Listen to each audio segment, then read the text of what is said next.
What's up, guys? I think we're live. Okay, we're good.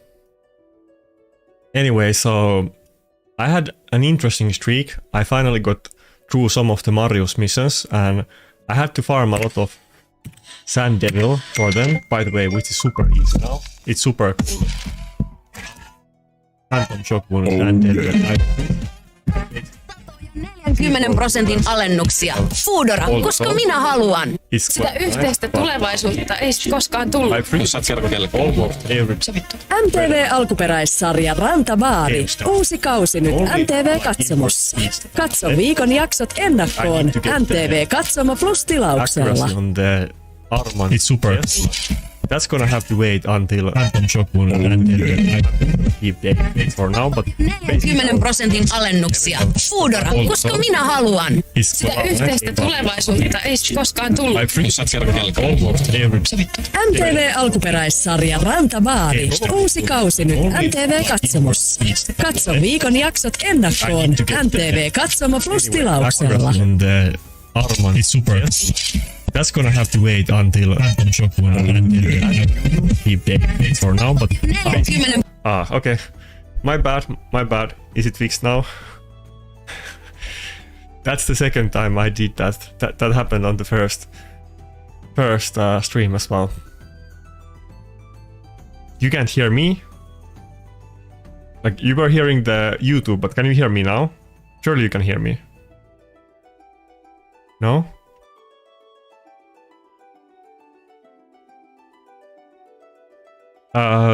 The music is supposed to be much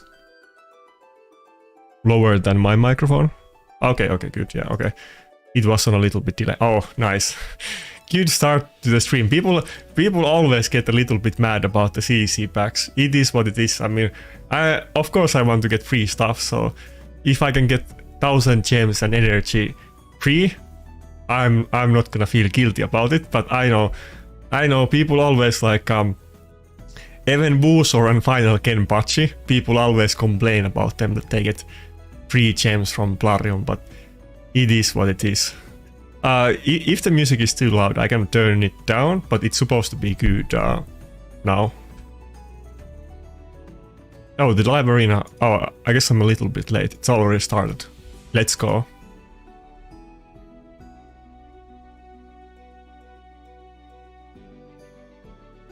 But yeah, my bad. I thought that wouldn't happen again, but yeah, we had the audio issue.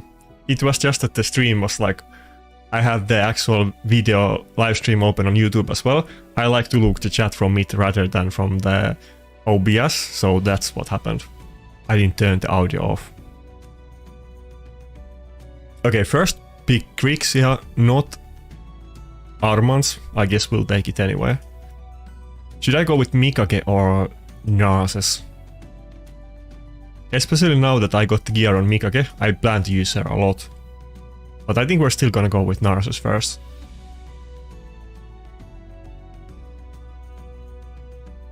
Yeah, let's do it. Yeah, okay, so again, it's like not that big deal, but you can get legendary books, but there's like 3 tiers for Plarium content creator program, and they're solely based on how many subscribers you have. I think tier 3 is 1000, tier 2 is 3000, and tier 1 is 8000. So I need like 8k subs, then you can get legendary books, but I'm not quite there yet. Speed team with Siegfried. The Grixia does do immunity, but let's see, maybe it's gonna be another Tormin battle again. That would be kind of funny. We could, if he doesn't go for a tanky team, we could totally do this without even defense buff on Tormin, depending what he picks. But if I have Armans and Mikage, even if he, let's say, bans Narses, which he wouldn't do, but if he does it, I would have damage. Okay, so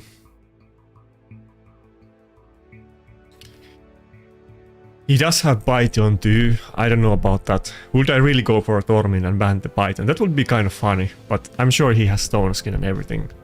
I don't think I should really do it. I'll probably just go with Wukong, to be honest. Almost went with the Tormin, but nah, let's not do it.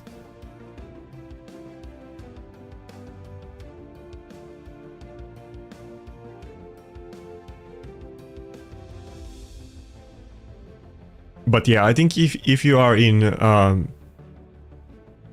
is it tier 3 or tier 1, whatever is the best tier, if you are in that, I think you get 1 legendary book per week, something like that. It's not like you get tons, but if you get every week legendary books, it totally adds up. I don't know how many, but I'm sure somebody like Hades might have like hundreds of legendary books on his account since like from over the years. I don't really need more legendary books. I mean, it's not like I can book everything and I kind of save them, but it's not like I run out of the books generally.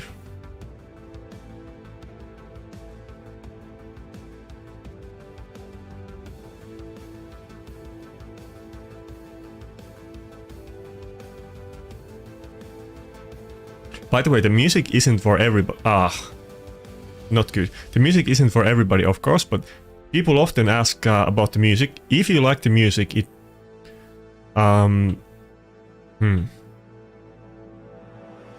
It's, like in description there's the guy who makes the music, but it's all music from like one guy that makes it. Alexander Nakarada. It's all the same dude.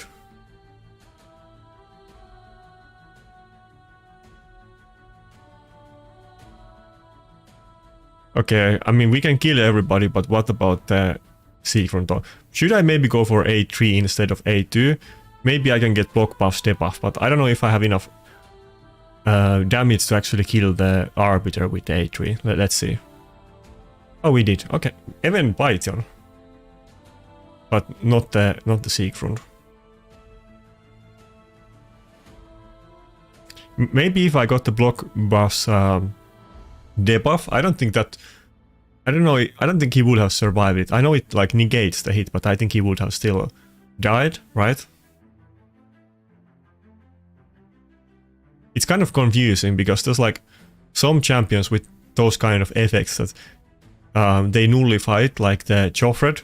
Even if you ignore like block damage or unkill block damage, he still doesn't die, or whoever he protects.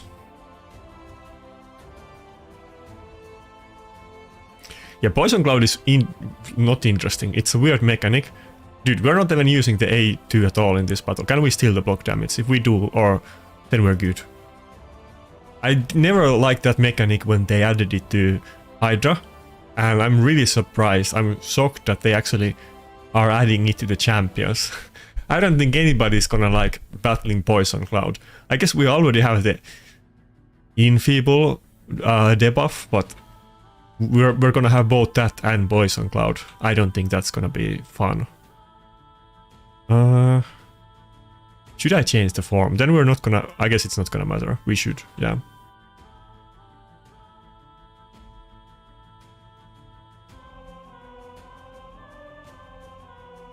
Okay, I almost could have lost that one, to be honest. To be fair though, I know that even though I haven't been using Python a lot lately, I know that even Biohack is using Python, so it's not like people don't use it, but he's kind of like a B tier pick that the good accounts don't generally pick. I mean, Biohack uses Gacha too, so it kind of makes sense. Okay, let's see some good speed. Okay, great. Let's see some good speed pieces. Last time, Biohack complained to me that I should have rerolled this piece that didn't have speed, so we're definitely gonna do it this time. Might as well. Just in case I got like Quattro Penta and happened to lock out with the Chaos or... Okay. Nothing else here matters. Maybe I'll keep it just in case for the mission. I'm pretty sure I have like full set of both items, but I'll keep it for now and sell it later. Let's do one battle for Platinum Arena points.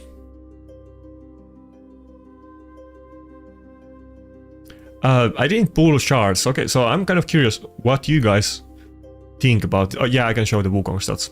By the way, in the video description, let me double check. Yeah, there's a link to my optimizer. You can always see my stats, but I'll show it.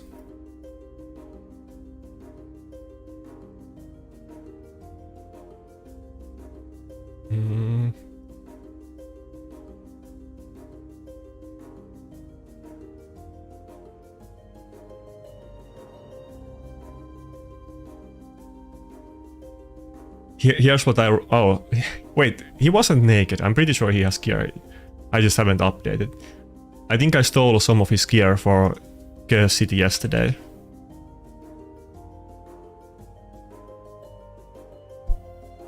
I got couple floors left of this rotation. I think I might be able to do everything, but I'll try to tackle them today, I guess, at some point. I hate that you have to like update the optimizer all the time, but I guess it's not up to them. Yeah, I'll show it in a second. Pretty sure I have a full set of both of them. Yeah.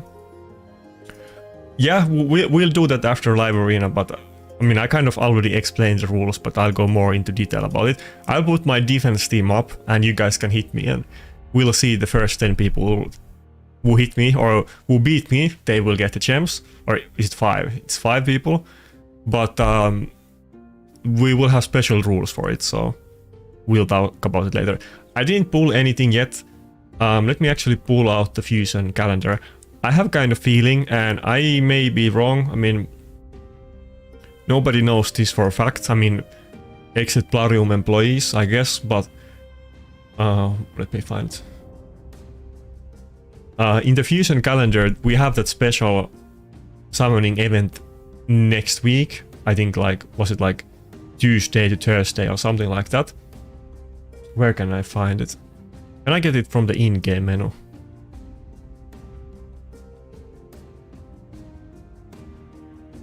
Is it here? No, it's not here. Where can I find the good picture of the Fusion calendar?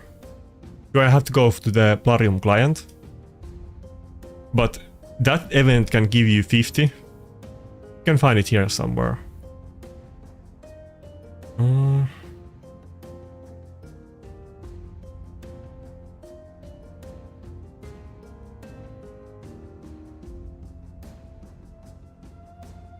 Okay, that's the best I can do right now. I'm pretty sure you can get better picture of this somewhere, but I can't even enlarge on it. But on Tuesday, from Tuesday to Thursday, there's some kind of special summoning event where you can get up to 50. And basically that's kind of extra. So if you do that, you can skip 2 events, and they said something like you will get double points from Ancients and Primals.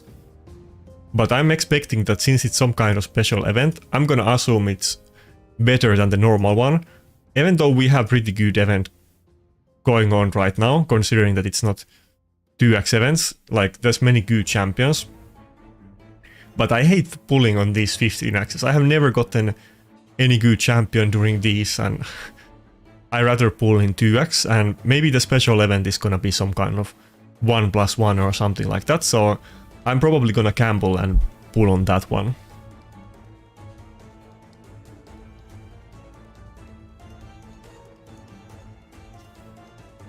What is the driving force of coming back after quitting for so long? I mean, oh, wait, are you talking about me or like just in general? I mean, I didn't quit I quit the game for like 6 months, maybe like 5 years ago, or yeah, something like that. I never quit for like super long time.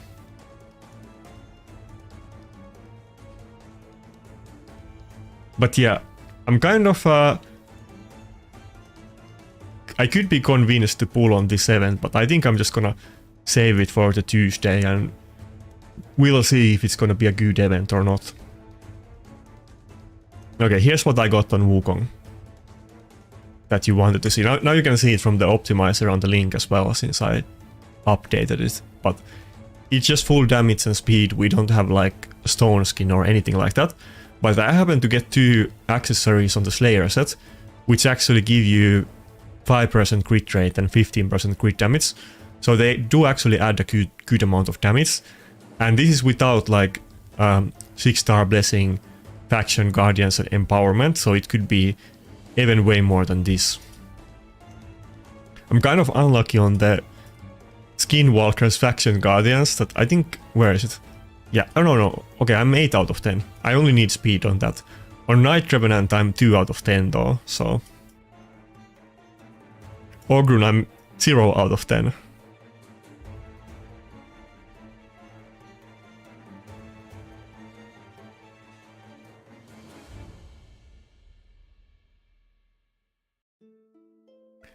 I think Ragas is good, but he has definitely gotten a little bit less popular than he used to be.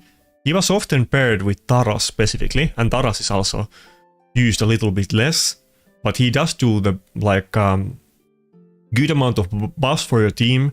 His Veil can be super annoying in the right situation, and I mean he can one-shot enemy team if they don't have any debuffs or anything like that. Right now you see often people picking like Mikage and Wukong together, and they have really good synergy.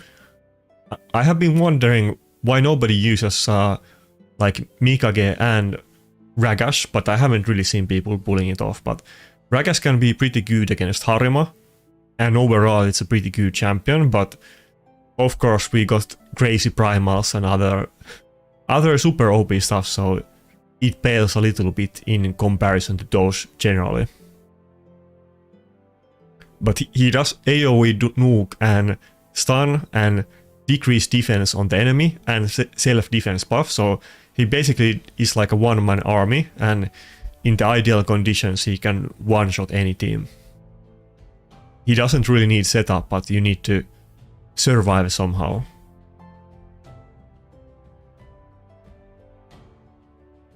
Should we just go with the Wukong and Mikage right now? I think so.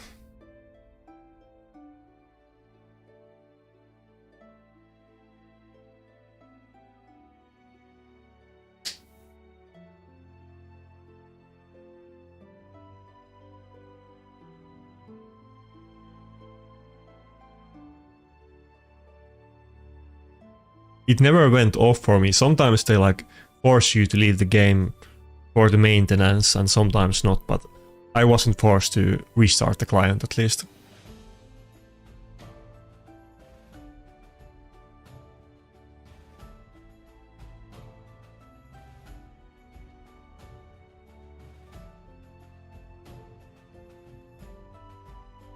Would be kind of funny to go with Arbiter, but I'm sure he still has Siphi or something like that. I don't have confidence that my Arbiter would be faster than his Siphi.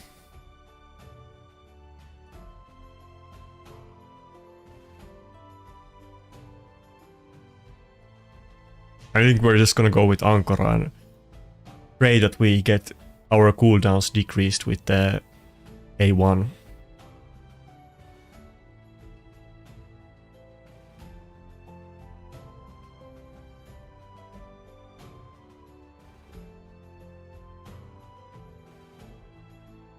What's up? I'm good. Am I still gonna go? I wasn't really planning to go for the UDK ban, but now he's going with both R-base and UDK. Even if I ban one of his snookers, I'm still gonna have a hard time finishing him off, but maybe should I actually go for the Narcissus skill? Narcissus ban. Let's go for Narcissus ban. Maybe I can just kill the Lazarus with the AoE, and that might be enough. Yeah, he wasn't gonna ban the Wukong.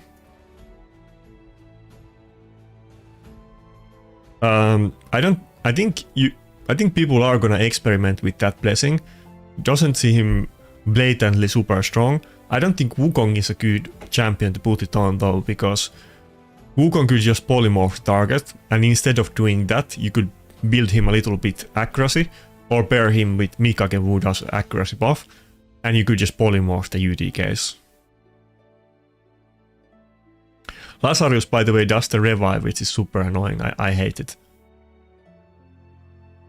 But I think we're still gonna go for the... Yeah, because they do immunity buff anyway, so both our base and Lazarus and Warlord, so let's just stun the Warlord. It's best I can get. It's kind of funny that there's so many random champions that are not revivers that are doing immunity buff nowadays. It's a little bit tricky to try to cheese them with CC.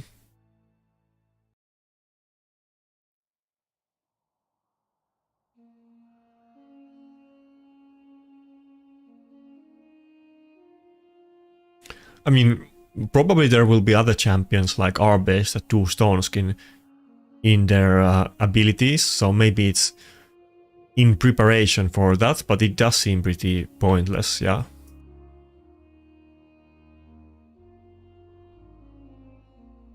But it's often when Plarium introduces new things to the game that like they know what they're planning to release after that, and very often they release something super strong, like let's say Bolster, and then they're gonna release Baron buff like a couple months later, who ignore shields, and they often do this kind of trick that they make us chase one thing and they already have done the counter to it and they're gonna release it later. And sometimes it works the other way too, that they release something pointless that doesn't have any use, and then maybe we get a boss where you need that mechanic or something like that. Often though we get those champions way too late, after like 6 months of people struggling with Hydra and stuff like that.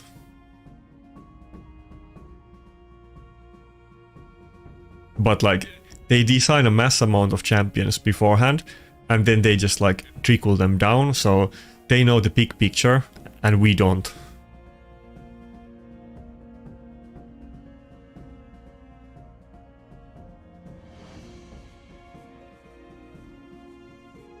Okay, putting the Rotos on Polymorph definitely paid off in this battle. But can we actually get the win, or are we just getting teased and we're still gonna lose in the end? Damn, if we had the AoE nuke now, we could potentially kill the Lazarus. I do have the stun on Mikage though. I think I'll get it in time. Okay, well, we still got the stun on Lazarus. That's the most important one, but I'm sure he's gonna like soon have the our base taunt. How soon is he gonna do it? Not yet, I don't think, but it's sometimes annoying how fast they can rotate it. Okay, come on. No weak hit and we're good. Okay, I think we actually won. There's no way we can lose at this point. I'll drink to that. We actually won somebody that is like double our points. To be fair, I have beaten like one of those Chinese names that is like 17,000 points, but I don't really usually beat these kind of accounts.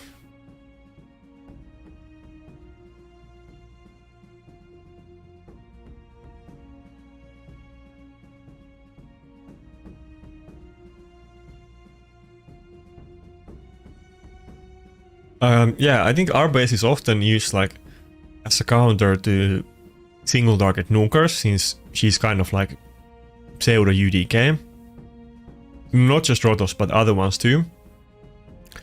But I mean, she does do a lot of things. She's kind of annoying support that she even has a lockout on A1, and then she does do petrification and so on. People often kind of like with Mikage, that they stay on the form that has the stun, and the same with our base, they usually stay in the form that does the stone skin, but the other form has good utility too.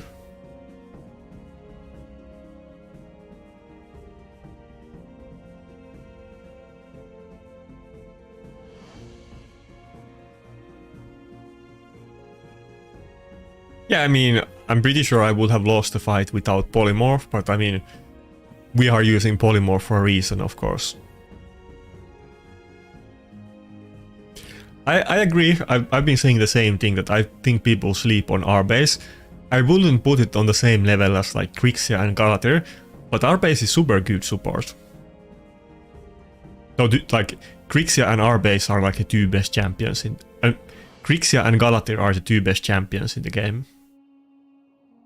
But our base would be the third best support on primals. I feel like primals have so many nukers, but they kind of need to get more supports, because the fact that you can change the form and get locked out and use skills, I feel that's kind of mostly best used by support champions.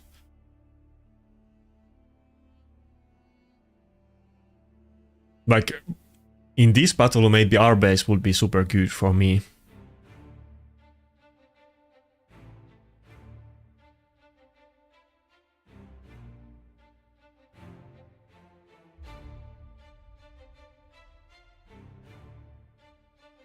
Yeah, can't have enough polymorph, and that's kind of what I like about Mikage.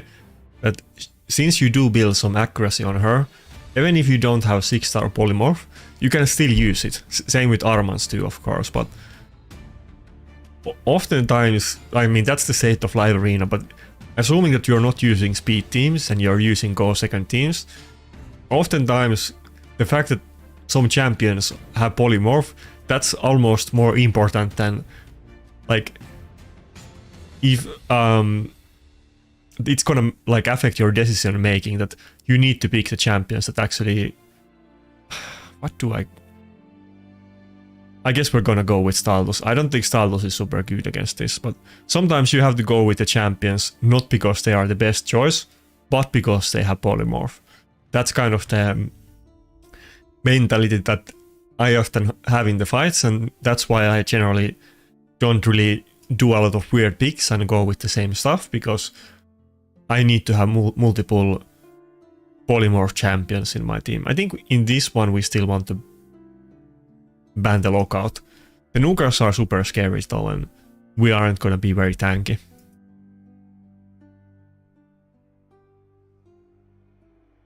Yeah, I mean, he has Sifi with immunity buff and not a lot of other buffs, so I don't think Tormin would have been great against this. But I do like the fact that since I am using Mikage a lot, and she does both ally attack and buff strip, I can kind of get away using Tormin with him, even without... Should we actually go for the ally attack? I can get away using Tormin even without defense buff. Reaction proc. Since I don't have Sifi, it's kind of tricky to get defense buff on the team, though Marius is gonna do a defense buff to the entire team, so that's pretty good.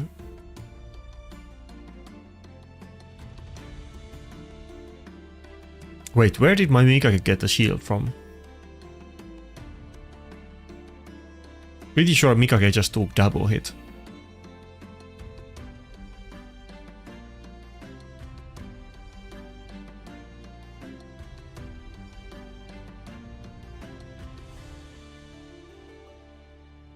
I have like dodges on bolster. Damn it, if the UDK wasn't there, we would be in good position. We don't have accuracy buff, so I don't think we can steal it. I have my dodges on bolster and Ankara in stone skin on purpose, because I used to use a lot of bolster, often 2 or 3 bolster champions in my live arena teams before Narses, but now you can kind of run any if the enemy team has Narses, and it's kind of annoying.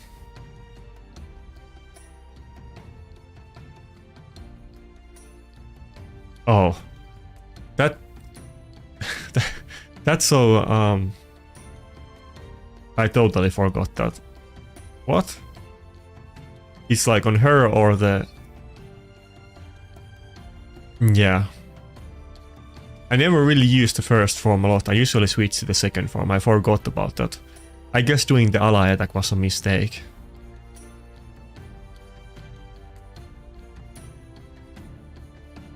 But yeah, the matchup kind of looked bad from the get-go.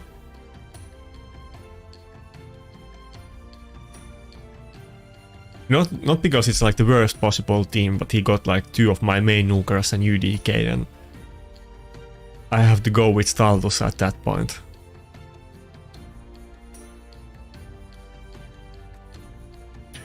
The Primal champions do so many things when they're basically 2 champions together that I always forget some weird niche thing that they do. Like that the Mikage does the shield, or the fact that Lazarus can also revive, but that happened to me so many times that I'm never gonna forget anymore that Lazarus can revive the team. That's so annoying, because sometimes I look that they don't have any reviver, or I killed their only reviver, and then I forget that Lazarus can still revive it. And the revive is on the passive, so it's kind of easy to pull off as well. Yeah, I mean, I wouldn't say I'm like very popular, but I have very limited way that I battle, and people know me, so yeah, it's kind of... I kind of make it harder for myself sometimes.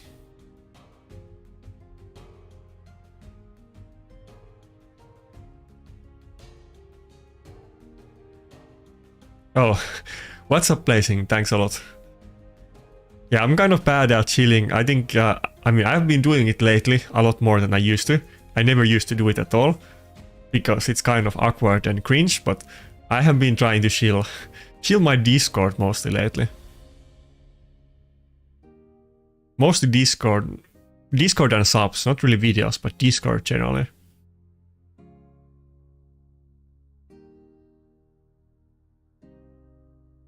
I don't think I'm gonna go with Mikage now, let's just go with the UDK. Taras A2 can still be super scary, so... The good ones can do like 150k with the A2.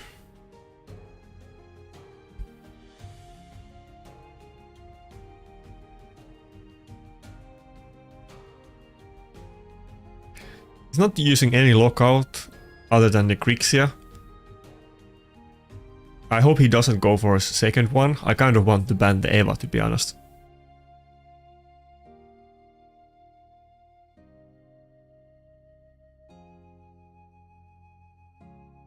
I guess we're just gonna go with the same old stuff. I mean, Rotos has low cooldowns and gets extra turns, and Angora gives us cooldowns back on A1 and revive. And I don't think I'm gonna be able to ban the Grixia in this battle, so I think that makes sense. Mikage is not great though. That might almost be worse than Lockout, since we're not gonna ban the Grixia anyway. I mean...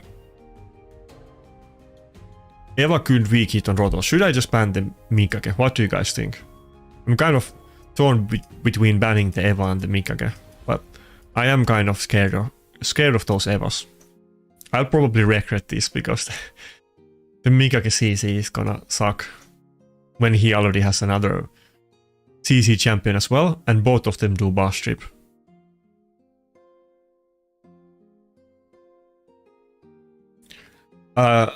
I think on Sifi, you need... It's kind of different how it used to be, but people do go for like both fast and tanky. You don't go for maximum speed anymore. You kind of want to balance it out.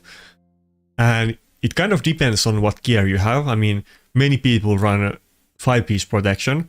That's the optimal build if you want to be fast, but it depends what you happen to get, because like getting 3 protection accessories is super RNG, and you kind of want to get a fast banner for that one as well. But it could be stone skin, it could be 5-piece protection, but that's what usually people run. Okay, I guess we lost it. They buff stripped the stone skin on Angora, and even though my Angora is super tanky, but he has so many buffs that Taras just one-shot me. And like, he has the ally attack and Taras A1, so I'm not gonna like survive long enough. I could definitely kill his team in a couple turns if I just got got to do some attacks on Rotos, but not getting any.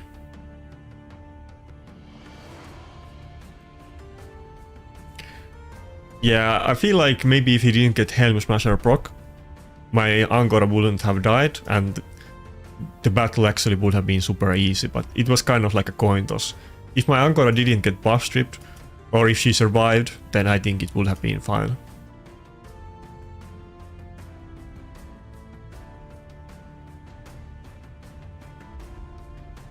The issue with Angora, I mean, you can't have everything, and Angora is super good, but she does have very low base stats, or not very low, but not like Siphi or Duchess, so, or Galathyr. So with 20k HP or 21k, you can't build her insanely tanky, and she doesn't have any kind of passive that mitigates the damage. But I actually have her in super tanky and super slow build, but it still wasn't enough to take one hit from the Taras. I mean, we're just like full tankiness here. I do have like speed on every piece, but I don't have like high level clips on it, so it could be a little bit faster, and there's no like speed from Blessing or Faction Guardians or Empowerment, so it could be maybe like 50 speed faster, but it's still kind of slow reviver on. Usually people don't run this kind of super slow builds.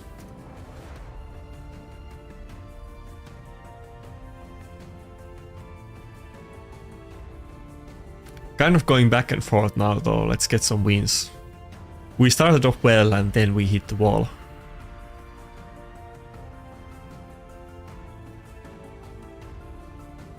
And I even got Armans in those couple fights, so if they get it, it might be way worse for me.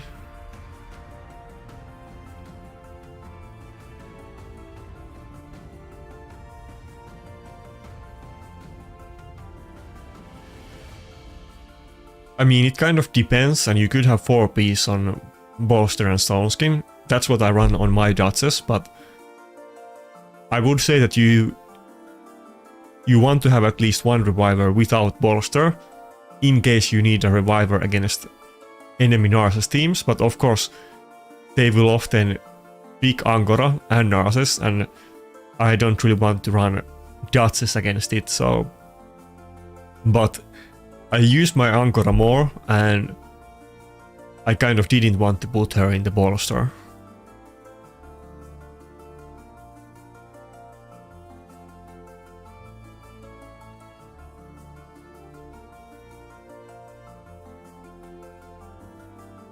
If I go with Duchess and Rotos now, I would get a lot of polymorph, but he could still go with UDK. I don't know if I really want to do that. Maybe I'll just save Rotos for the last pick.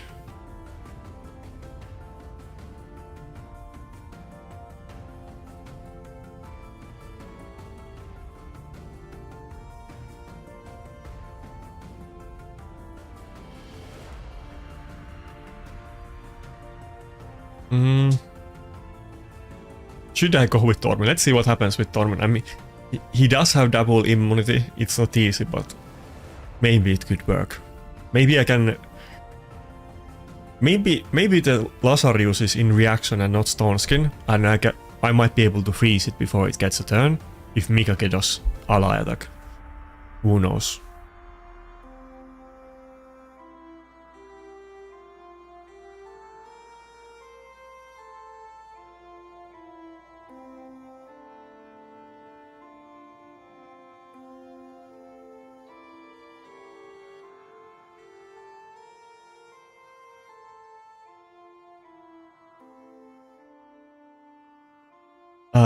What's up, Matt?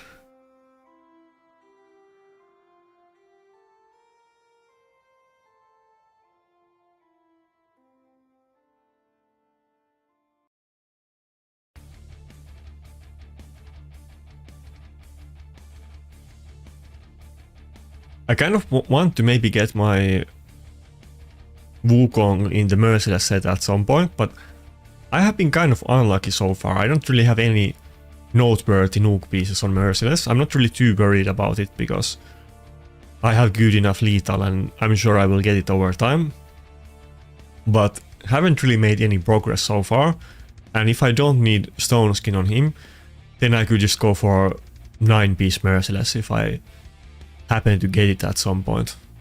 I don't think you really want to go for 9-piece merciless on most champions because 4-piece stone skin is so good, but I think on Wukong it kind of makes sense. And I do use him a lot, so it would be cool to get a set for him.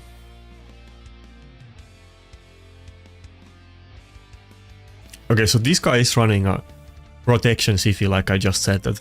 That's probably maybe the most popular CP build, either that or stone skin, but it isn't really specifically for the protection set effect, but the fact that if you run like 5-piece stone skin and 2-piece speed sets, that's the fastest build that you can do on Siphi.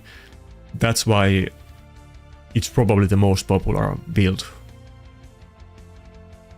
And you get a lot of protection, and you're probably not really using it anyway, so it makes a lot of sense for Siphi.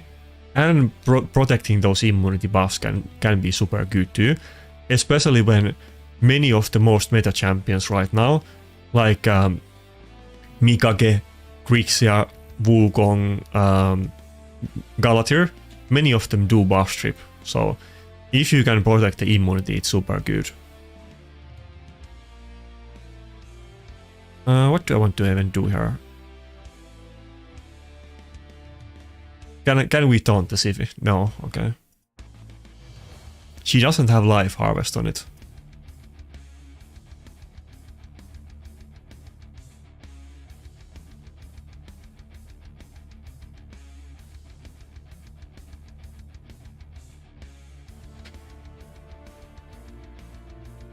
Immunity buff is super big deal actually. There's so many CCs going on in the meta, despite polymorph, that you really want to have multiple of it in your team if possible.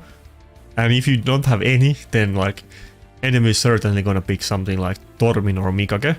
I mean, they probably would pick Mikage regardless, but you're just gonna like you're gonna do it to yourself and make the enemy pick even more CC if you don't have immunity. I don't really like switching back to the first form, but maybe this was a mistake. I don't want to get hit hard by a Tara Snook and lose the battle.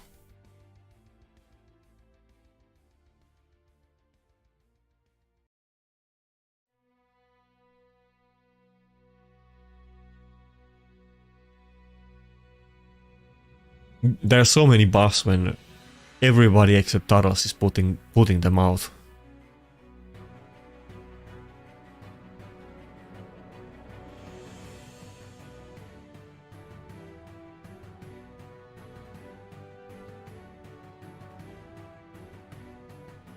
Nah.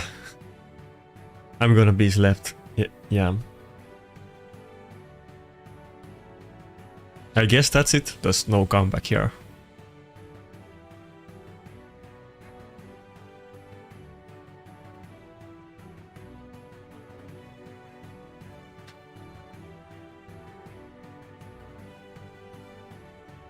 Probably I should have just gone with Wukong or something like that, but Tormin does have a little bit better matchup against the Lockout, since he does the AoE A1, but he had like very tanky team. Probably I should have just gone with Wukong. Though with Wukong it's also that it's super easy for the Lazarus to proc the lockdown on cooldown, but he would proc it anyway, so maybe it wouldn't be that big deal.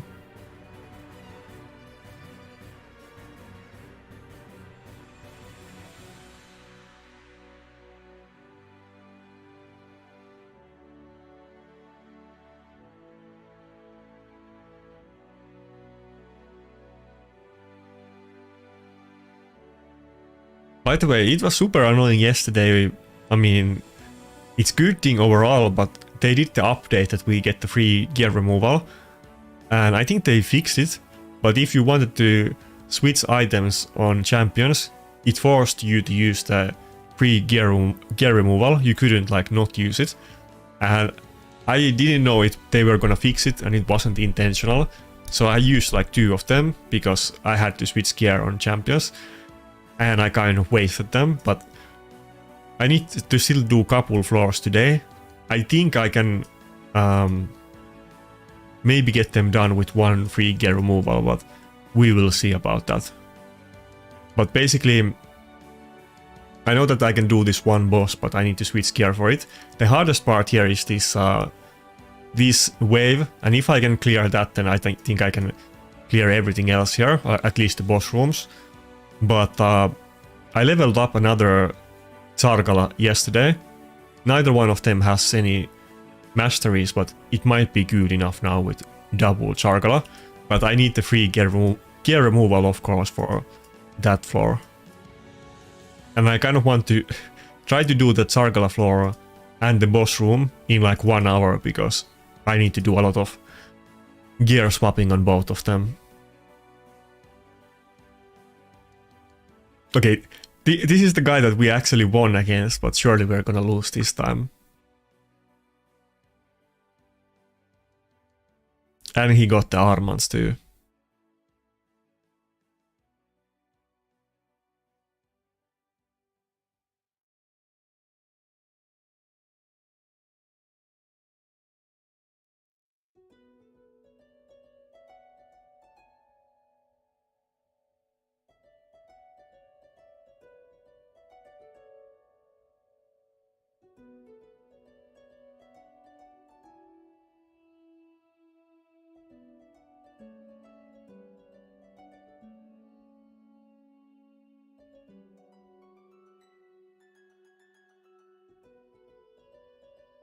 Oh yeah, I didn't mess with the gear presets at all. I need to make couple of those, I guess. I didn't even see how the UI actually looks in the game. I mean, I think I saw it on a video, but I didn't try it yet. Okay, he's using a lot of less debuffs, at least so far. He doesn't want to get polymorphed again, but he got the UDK. Are we really gonna go with Stalus against him? Maybe. He has the Lazarus, so Lazarus can kill my Stalus through Necret, but should I actually do it anyway? I mean, Stalus would technically be good affinity against... maybe we will do it. Let's see how it goes. Stalus would be good affinity against Ankara. Let's see what Nukers he got. And Lazarus, of course, if he picks it. Which he did last time.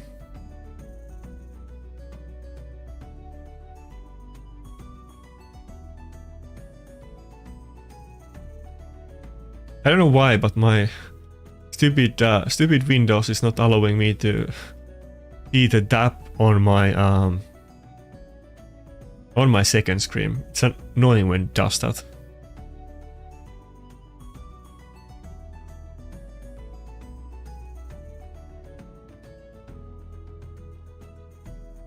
I'm pretty afraid that Mesomel is easily gonna one-shot my Stalus, but there's nothing else to do here really. I mean, he ignores the block damage from Helicat too, and he does have the block buff, step buff on Lazarus anyway, so none of my survival supports really work against these champions. But if you just had something tanky like Taras, then that wouldn't be that scary. Or Harima, both of them would be great. Maybe Mesomel could kill Harima without shields.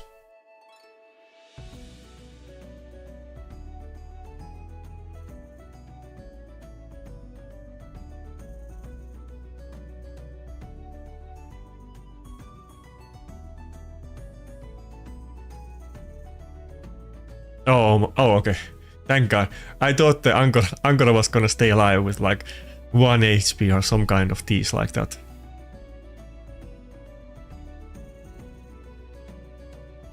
And there you go, Lazarus revive, but actually it looks like we're winning. Like, what? What is going on? How are we winning against this guy with 10,000 points, but we are getting like owned by the other people?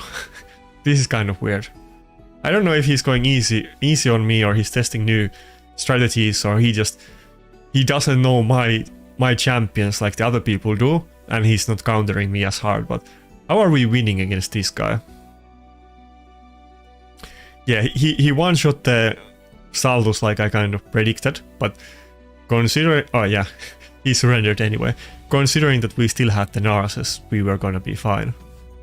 Narses could have just killed the Mesomel with the A3, through the UDK, and also block revive the Mesomel, so we were good. Yeah, 3 wins, 3 losses, and somehow we won against this guy, clearly with a good account, 2 times. Like, I don't know what's up with that. Well, first one, in the first battle we got polymorph, so we pretty much won because of that, but we didn't even get polymorph on this one.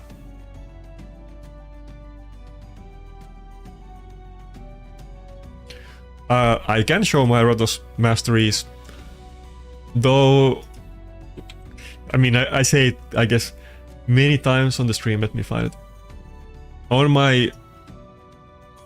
I should put it like as a pinned post in the stream. I think you can do it, but on the video description, I do have link to my Hell Hades optimizer. I typed master instead of Rotos, and you can literally see all of my builds there. So it's kind of easy. Okay, there you go. I mean, I wouldn't say on Rotos masteries there's really nothing special. These are generally the most typical masteries that you would go on any nuker. Some of them have a little bit variation, but usually people do prefer the ruthless ambush over Whirlwind of Death, especially on single target nukers.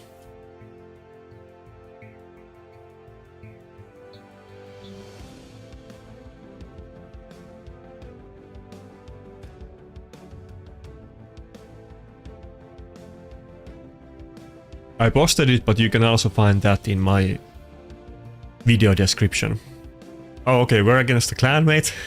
That's kind of cool. Actually, I guess our clan is pretty active in live arena because it hasn't been up for that long, and pretty often I fight against clanmates. Already several times on video, but also on off video.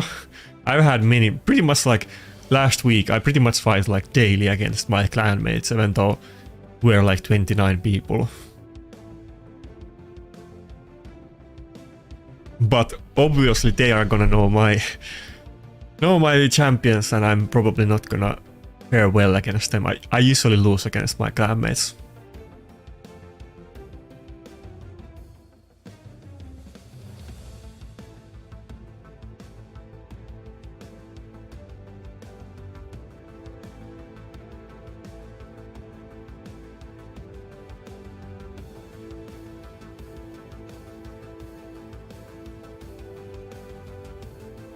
Okay, he got the Narses. What are we gonna do to surprise him?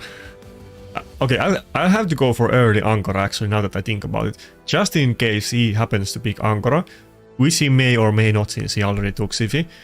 But if he does pick Angora, I'm not gonna have any revivers, so... Should I already lock in all of my supports? Is that a smart decision? Or should I not go with Mikage?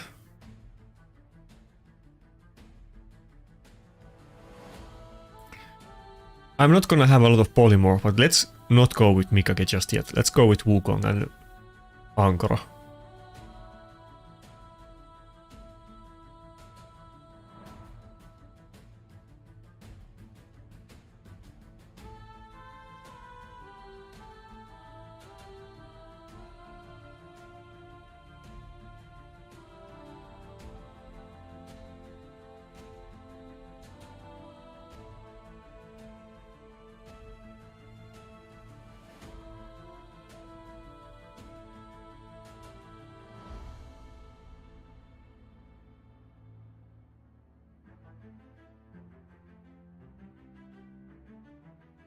It would be kind of funny to go with Staldos, but Staldos isn't gonna take the damage. And Narses is gonna one-shot us. I don't know what I should do here.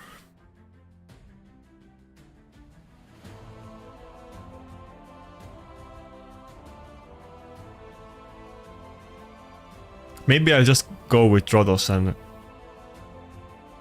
likely just ban the Narses. That's probably how we're gonna do it, to be honest. Dormin Rotos, but he has like, now he has 3 champions with immunity buff. I don't think it would be that useful actually.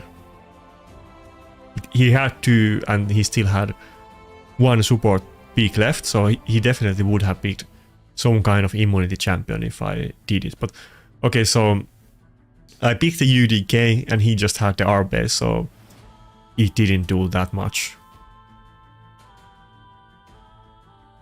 I mean, who knows? We don't have the Mikage accuracy buff, so unlikely that I'm gonna have enough to steal it, but if I get lucky, I could steal all of the R base buffs, and if that happens, then he's gonna not be happy about that.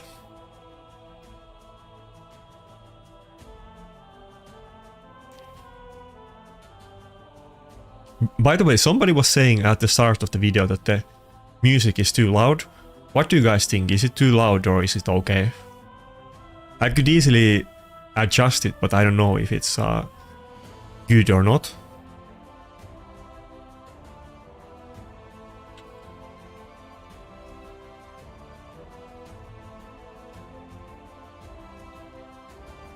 Oh, okay. Rotos got his A3, that's pretty good. Come on, let's see the Helm Smasher proc. I hate it that Helm Smasher is RNG, but it's so much better than the other options that you have to go with it, even though it's 50-50. I hate using 50-50 like elements in anything, and very often in Arena with Rotos and other nukers as well. Basically, you know that if you get the Helm Smasher proc, then you're gonna kill the enemy, and if you don't, then you're not gonna kill it. I hate that, but you have to roll the dice. It's way better than going with Flawless Executioner or anything else. It's almost too good, to be honest. Like, that tier 6 mastery is much better than any of the other ones for anything else.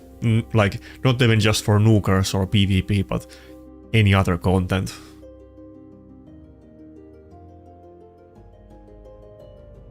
By the way, you know what's annoying? I feel like it shouldn't even be a thing. I hate it so much, but when R-Base does the stone skin,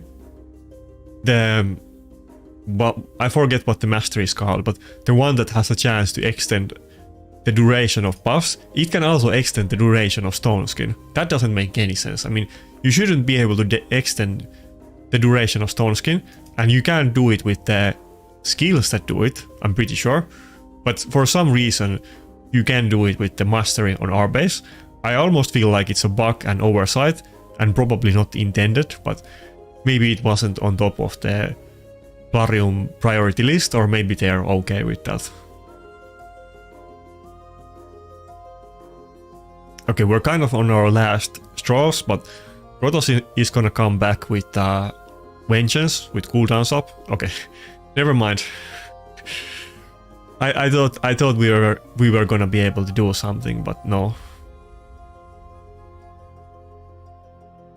Okay, I guess we lost it. I don't think Wukong can take it at this point.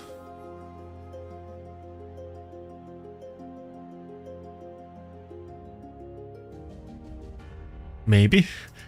I mean, we can. We got petrified, and I'm sure we're gonna get locked out by the time the petrification ends.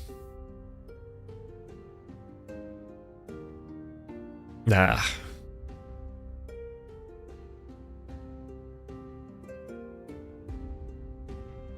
I mean, I don't mean.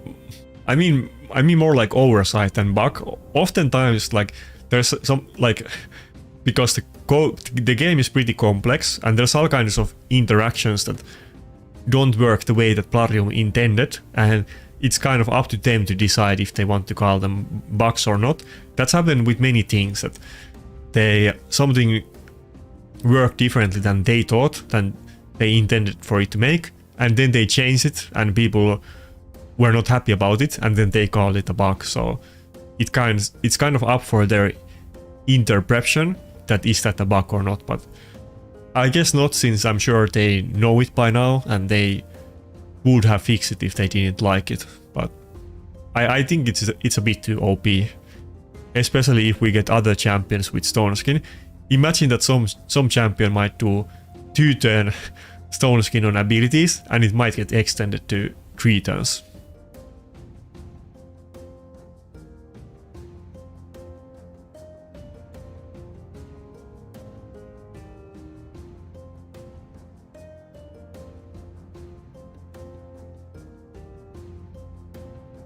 Yeah, I feel like if it ever becomes too OP, like let's say we get the scenario that I just laid out, that there's a champion that has 2-turn stone skin and people hate him, I'm like pretty sure that Plarium is gonna like fix it and say it was a bug. So it's kind of up for their decision and their convenience, that if they feel like it, they will just deem it a bug.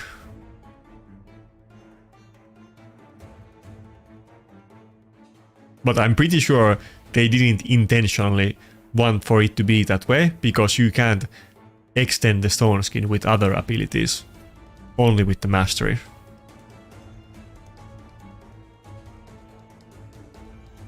And obviously if you could do that, it would be super OP.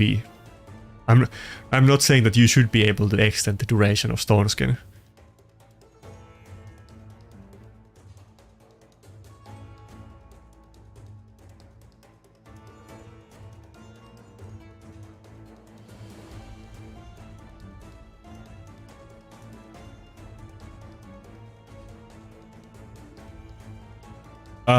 I don't think they have ever responded to that question. People often ask/complain about that in the CC chat, and I could forget because, like I said, that question or comment has been mentioned many times. I don't recall them ever saying anything to it, so...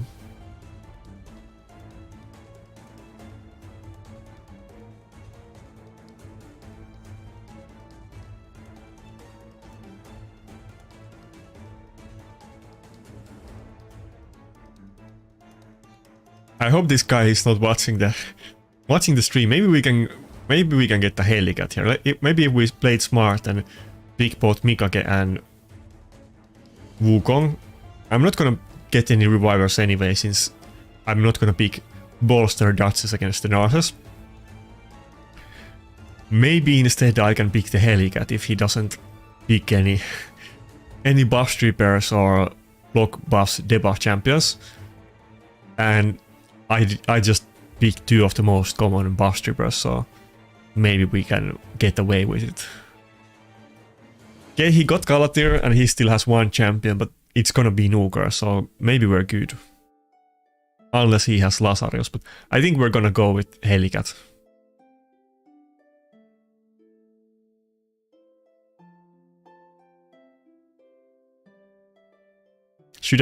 Should I go with Tormin? Tormin isn't gonna do enough damage. What can I even do here? I mean, Staltus? Are we just gonna go with Staltus? I can't pick Rotos when I'm not gonna ban the UDK.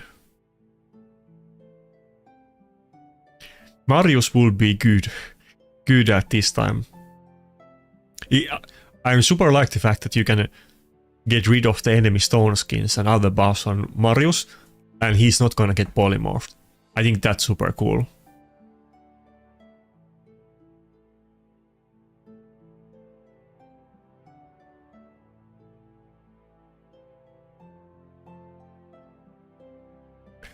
I have never tried to do like multiple content creators, but I mean, I have sniped other content creators many times and I've told them to queue against me, and that's not too hard to pull off. It pretty often actually works, but often if I'm just super bored and I see somebody streaming and they're doing live arena, I'm just gonna snipe them, and it always works pretty much. I mean, it has like a way more than 50% win rate when I try to snipe somebody. Okay, so he got the Tormin and we don't have any immunity buffs. That's gonna be a problem, but there's no way I can actually ban the Tormin. I still have to go for the Galatir ban. By the way, Galatir and Tormin could be kind of interesting combination, since You do have the buff strip and lockout on Galatir, and then you have the freeze on Tormin. Okay, we're definitely not gonna open with the ally attack against this one. I think the issue here is that if I do the turn meter decrease on the A2, Ankora is definitely gonna go first and cleanse it, but we still have to do it. At least we'll get rid of the cleanse. Yeah, we have to do it. I know it's not gonna help, but I still have to do it.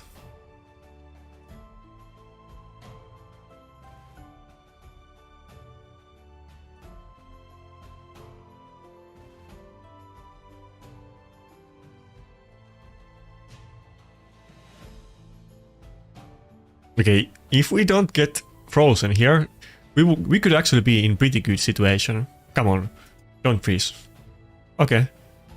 Wait, what? Did we proc reaction on Tormin? I didn't see that. I thought both of them would die if I actually got the damage off and didn't get frozen.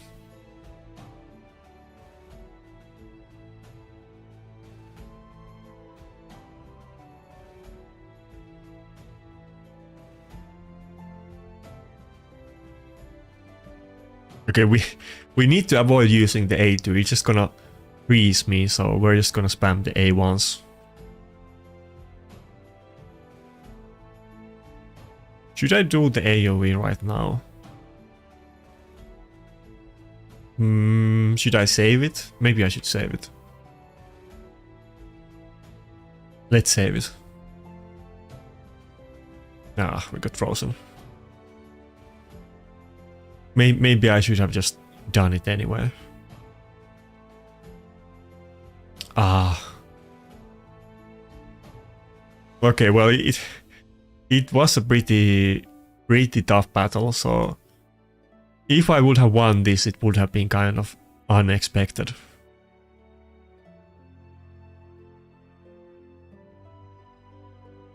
Last chance, but it's not gonna be good enough. Oh, we got taunted. Even if I didn't get taunted there, there's no way I would have had enough damage to kill both of his Nukas. I guess I'll have to go for the shield now, but it's even if I don't get frozen, it's not gonna save my Staldus, I don't think. Wait, never mind. I can still cut in with Mikake. Maybe I have a chance.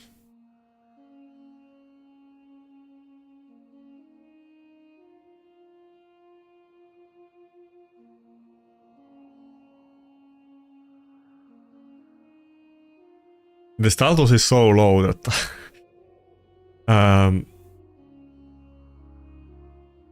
if I didn't go for the block damage and didn't want to get frozen, he might have just died to the Ankora A1s, to be honest. Okay, I can't believe we actually won that battle. We got the win with Staldus. God damn. I know I see Biohack play. I know he does use Staldus surprisingly often, but it's a bit different when you're using a speed team with like lockout and buff strip and so on, and you're just like pummeling them and going first. But in Go Second team, when he can easily get one-shotted and he doesn't really have the damage against tanky teams if they're not locked out or something like that. I kind of hate Staldus. I'm kind of forced to use him, but I hate him. I feel like he's not good enough. He's almost good enough. I want him to be good enough, but usually I just lose if I pick him.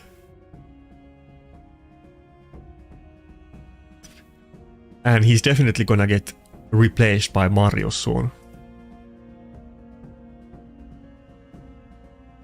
I could have ally attacked, but I could have gotten frozen when I did the ally attack.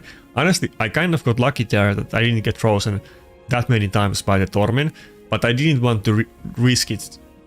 Risk another chance to get frozen. I think that puts 2 buffs on everybody. There's a very good chance that my Staldus would have missed turn, and maybe I still would have won even if I got frozen, but I wanted to take as few risks as possible, which is kind of not a thing that you could do in that matchup, because I even did the Staldus A3, which does self-defense buff, so I always had a chance to get frozen.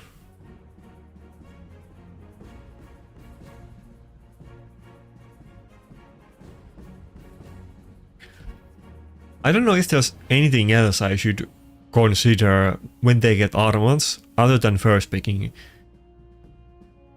Mikage and Narses, because it definitely doesn't work out for me every time, but I can't really come up with any better ideas.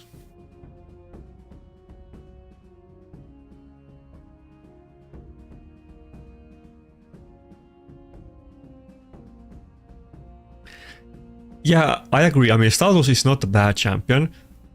There's no way he's gonna get buffed. I'm not saying he's gonna get buffed.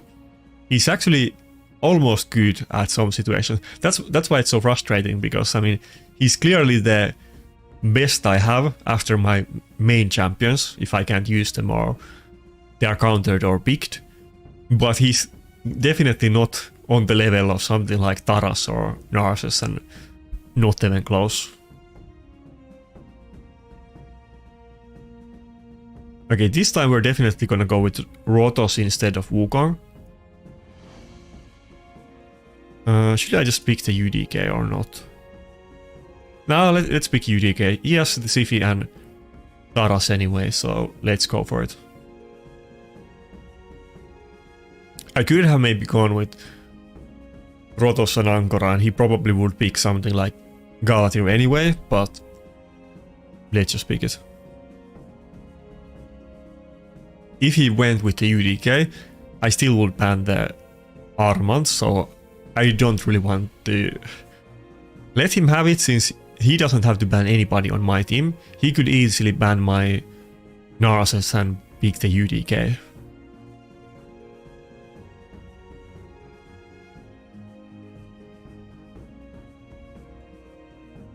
Yeah, I mean, Staldos is good. Staldos is top tier on Dragon, and he's kind of okay. Let's say that you're like mid-game or early game and you're trying to progress. Staldos is pretty good for everything at that level, but it's not like every champion can be top 10 arena nuker or top 5 or whatever. So he's definitely well above average champion in raid. You could even say top tier, but if we really talk about like the top tier, he's definitely not.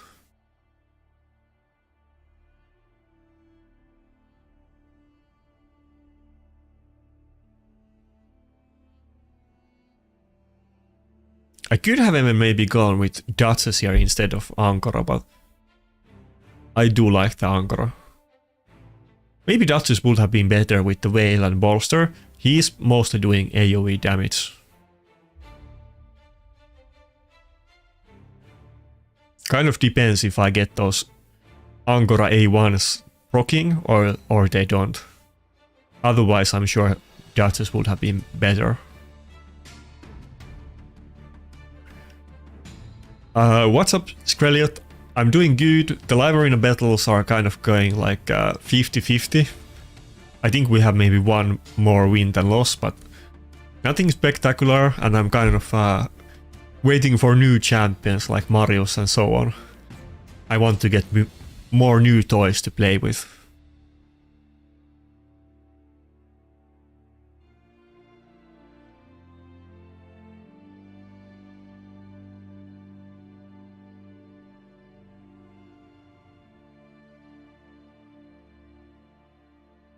What do I even want to hit? I guess still Siphi.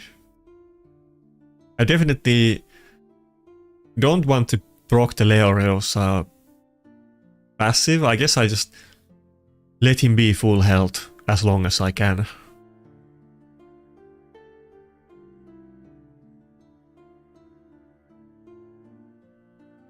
I don't have the bone armor anymore though, so he probably can one-shot my Rotos even without attack buff.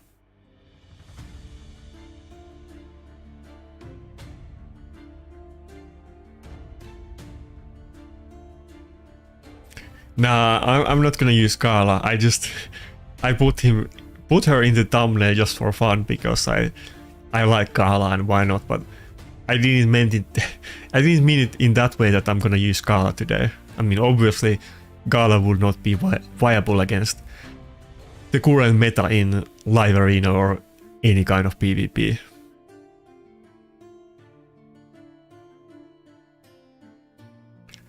Yeah, raid kind of gets boring if you don't get new stuff, so I super desperately want to get some new champions, and that's when I just got new champions. I just got Ankora and Narses and Armans this year, and those are like 3 of my most used champions.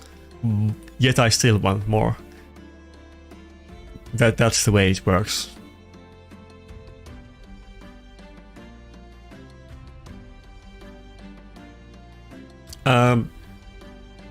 I don't think raid is super popular in Finland actually. Some other games are, but not raid. I mean, I have a couple friends that like played the game a little bit years ago, but nobody actually plays it. And you know, raid is not really the type of game that I like go out of my way to ask from my acquaintances if they play it or not. So maybe somebody I know plays it a little bit on the side and I don't even know, but I know a couple people who played it like for a few months when it was new, like years ago.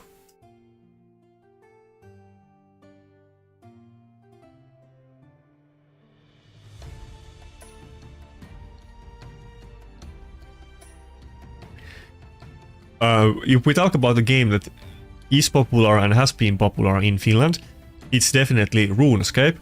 Especially like back in the old days, like 15 years ago, RuneScape was super popular in Finland.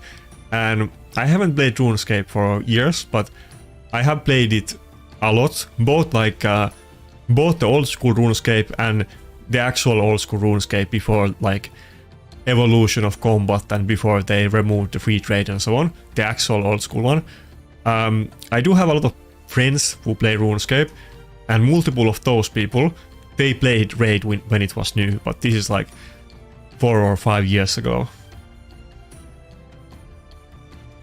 But they were watching like RuneScape videos, I guess, or something on YouTube, and everybody kind of tried raid at some point.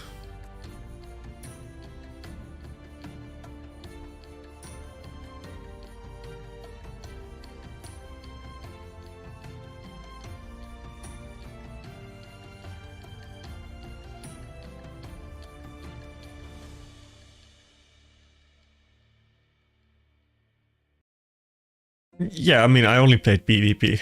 Yeah. I heard that my clan in Oasaras actually disbanded a while ago, but if anybody here is like hardcore PvP player, you might know SV or Sovereign. I was in that clan. It's like a PvP clan, of course. I was also in another clan. I was basically in 2 clans. Usually that's not allowed, but there are kind of different types of PvP clans. The other one is only for like Churkers, and the other one is like a main clan. But I was also in Elite Churkers, but my main clan was SV.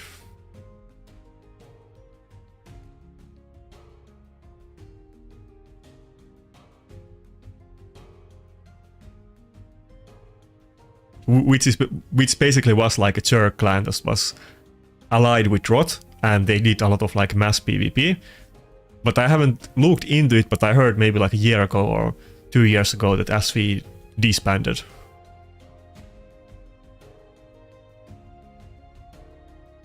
I mean, I have like a max level character in Oasaras with like max combat stats and like agility and everything for PvP, but haven't been playing it for a while.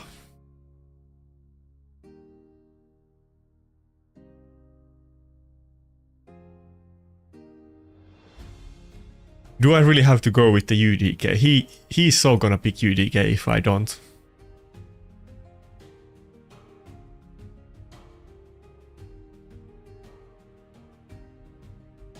Yeah, I mean, everybody knows Rot. You probably don't know SV, but unless you played like a few years ago and you're heavily into the multi-PvP, because SV was like a multi-clan, not like Deadman clan or Singles clan. But yeah, I mean, they were allied, and sometimes Rot participated in the multi-wars as well. They kind of had like this,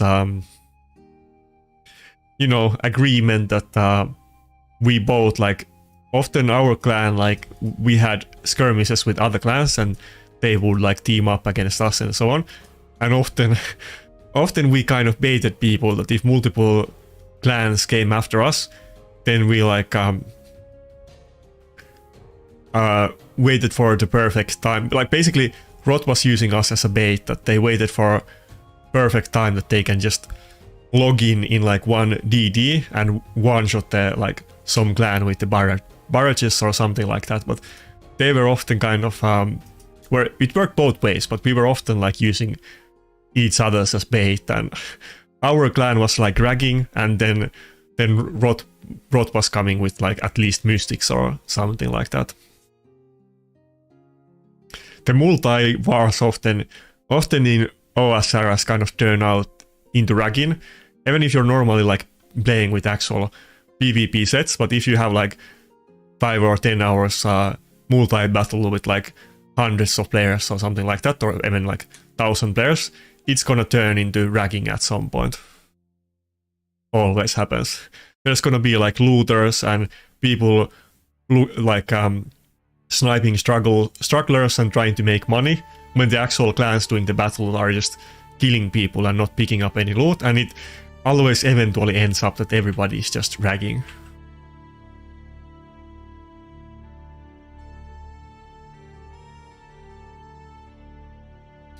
Okay, this is a pretty good start, so we can polymorph the Harima, and if the sheep doesn't instantly end... Oh, wait.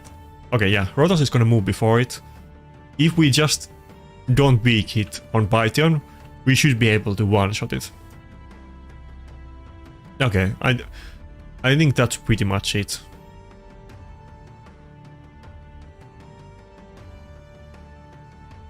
Yeah, I can show you my roster, but I mean, obviously I don't have the best roster.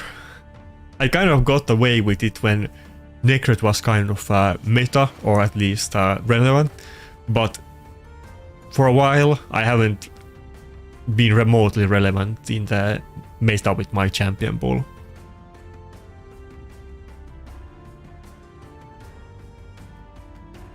No, I don't do like skilling, I only do PvP, but I haven't played RuneScape for like 3 years, but I did have all of the like relevant quests for all of the stuff that you would want in PvP, like all of the... I had done every quest. Yeah, I had done every quest, and you want to get those for PvP, for like teleports and that kind of stuff. And also I had like... I think you needed like agility level 89 for one like wilderness shortcut that was pretty relevant. That kind of stuff. I had everything that was remotely important in PvP, but other than that I don't do skilling, and I don't like... I don't go for max cape or anything like that. No. But I had like 150 million range experience, so I did play the game a lot. My account was originally like a range tank, but then eventually I just made it a main.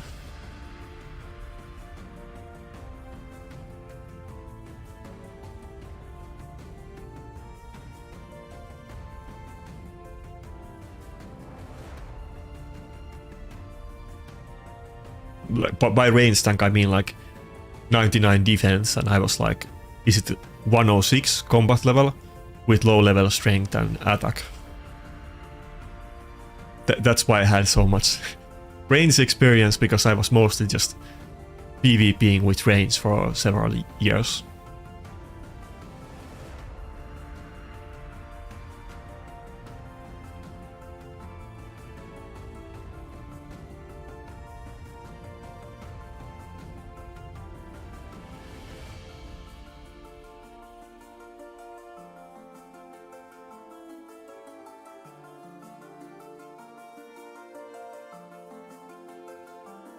Wait, what did I wrong with Mikake?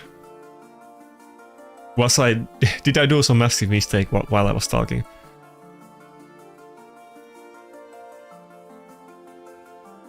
Or you mean I went with the ally attack at the start? What do you mean?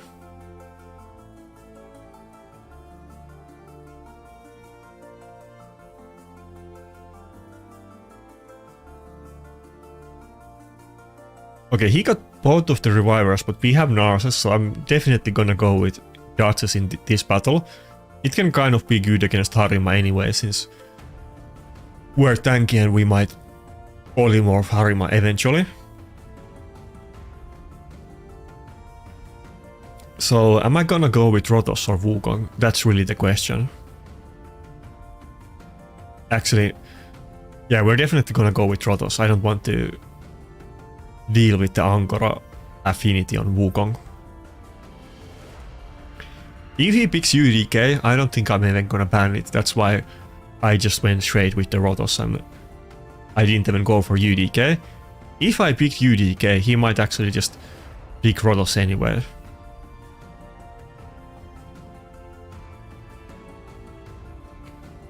What are you talking about, Snoozor?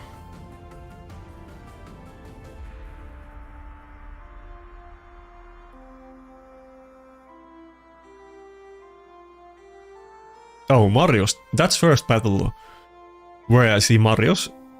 I'm kind of curious to see how it develops. That is Marius gonna be completely never used or super rare, or is Marius actually gonna be meta?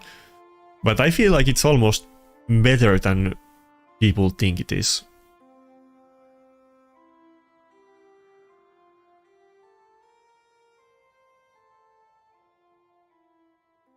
Would I want to ban? I don't really have to ban the lockout, but I might still do it anyway. Yeah, I think we're gonna go for the Warlord ban.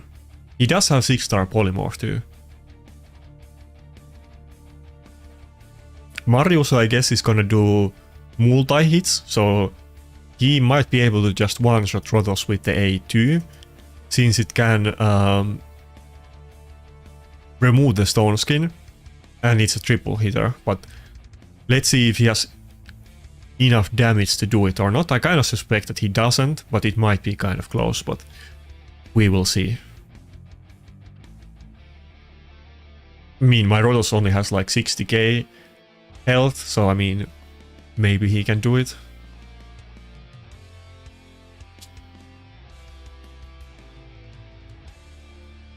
Also, okay, I guess it kind of depends how early he removes the stone skin.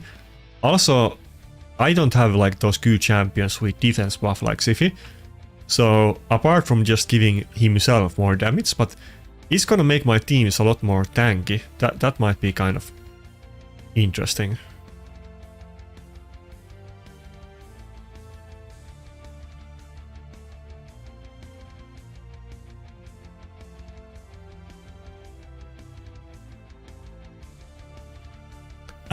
When was that? Because when I was in Mad, often like sometimes many people in, you know, people like to troll with the names. It kind of haven't been as popular lately, but sometimes it was like maybe like 10-15 people used my name for reset or something like that. It's kind of like was like a tradition in Mad. It was done many times, but sometimes people did that for Classic Arena. Not really for live arena, but maybe they forgot it on. Can I remove the... I'm not even sure if it works. Can I remove the... Oh, okay, I can. Any people, yeah.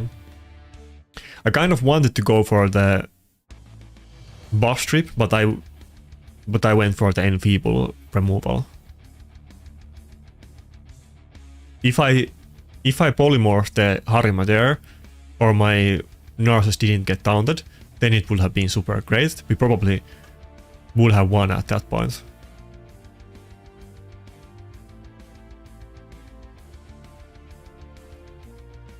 But my Duchess is kind of low. Yeah, it's getting scary. I don't think I have enough damage to block revive the Angkor. We're just gonna go for the AoE nuke. Yeah.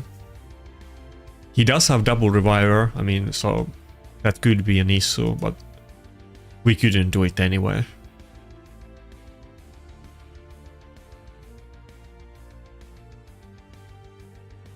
Polymorph gives and polymorph takes. We kind of got multiple polymorphs, so it was fair that he got some as well. I mean, I do have 3 out of 4 champions in my team in polymorph, so we are putting the maximum effort to rock it, of course.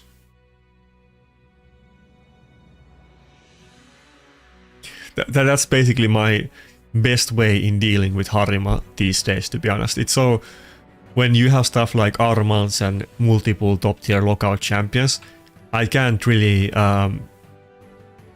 who should I kill? I'm still gonna go for the Harima. I can't really count on the fact that I can actually ban the Harima. Often I'm not able to ban her, and if I can't ban her, the only way really for me, not for everybody else, but on my account, the best way to counter her is just stacking a lot of polymorph and using a tanky team. So that's what I usually go. That's why we went with the Duchess, but he did pick the Ankara anyway.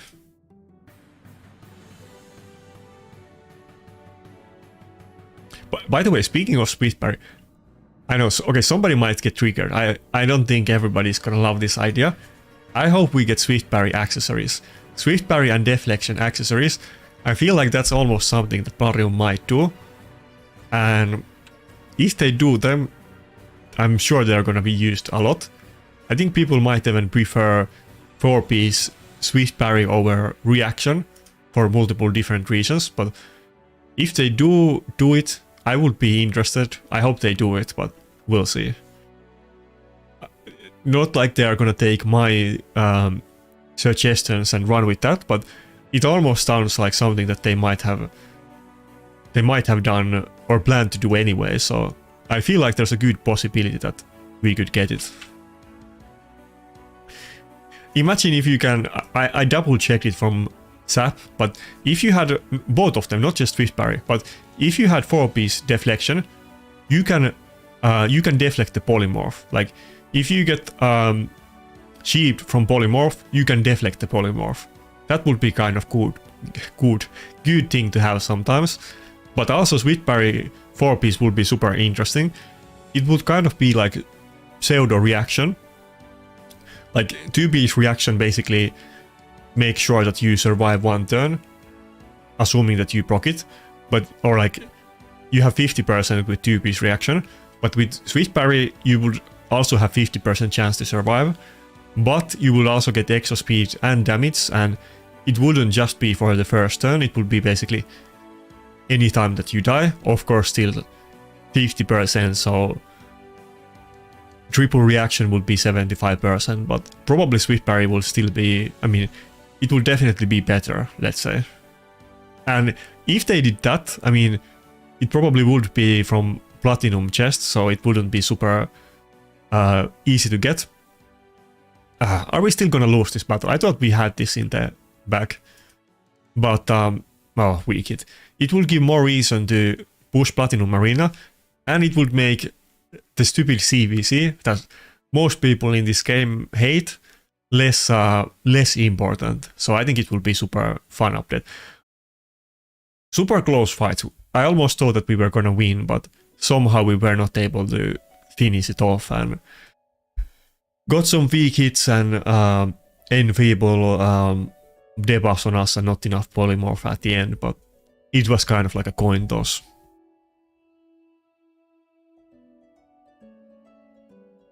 We're just going back and forth. I mean, I'm not like losing points, but I'm definitely not like yeah, pretty much like 50-50. I think we started out with a win streak and then we had a loss streak and then it's 50-50.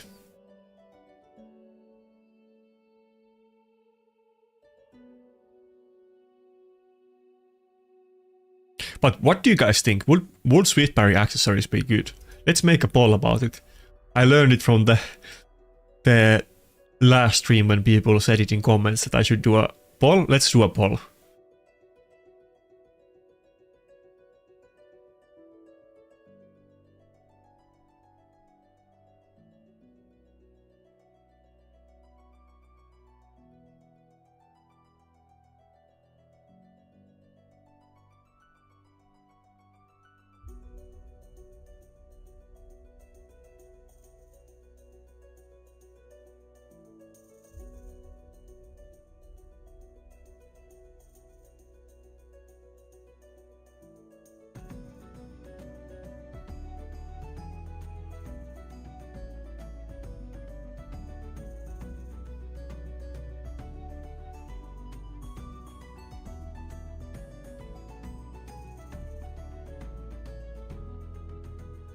Oh, he went with double reviver. There's no way he's gonna go triple reviver.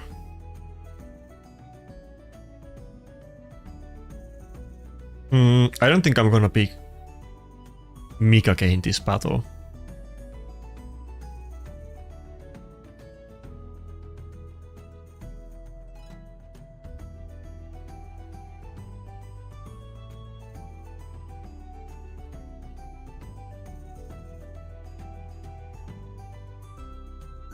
Okay, poll is up. Let's see what you guys think about it. Wait, how can I vote? It doesn't even give me the option to vote. That's stupid. I want to vote too.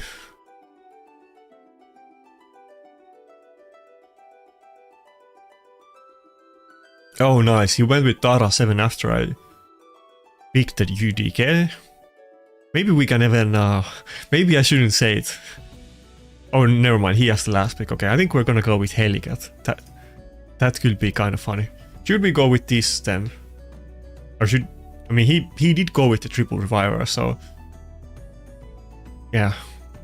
I think he went with the triple reviver, so I wouldn't have any, since he already opened with the 2.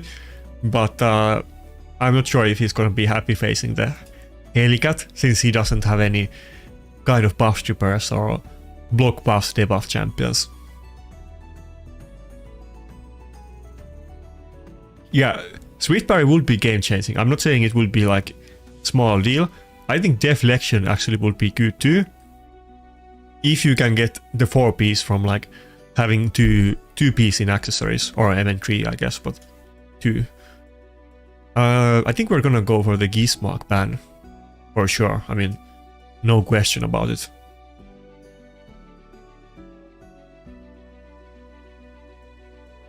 Perception accessories,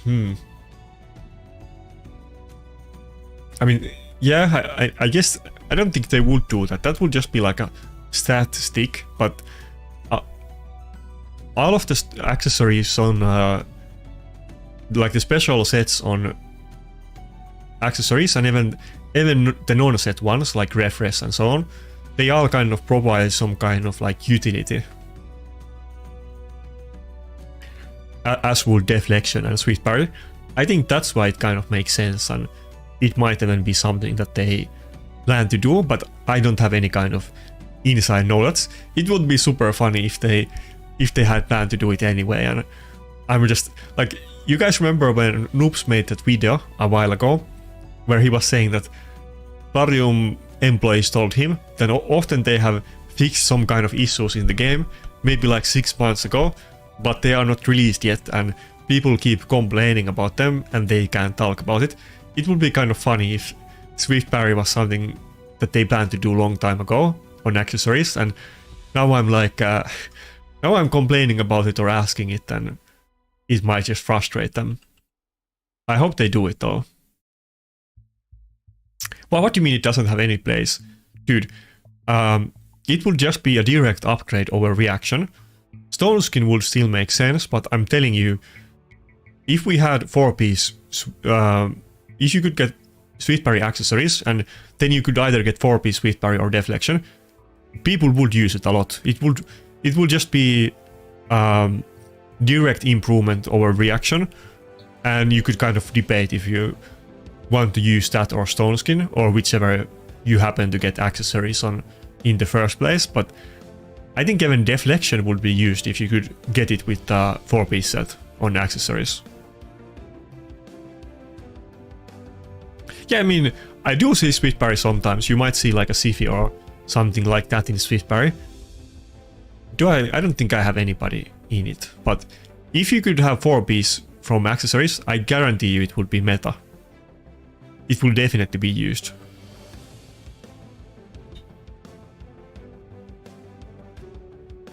Probably would be good for me, to be honest. I mean, let's be honest. I think it would be good for everybody, but I think it probably would benefit my playstyle, to be honest.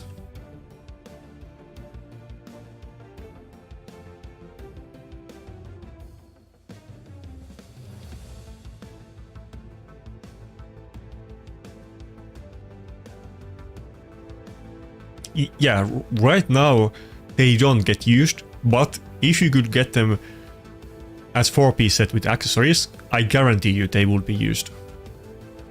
And it's kind of, I mean, maybe, I mean, every set can't be top tier, every champion can't be top tier, but they are kind of exclusive sets and they haven't. Swift Parry saw some use a long time ago, but Deflection has never seen any use, and in this meta, I think Deflection would actually be used if you could get it with accessories, so would be kind of cool update, to be honest. Maybe they could add it to something else than Platinum Chest. Maybe it could be from Live Arena rewards or something else. Maybe the upcoming Clan versus Clan CVC. Maybe from that could make sense. But if they do it, I hope they also add it to the Platinum Chests. It will give people more reason to push for it, and we could maybe get the PvP community more active again, like it used to be.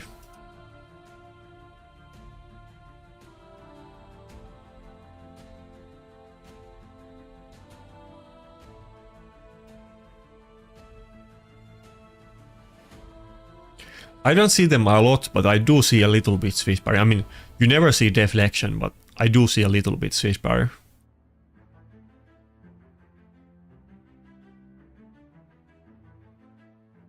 Honestly, now that I think about it, I mean, they definitely would want it to be exclusive set and somehow like incentivize that people buy packs and so on. Probably adding it to Clan versus Clan PvP CVC, that would be the way to go. I think if they ever do it, that would be the content where they probably would add it. But assuming that they are gonna add it in the first place.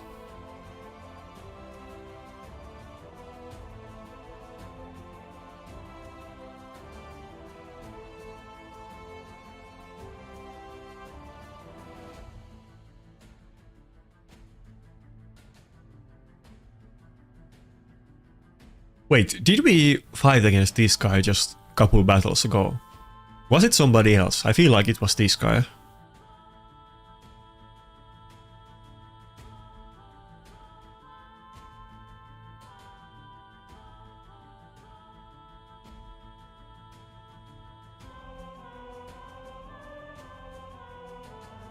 I think we're just gonna go with Rotos and probably ban the Narcissus, or we'll see.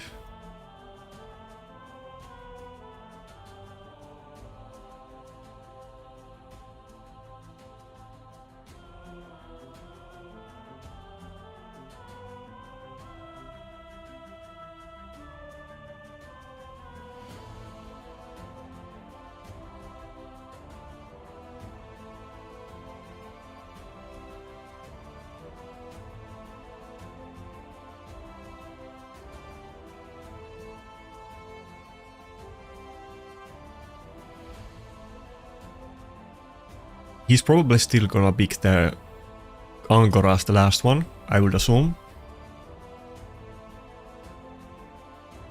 If I go with Duchess, I'm gonna have tons of buffs on me and Narcissus is gonna block revive, but I think we're probably gonna do this and ban the Narcissus and pray for the polymorph. That's the way to go.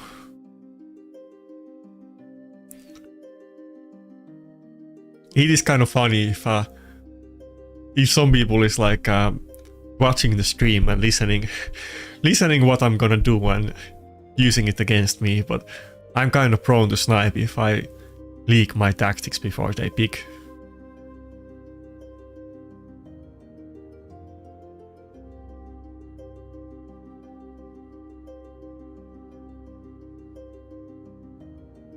Okay, we're pretty close to 50-50, only 60%. I thought it would go more either way, but I guess people are kind of split on the topic.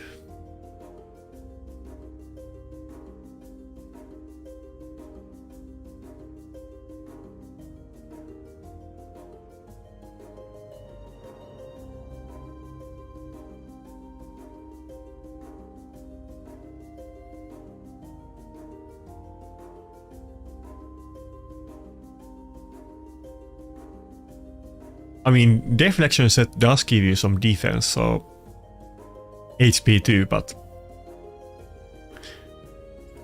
that's kind of what you're asking for. Not really. I mean, I know what you mean. The Merciless gives you way more damage, but still.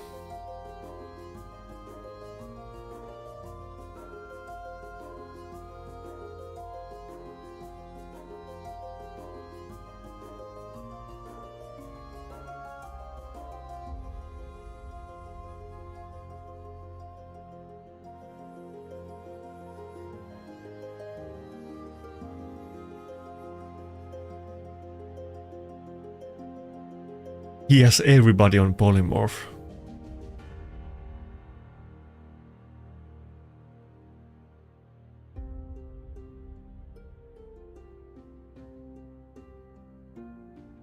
I'm definitely assuming that there are more sets coming for accessories, so it seems to be the way to go for them. But I mean, how many accessory sets are they gonna do? Probably not as many as you have on artifacts, so not endlessly, but I'm sure we're still gonna see a few more new ones. It would be kind of weird and complex if there's no reason to farm Spider, since there is 300 different accessory set. I mean, it kind of is that way for normal items too, but I don't think they would want to do it. Oh, nice. Maybe I should have... Well, it wouldn't have done anything if I get petrified, but I could have tried to do another A1 and gamble. If I got another extra turn and didn't get petrified, I would have just killed the Siphi. But that was pretty good too, so... Hello from California. What's up?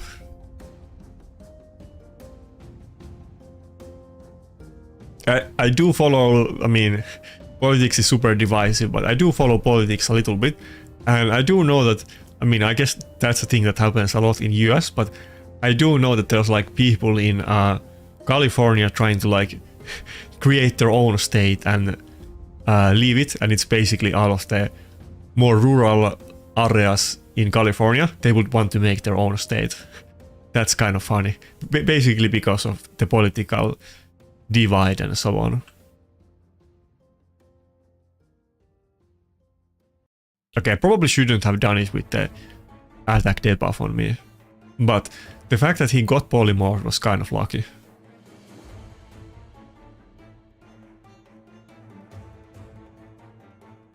Yeah, I hate Harima too. You can trust me on that one.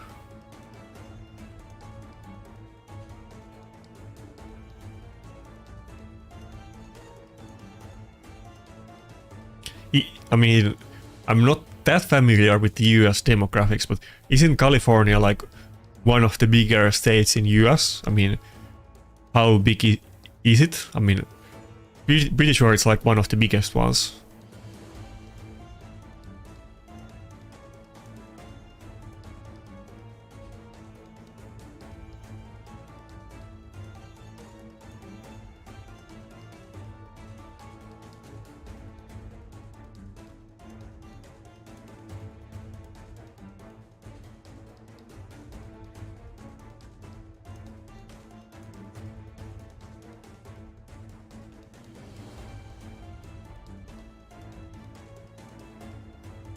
Yeah, actually,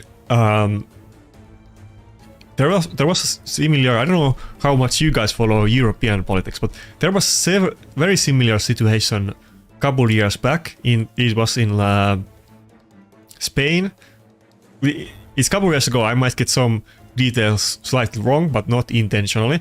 But in Spain, there's like a part of it that's called Catalonia, and they are like the, I guess, richest part of Spain.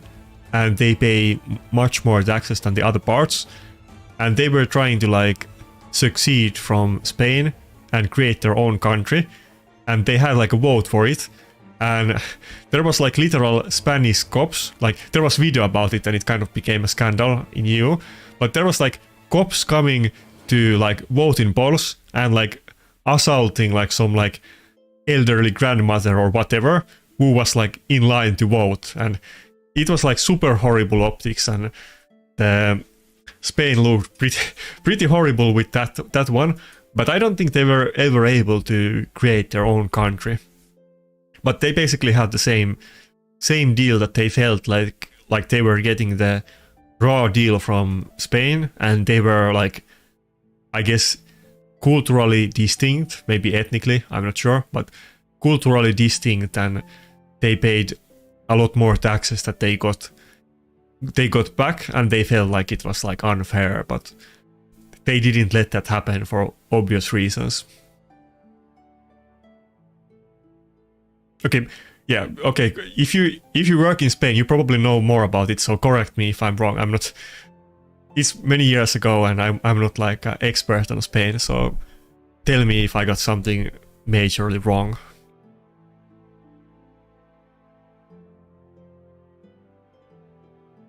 But it was very interesting event, and I was kind of hoping they could get their own country, but usually that doesn't happen without a war, so usually they don't just let you vote to create your own country.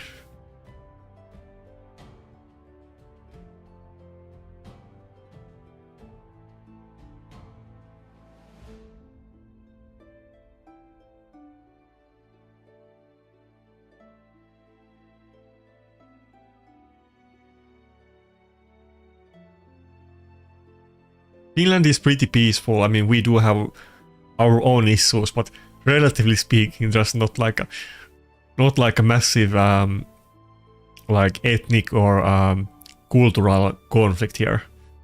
The biggest ones is maybe between like political lines, but it's the same everywhere, so it's not that big deal.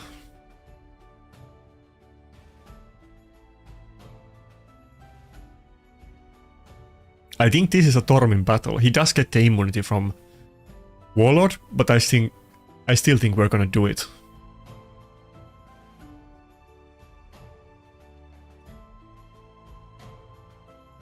I kind of want to see if he picks Charge it first. I don't know if I should. Let's go early Tormin actually, yeah. Let's do it. Tormin and Duchess.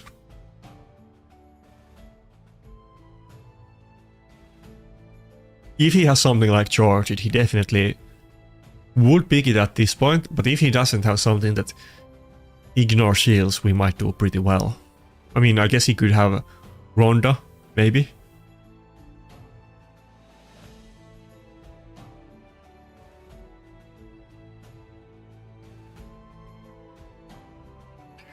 Yeah, I mean, Finland is, but I mean, obviously there's still like, you know, like culture war and politics and this kind of stuff, but that is true.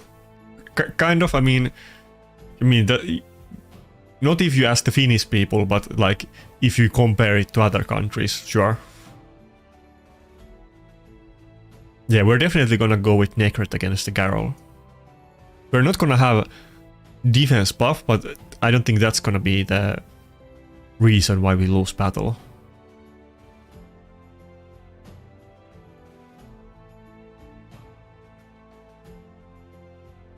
Like in Finland, for instance, I mean, apart from like the left and right thing and maybe like localism versus globalism, I can't say that word. Globalismi vs localismi. I can say it in Finnish, but not English. It's hard to finish the word in English, but apart from like that, there's like, you know, local stuff that some people, we have two official languages. There's Finnish and Swedish, and some people want to remove it. Some people hate those people that want to remove it as like Swedish as second language. Then there's people that want to leave EU, or people that are very EU critical.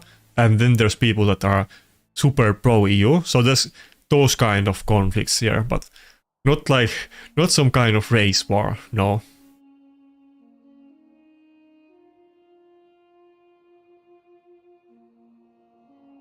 Not yet, at least, but maybe we'll get there.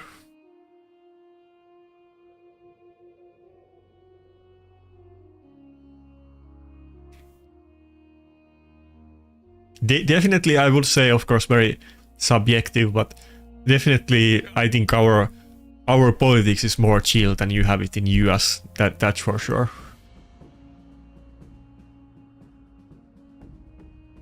We actually have the EU Parliament elections just now. On Sunday is the day of the official voting. You could have voted early on, but you can't vote right now. I'm gonna go vote on Sunday myself.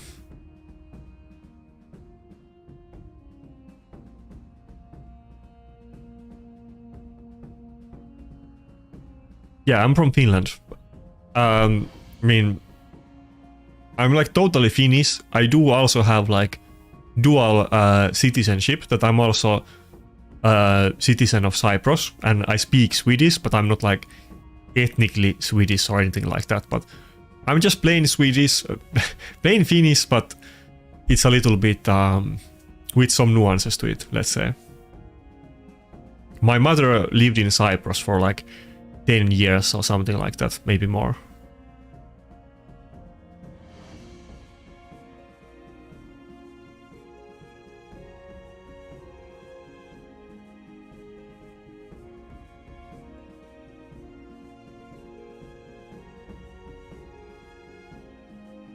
Maybe I should have slept the Arbiter and not the Harima.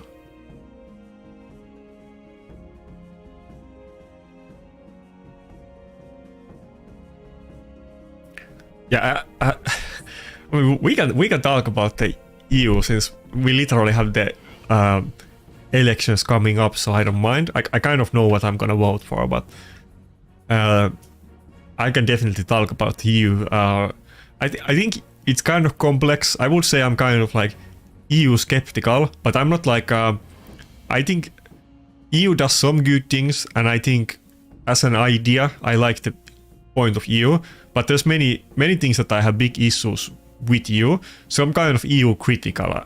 I'm not like 100% we have to leave EU, though I wouldn't oppose that either. I'm kind of like I could go either way on that issue, but I do think there's some very big issues on EU, apart from just the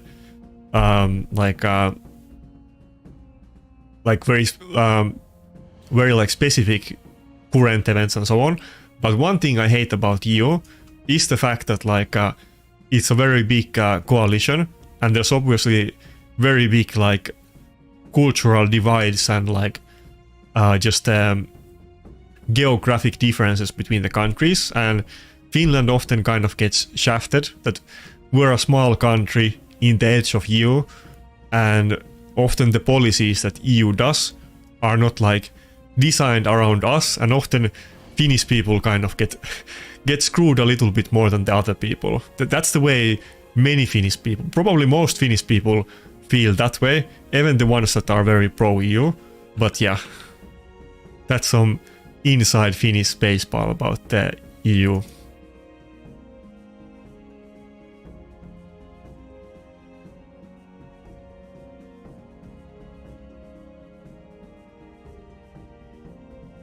Mikage Necret Gala. Probably I'm not gonna pick that one.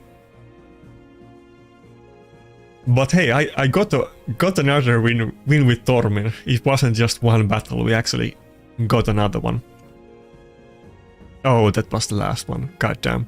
We had a little bit win streak at the end after going a lot of 50-50.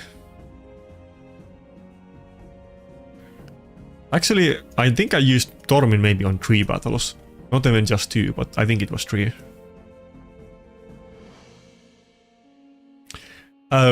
What Reddit Rotos thing are you talking about? I have no idea what you are referring to. Does Finland have oil? No, Finland has like no natural resources basically. Maybe like a little bit of gold, but not really. So Finland is mostly like a service industry.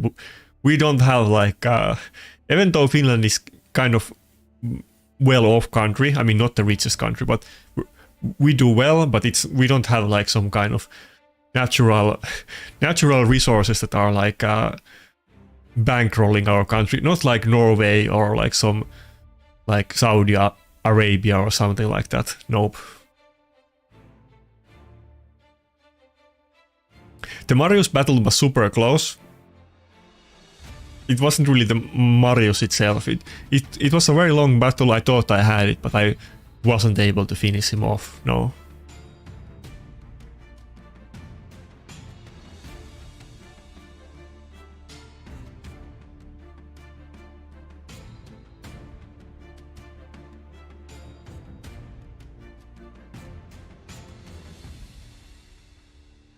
I'm actually kind of hoping I could get a couple more UDKs and maybe empower him, but it's the same way with, like, you know, everything that you use, of course, but since you build UDK tanky and he's super tanky with the passive, would be kind of nice to get him empowered. Okay, should we go straight for the Curse City, or okay, maybe I'll get the dailies done first, but then we will get to serious business with the last couple Curse City floors.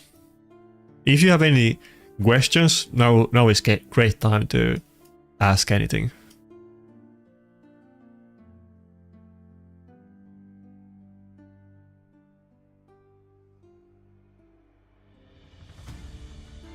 Yeah, Finland has wood, and I don't know if you follow. Weren't you the one that mentioned UK, Chris? Were you the one from UK? But if you were that guy who mentioned UK, I mean, I guess UK kind of had issues with EU in regards to like fishing rights, and they were kind of getting screwed by EU in that department.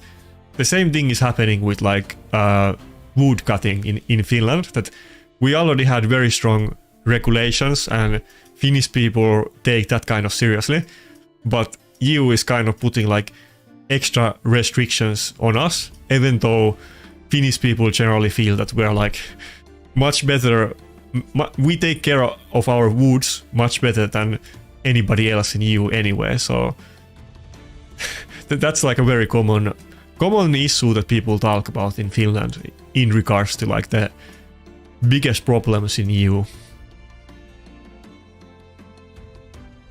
What's my favorite color? My favorite color is like black with either red or green. Those are the best combinations. If I had to say one color, I can say it's either red and black or red and green.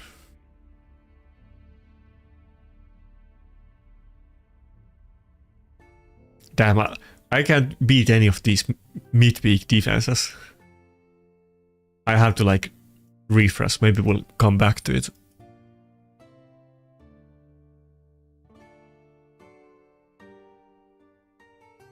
I don't know if I can show it to you, but in case, yeah, I don't think I can, since I used my keys. In case you guys missed it, Iron Twins is super easy now. You should basically look into reworking your Sand Devil, Iron Twins and Phantom Shogun teams, but you can kind of face roll all of them. I'm just running like Duchess and 4 Nukers at this point. You don't need any kind of setup with Iron Twins anymore. Maybe they made it too easy, but I think it's kind of good because I don't want the new players or mid-game players struggle with Iron Twins. I want everybody to be able to farm this boss, to be honest, but maybe it's a little bit too easy.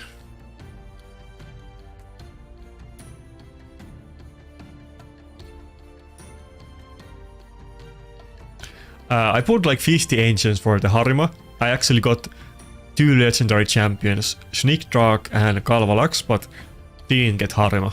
Obviously I was pulling for the extra chance with Harima. But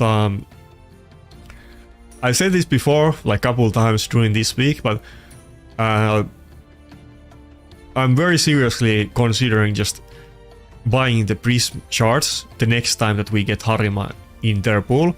That's the best way to really get him if you want, and I will probably go for it because I haven't bought any of those so far, but they are so much better than other shards in the game if you want to get a specific champion. And out of the non-voids, Harima is a massive deal for PvP, and it would be a lot fun if I actually had her, so I might actually go for it.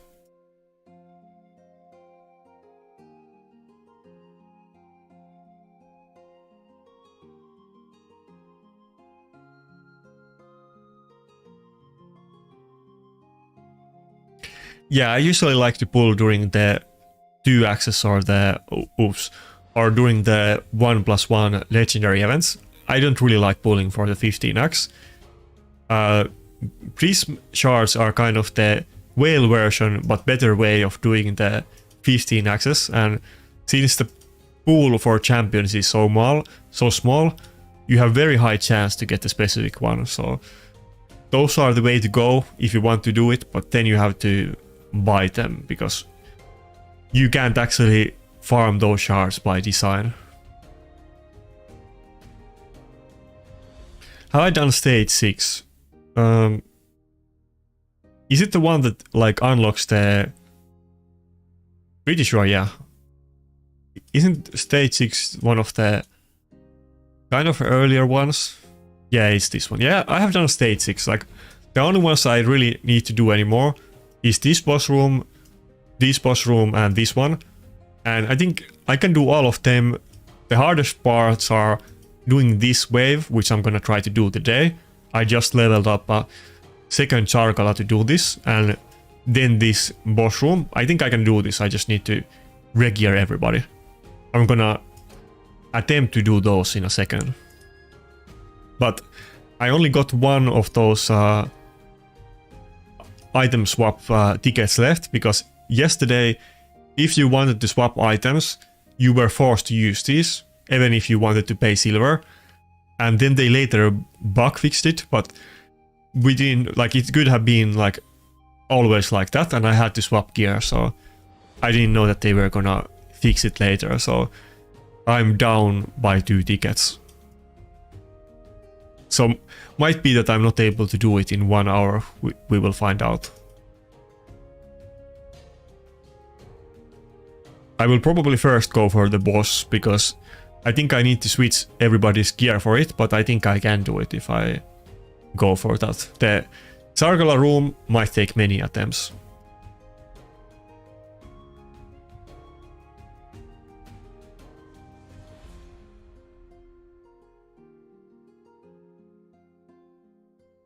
Did I? Oh yeah, I have my defense up. Good. I always forget to put my defense up and then I derank.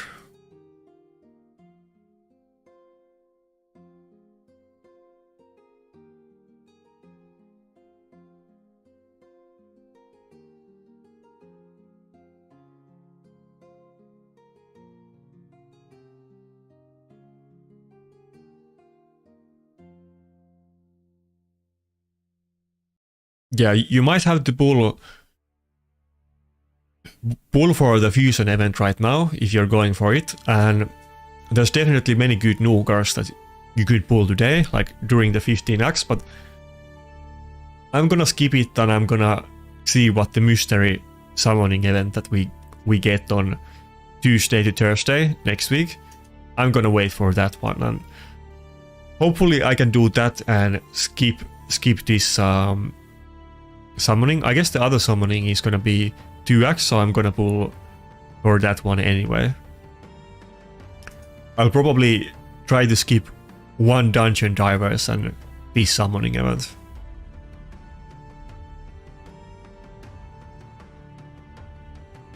Yeah, fair enough. I don't think I'm ever gonna use this fusion, but I missed a couple of them kind of accidentally, but I still try to go for all of them if I can, so...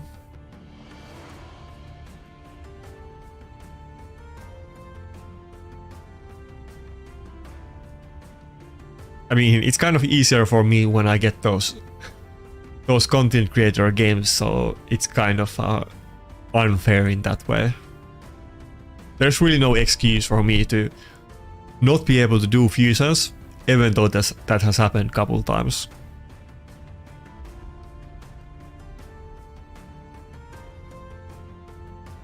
Yeah, purely for that. I mean, it's isn't it Bannerlords? What? No, it's High Elves. Yeah, and I don't have High Elves Faction Guardians maxed. I mean, 6 out of 10. Let's say he was on a faction. Let's say he was undead. Then I probably would skip it. But since it is in High Elves, I probably should go for it. Getting 10 speed on Arbiter could still be pretty big, though I'm not really using my arbiter at all, but you never know.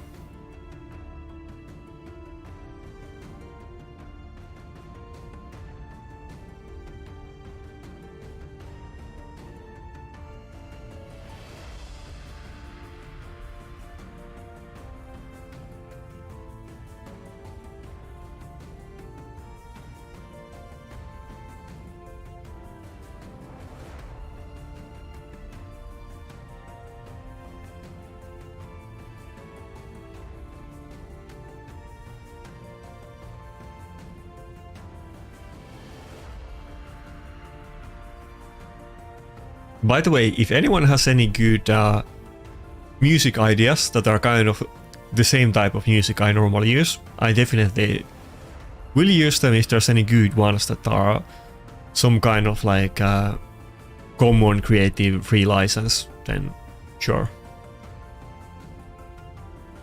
But the ones that I use, they're usually in the description of my videos, except not on this one because I have like a big playlist of the songs, but it's all from the same artist and his stuff is mentioned in the description, but it's a guy called Alexander Nakarada and he has a website with all of that music and you can download all of it for free. I do pay for his Patreon or whatever, but you can download it and you can use it for free. Oh, I forgot about this. I need to do... Oh my god, I need to do 300 campaign runs. That's kind of... I'm probably gonna wait. I can't do this right now. I need to do the fusion events. I don't have the time. Maybe I'll do it at some point during the fusion, but not today. I'm probably gonna skip out on doing this for a couple days.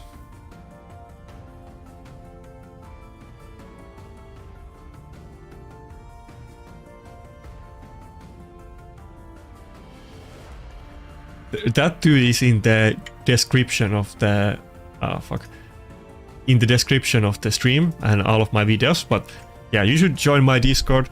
I'm trying to make it the go-to place to talk about Arena. There isn't really any big Arena Discord in Raid. There used to be, it was Manibal Discord long time ago. Probably half of the stream has never even heard about Manibal, but he used to be a big content creator years ago. But he quit. But I'm trying to make my Discord the place to be to talk about Arena, so join it. I'm gonna shill for it a lot, so you might as well join it now since I'm gonna talk about it many other times too.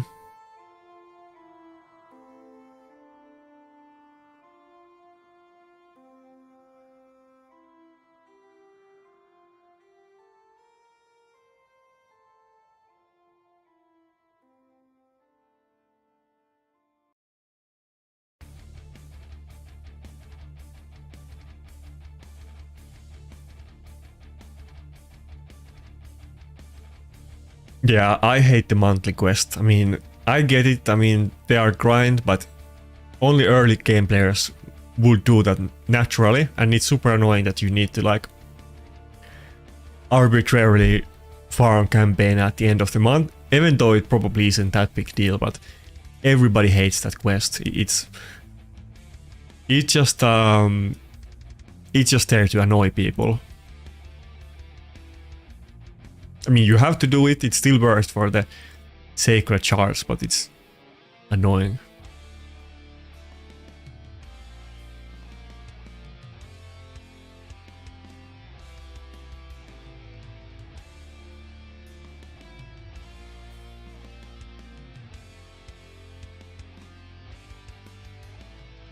Yeah, Moneyball is still alive. I mean, sometimes he pops in on the Mad Discord, and Moneyball actually commented on one of my videos maybe like 2 weeks ago. The video I did with Drock, I think on that one he saw it and he commented on it, so that's kind of interesting.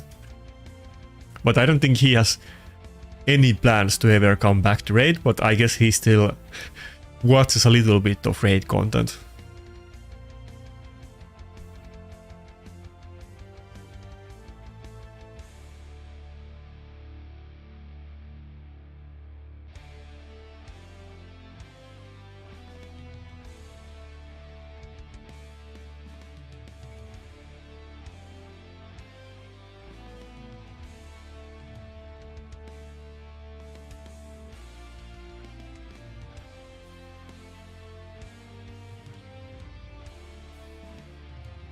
Yeah, out of the like kind of annoying, tedious little issues in raid, maybe the daily quests are they are not like the biggest issue. I don't see them ever changing it, but I feel like they could be like, I don't know, auto-completed, or you can complete them with some other way. I mean, if you're gonna like farm dungeons or a sand table, maybe you can just substitute using energy for the quest or something like that, but I don't think they are gonna go out of their way to make it any easier. One thing that they should fix though, even though it's also a super small deal, but when you do Doom Tower and you have 15 keys daily, and then you do the battles with super raids, you need to turn off the super raid every time and then turn it back on and then back off, or the next day you need to put it back off, because you can't do the 15 keys like in row. You need to turn it off and on like every day once.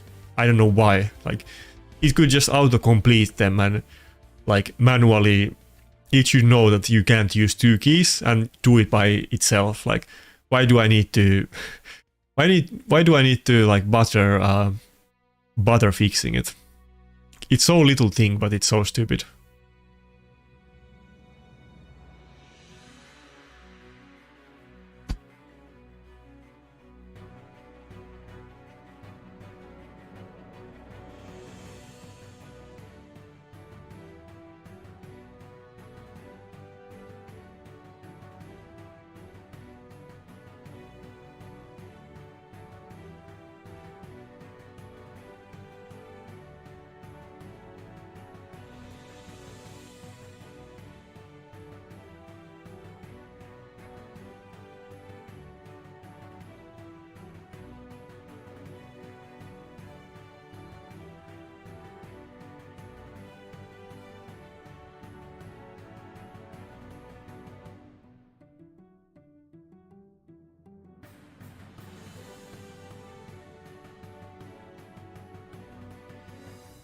I hope that Curse City is someday as easy as Doom Tower is right now. Doom Tower used to be super hard when it was new.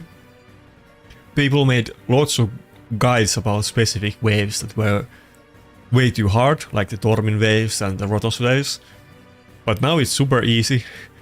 I hope we can get there with the Curse City at some point as well, but Curse City, probably not. I feel like it's way harder than Doom Tower was when it was new, but maybe it isn't really. I mean, Doom Tower was pretty hard when it was new. I couldn't do the first rotation. I think I was stuck on Tormin floor or something like that.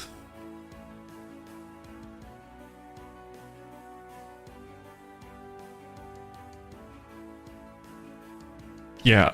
Okay, that's another one of those small tweaks. Like, why do we even have gear recommendations? Like, it's recommending you to use like 2-piece offense sets on like some random nuker.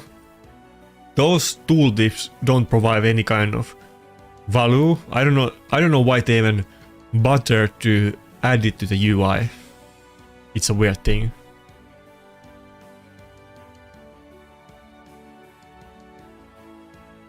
At this point, Raid should just make their own like Raid wiki and then have like some in-game tooltips that link you to the Raid wiki. That would be the, in my opinion, smart way to do it.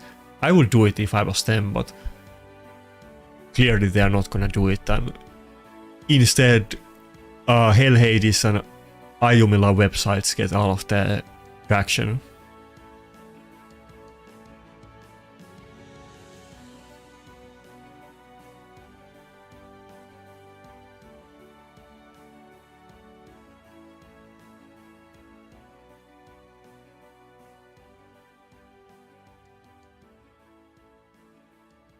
Yeah, I guess so, but I mean,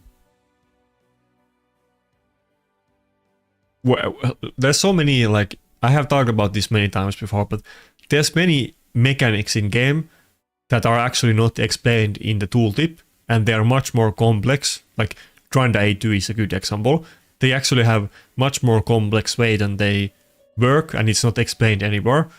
Raid totally should have made a wiki and then added all of the nuances and explanations of everything to it, including like the multipliers and so on. But when they give content creators the information about new champions, they don't even add the damage multipliers to those. And every time somebody asks for the multipliers, and they always say that they're not gonna add them to it, so clearly they're not gonna do some kind of wiki and explain the in-game mechanics and interactions. But I don't know why. I feel like the game could be bigger if there was like more knowledge and theory crafting, and I'm sure they could make much better website for it than like Ayumilav and Hail Hades have with their money. I mean, they have the developers and the tools and so on. They could do a good website and have that kind of information that other people can't have in the first place. And they could literally just make the in-game tooltips link to the website and so on.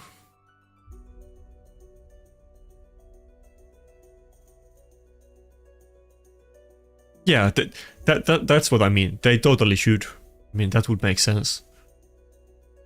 It could be like that you like either like it's in the game UI, or you can like click the game UI to open a website.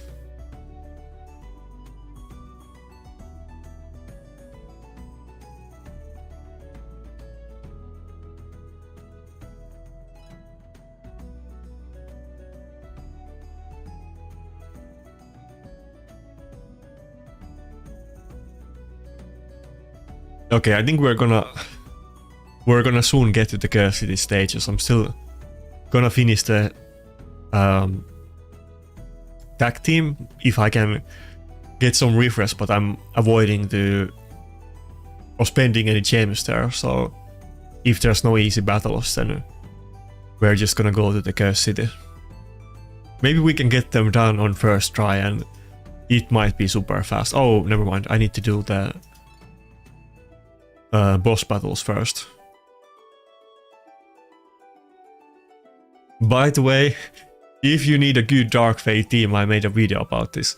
Every time I make guides, they get like no views, and then live arena videos get way more. I don't know why. Like, I don't make guides about everything.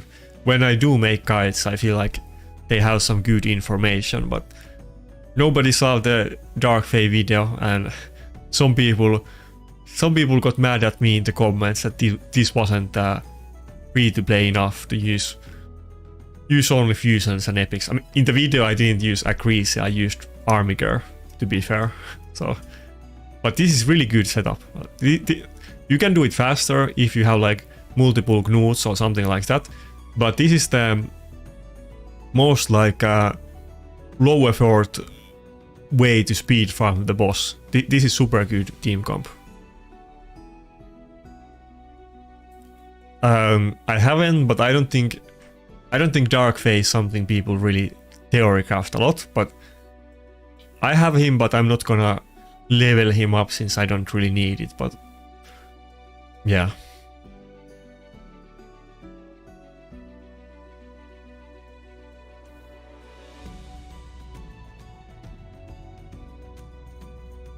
Yeah, maybe I just need to do like PV videos even if they get like no interest, and just force it on people's heads until I get some people that also want to watch non-PvP videos.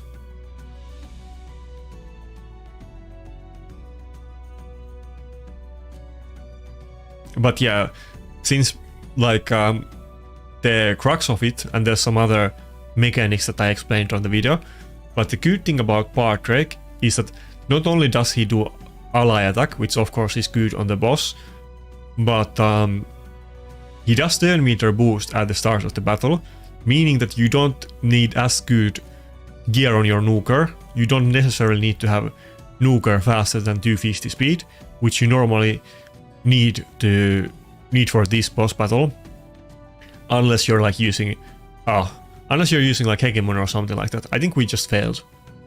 But with Bardrake, not only you get the turn meter boost, but most importantly, every time he takes a turn, he gives you attack buff on your team, which is kind of backfiring to me right now because he also gives shield to Accessory and defense buff to Knut. But if you only use attack scaling champions, it's actually easier to pull this off, but it's a little bit faster this way. But since you do get the attack buff on your nuker and turn meter boost, you need much worse gear on your nuker to actually one-shot the copies on the boss battle. This is easier to do without Knut and Accessory, but it's gonna be slower. Like, you could just have double army gear instead of those two. That would have higher win ratio than this comp. Funnily enough.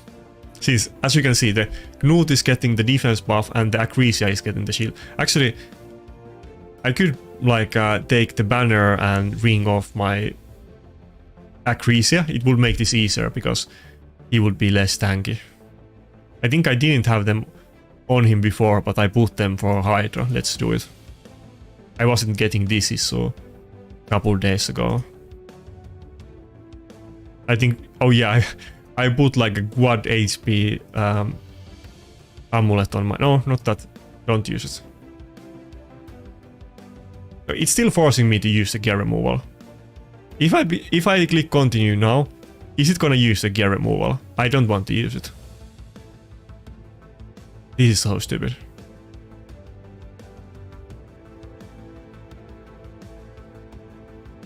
Anyway. Can I do it though? Can I do it without using the gear removal? Okay, let's see. And if we use it, then I'm just gonna go for it. I have used it Kimi. I used to use it before, but this is just faster. Kimi is better.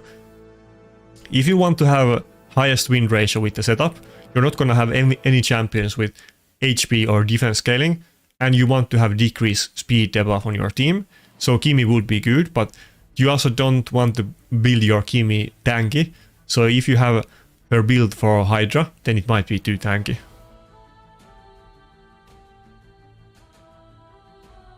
Yeah, but if I check the box and click cancel, it's not gonna let me do it. As you can see. It's just gonna leave the menu. Nope. Still doesn't... Wait, did it? Did I use it now? I didn't, okay.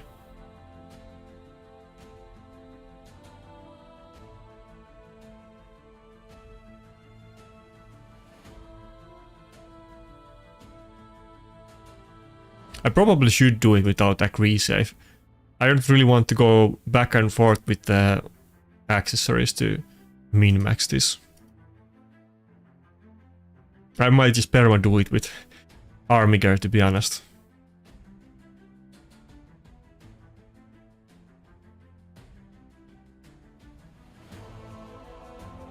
Okay, now it should be easy.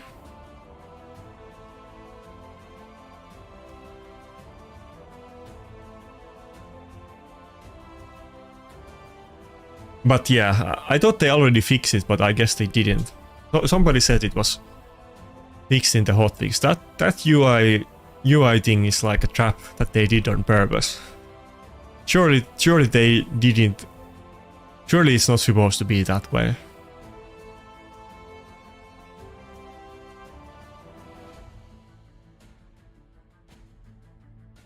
No, when I click the don't ask again, then it doesn't let me do it. You needed to do it without clicking that box. That doesn't make any sense, but that's how we got it to work.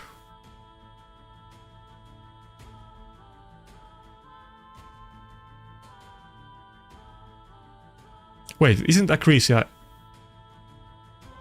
Oh, never mind then. It gives shields if you have HP scaling nukers. I guess I conflated that because Accessory has the passive that she takes 50% less damage if the enemy's higher HP than you, something like that. But when I take the ring off, which was like a quad HP ring, to be fair, but then she's a lot less tanky and it works. I guess it was that way, but Knut gets the defense buff. That's kind of issue. But Knut doesn't kill my team, it's Accessory that can actually kill my team.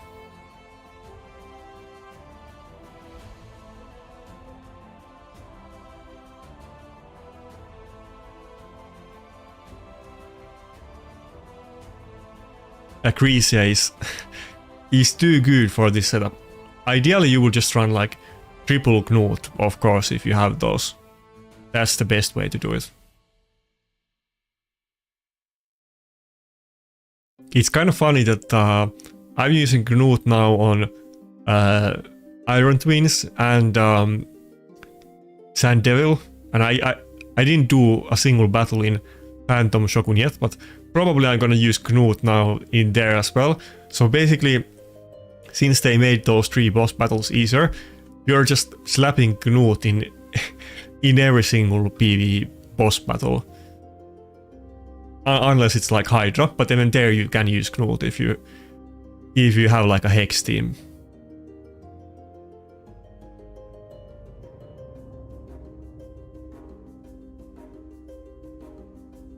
But yeah, it's now much better when we remove the extra HP from Accessory.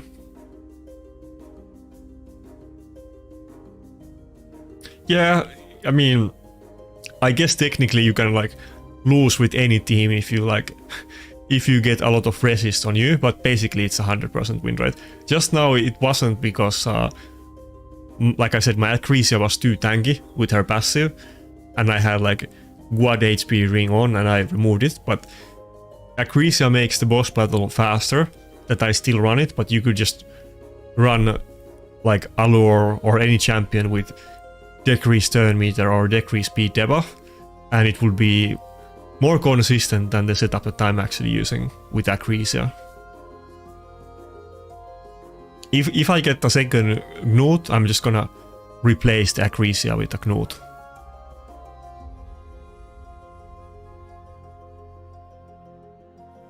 I'm from Finland. It actually was talked about multiple times in today's stream, and it's not like I'm hiding it, but yeah, I'm Finnish.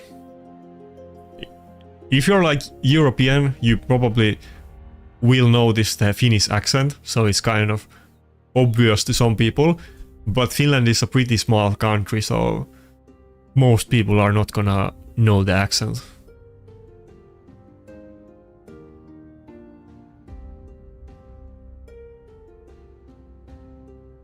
Yeah, I'm sure there's probably some other thing that I could even speed this up even more, but like maybe the Hall's Ring would actually be good, because he would have the decreased speed and also do a lot of single target damage.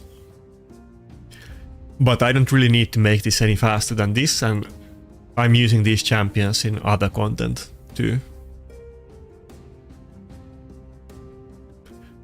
Apart from the fact that I probably would prefer to have the accessories on Accessory for Hydra, for her to be more tanky, but I think I actually ran it not last week but the week before it.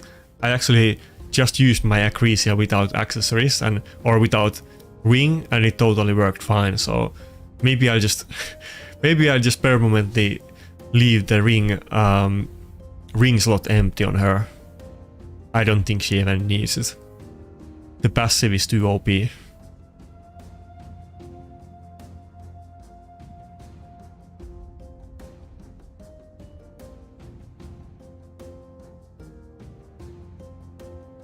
I mean, I guess technically you could say, Finland is part of the northern countries, but I guess we are on the border of the eastern border of Europe, so you could say we're an Eastern European country. I don't think people kind of usually appropriate the Eastern European countries also by culture, and maybe Finland is considered more similar with the other Nordic countries and the Middle European countries than the Eastern ones.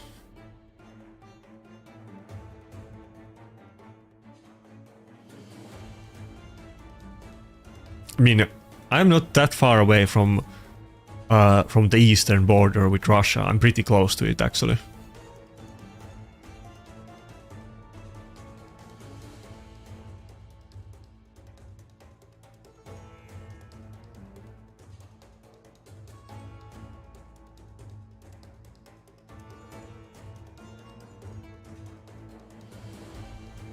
Yeah, I think there was at least two maintenances. They weren't really like long ones that you couldn't log into the game for hours, but I guess they had some issue and they had to do it again. Or was there a third one?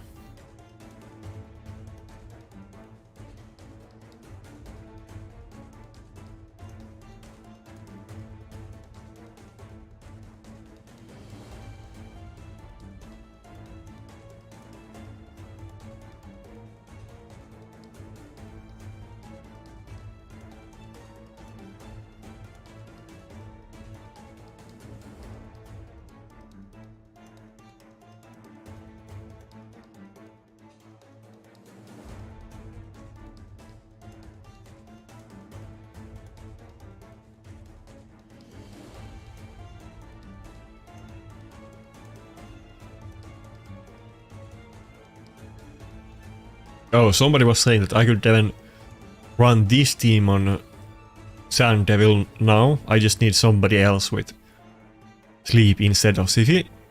I do have the champions for this apart from the Sifi, so that might be good. 20 seconds would be fast. It was like 1.5 minutes for me now with just Guard Seeker and Knut, but of course if I can do it then 20 seconds sounds even better. I used to do 6-minute runs on Sand Devil with Guard Seeker and Tomb Lord Dreng.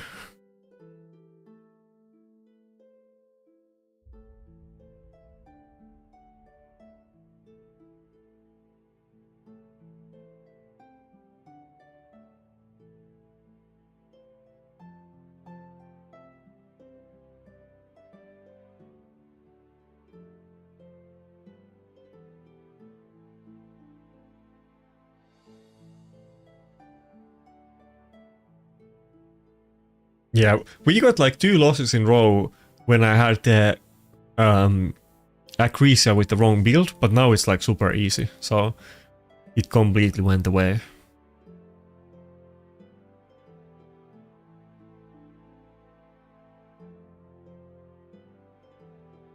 At this point I almost don't even need lethal, but you always want to get better stuff. I could use 1 good attack boots, and that's pretty much all I need from lethal, apart from like maybe like really good gloves or something like that. I do have multiple good ones, but maybe I could use like a really perfect attack gloves, apart from like, yeah, perfect speed boots or perfect attack boots and perfect attack gloves. Maybe I missed those, but I do have good pieces on both of them, and I do have many good chest pieces actually.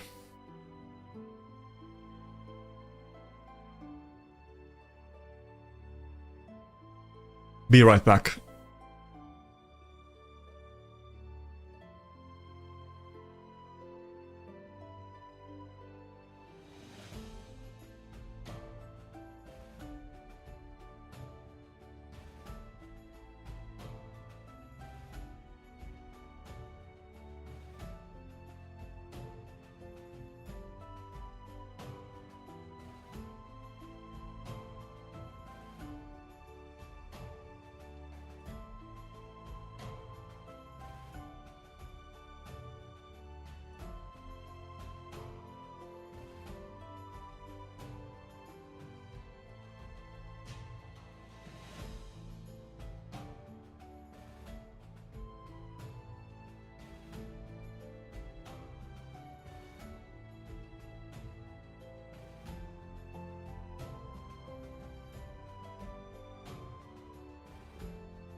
Okay, let's see what we get.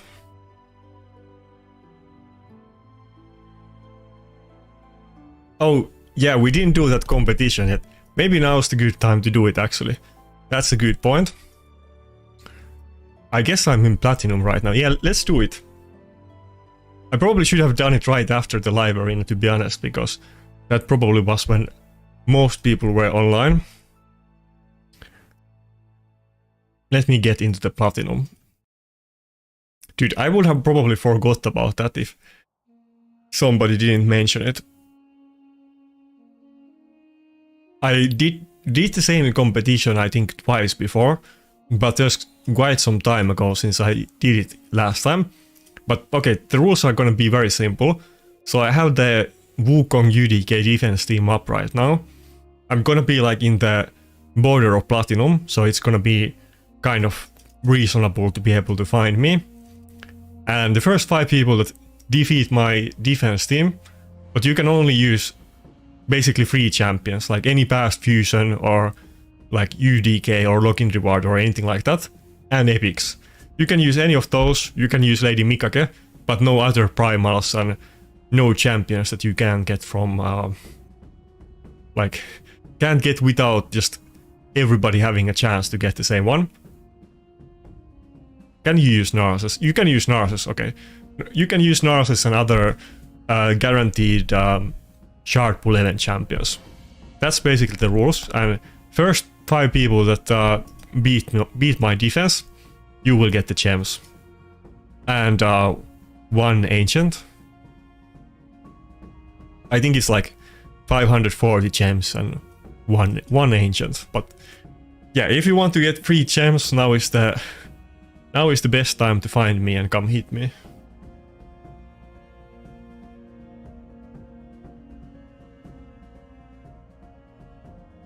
I'm at 4041 points, so come and get me.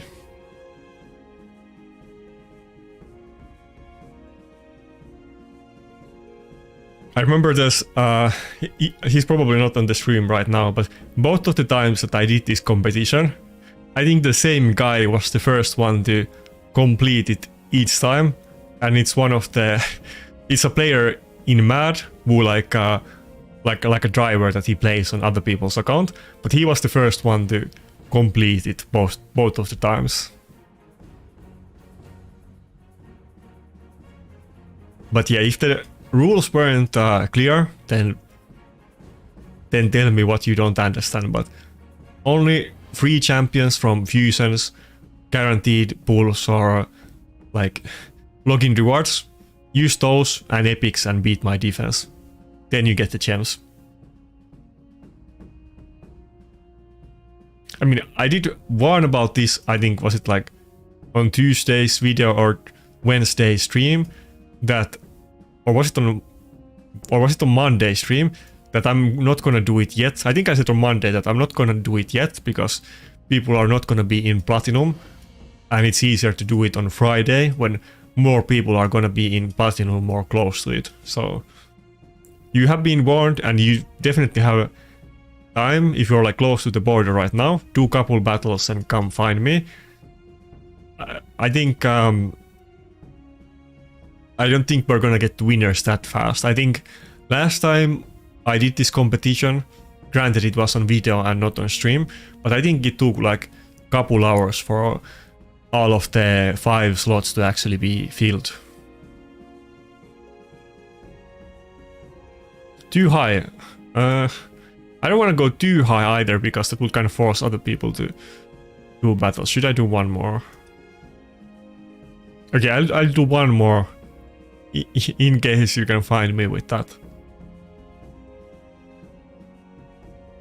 I'll get extra 6 points. It's not gonna be too hard for other people either.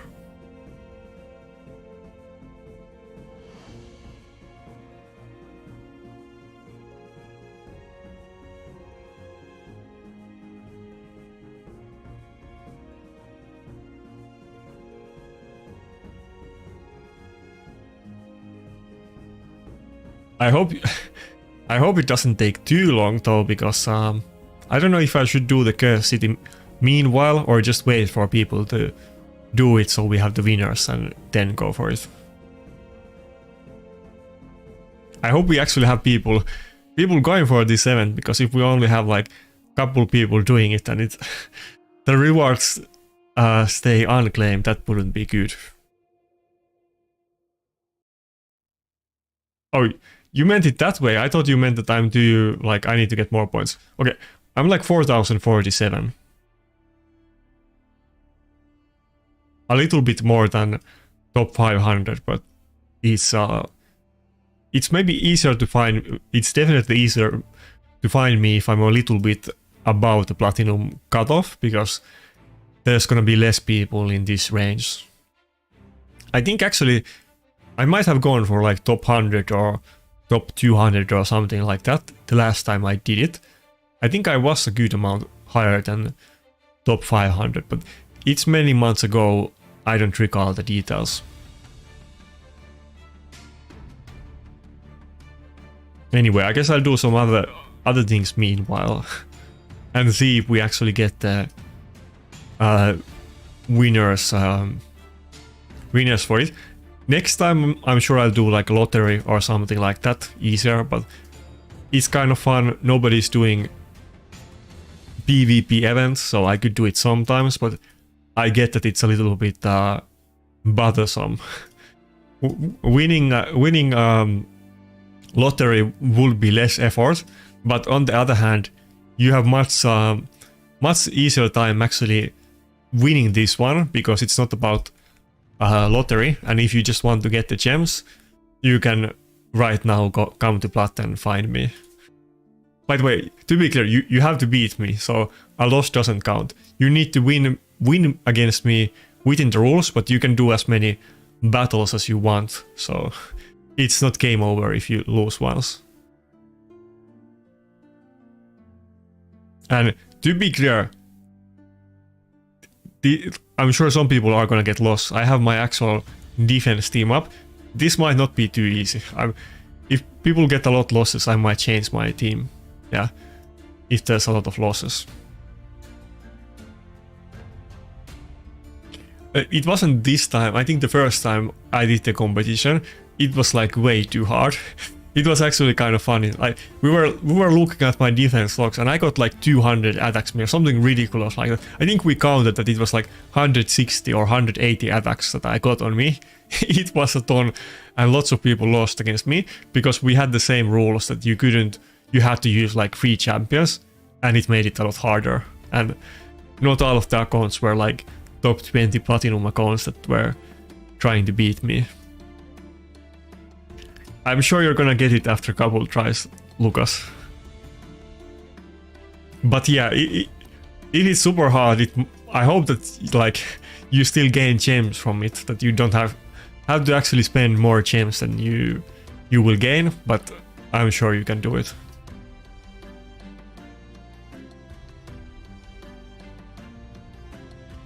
Yeah, Lucas is trying to get it.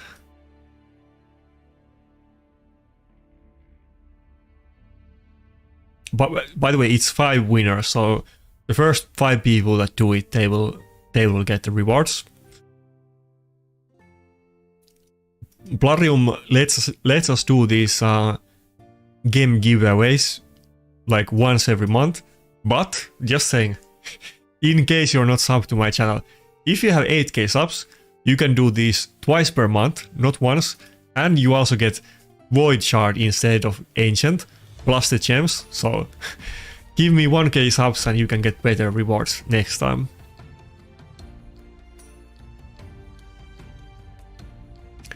I agree, Void, but the thing is that since lottery is much smaller bar in participation, and obviously everybody doesn't even have an account that they could get to Plat, even if they wanted to, I don't want to do this every time, because there will be a lot less people participating on this one than the lottery, but for those people that want to do it, then this is the way to go, I guess. Wait, Astralit wasn't an event. Astralit isn't allowed. Like, only login rewards, fusions, guaranteed champion pools, and like that kind of stuff. And epics. You can use epics, and uncommons and so on, but I don't think there ever was an Astrolith event. We're not counting like 15 access or anything like that. But I think the way that the first guy was approaching it, Lucas, I think probably one of the easiest ways, apart from just going with your own, like, I don't know, UDK and Rotos, would be some kind of bomb team with Gaius.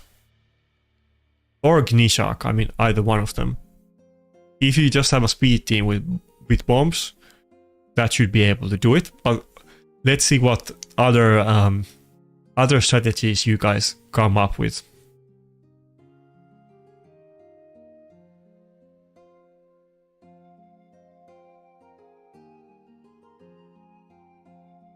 Oh, okay. I'll check it out after this key. You'll get those rewards, I think. Is it on the 25th day? So it's gonna take a few weeks until you get them. Pretty sure it's like the 25th.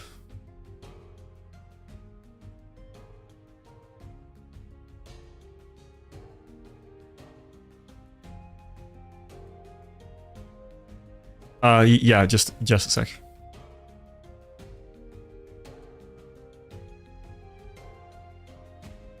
I don't have the fastest team for the demon spawn, I guess. I don't think my Initve might not have any gear on at all. This probably could be a little bit faster.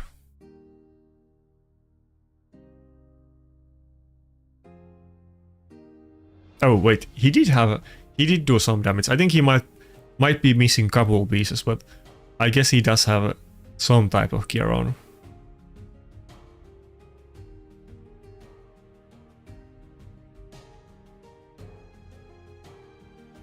But yeah, when do we get the instant complete faction wars keys, just like we have with Clan Boss?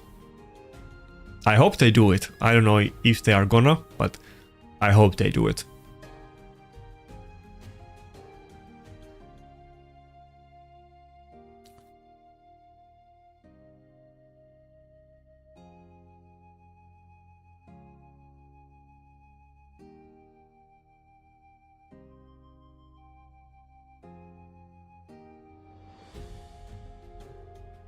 Yeah, I mean, obviously, I don't have like optimized demon spawn team. I'm sure I could do it faster, but when you swap the items around for different champions in Curse City and maybe sometimes like Hydra or something like that, I always have some factions that I have pretty bad teams and they're unoptimized or ungeared and so on.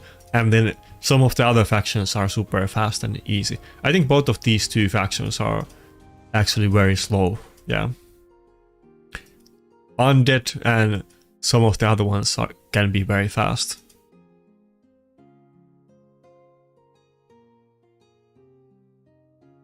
Okay, yeah, Wishmaster got it. Yeah, that counts, that definitely counts. With Phoenix, people always tell me to use Phoenix more in videos. I don't have... Wait, do we have other hits? No, this is before. I don't have Empowered Phoenix. I kind of want to... I mean, I'm definitely gonna keep him and empower him now. I don't know if that makes him good enough for Arena very often, because he's not tanky, but when I get +4 Phoenix, I will definitely try it out a few times.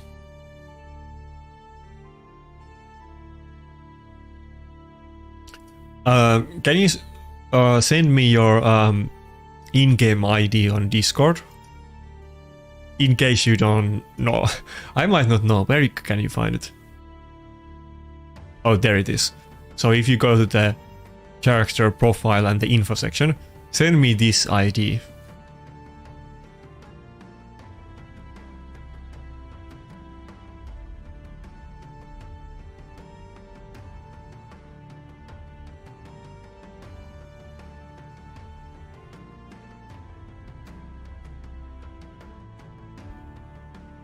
Wait, so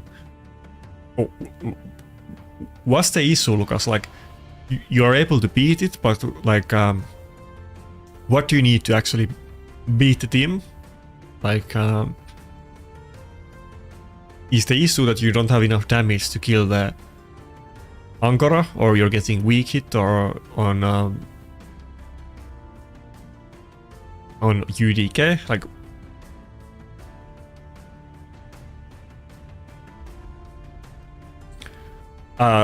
I haven't tried that blessing.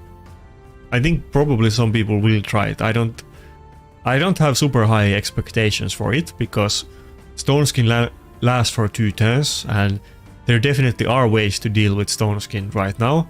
The most common and popular one is Armans. I mean, Armans can easily counter Stone Skin, and Wukong can do it as well, though usually he doesn't have as much accuracy as Armans does, but I think if it is that big issue, it's probably better to just pick Armans or Wukong and have your nukers in polymorph instead of wasting a perfectly good polymorph for crackling roots. I don't think that's gonna be the way to go. Okay, you got it. Nice.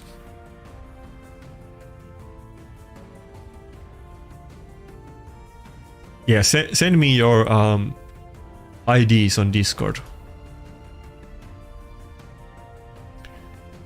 What points are you, Blaze of Fate? I don't want to push too much because it's gonna make it harder. Oh, okay. I dropped down a lot of points. Sure, I'll do it. I'm 4035 right now. Let's get to 4050. So there's still like 3 slots left. If anybody wants to earn some easy gems right now. Well, easy might depend on your account, but you can definitely get them.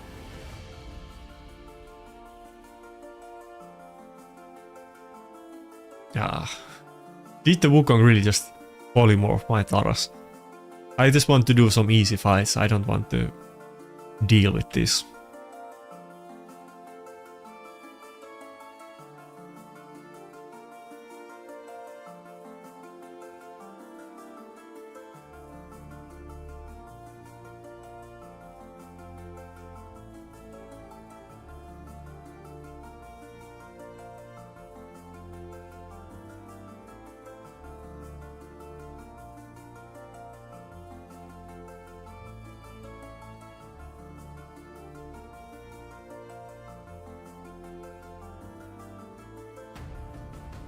Should I do one more?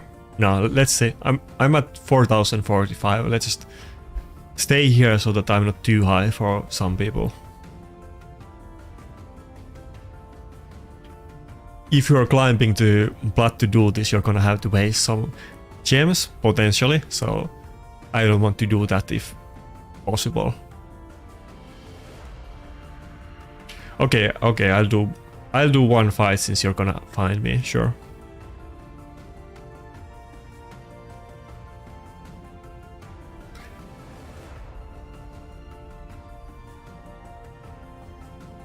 But yeah, good job, Lucas. You got it after a few tries. It would have been kind of sad if you weren't able to do it in the end.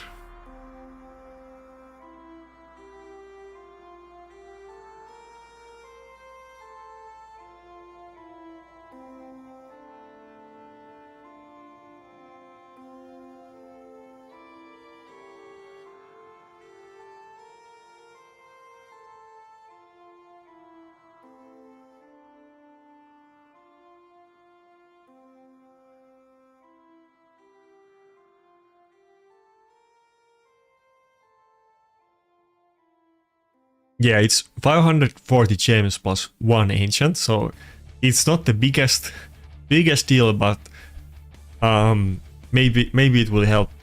Maybe it will be helpful for the fusion, but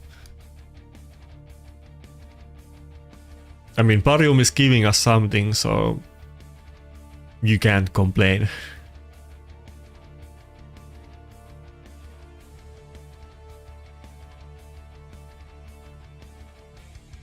Okay, I'm 4055. Surely you can find me now, Blaze of Fate. There's 3-point difference. Assuming that I don't lose or get points. Ghost, so the challenge is that there's 5 winners, so there's like two spots left, 3 spots left, but 2 assuming that Blades of Fate is gonna do it, because, and I'm sure he will if he finds me, but you need to attack me with your offense team that only consists of champions that are like fusions, epics, guaranteed login rewards, or guaranteed summons. If you can beat my defense team with that, then you get 540 gems and 1 ancient, but there's 5 winners, there's 3 left, so there's a time limit as well. But if you're close to plat, I'm at 4055 points.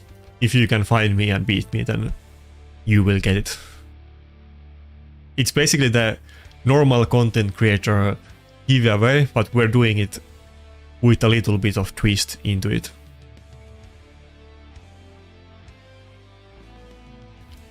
Okay, well, I'm 4050. Okay, I'll do one more battle, sure. I'll do one more battle. Then I'll be higher than you, though.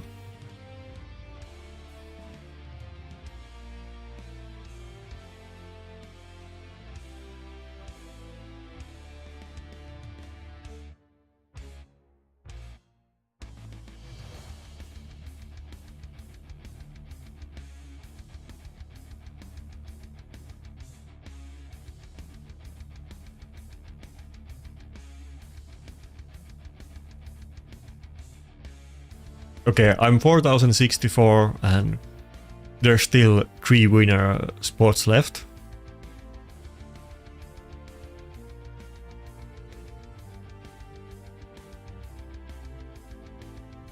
Yeah. If we can't get winners like in reasonable amount of time, maybe we will just do sudden death and allow every kind of team comp, but we were kind of making it pretty hard here. I mean, Lucas did a bunch of tries, he got it eventually, but this is not gonna be like super easy battle. Like, it might take you a couple tries. With the rules, of course. I'm sure with your normal team it wouldn't be that hard, but we're doing it the hard way.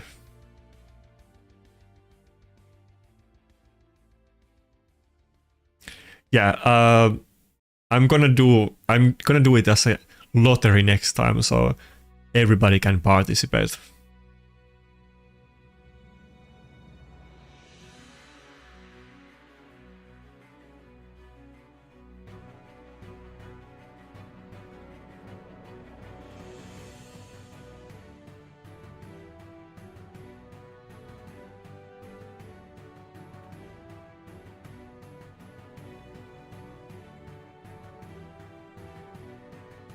Yeah, I think probably the best way to beat my team is with a bomb champion, since I do have Ankora in bombs and so on. There's no bolster or anything like that. But I'm sure you can beat it with UDK and Rotos and Wukong and so on as well, if you want to.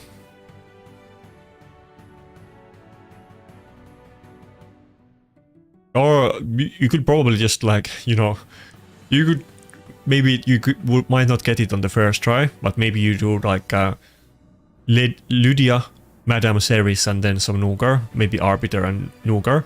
I'm sure that team will beat it, maybe not on the first try, but surely if you get the buff strip, then yeah. It's not unbeatable, but it may be pretty hard with the regulations that we're using. I mean, this is my actual platinum defense, to be clear, so I mean, I'm not making it easy, especially with the fact that you can't just use any champions.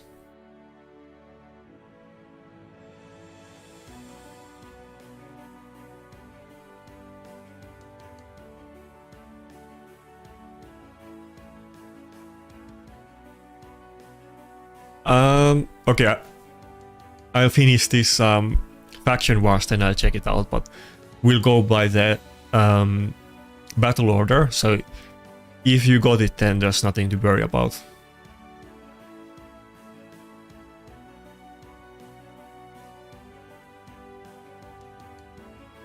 Okay, so if both of you got it, then there's only one slot left. So if you're grinding up to it, you need to be fast. Yeah, Carnage counts. You can use Carnage. If you got Carnage, then you earned it, then you definitely can use it in this one. You can even use Narses. I mean, we said that champions from guaranteed events can't, so you could use Narses.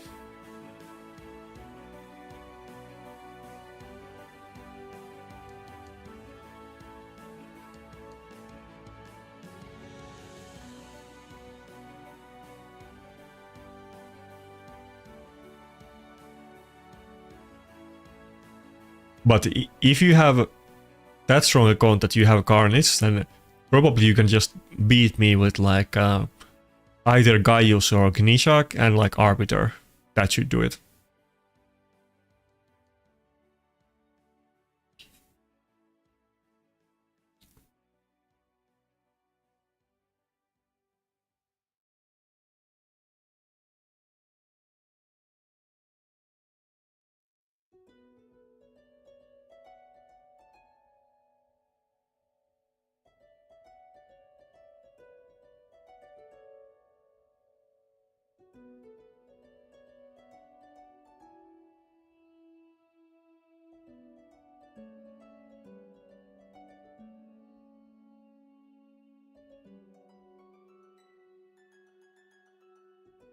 By the way, if you guys have any ideas how to do more interesting competition, then tell me. I think I definitely have to do some just lotteries as well, but I know many other people, they do like I think Authentic and Authentic Kenpachi and Smiley, they like to do that some kind of like game on Twitch where you have those balls that run around.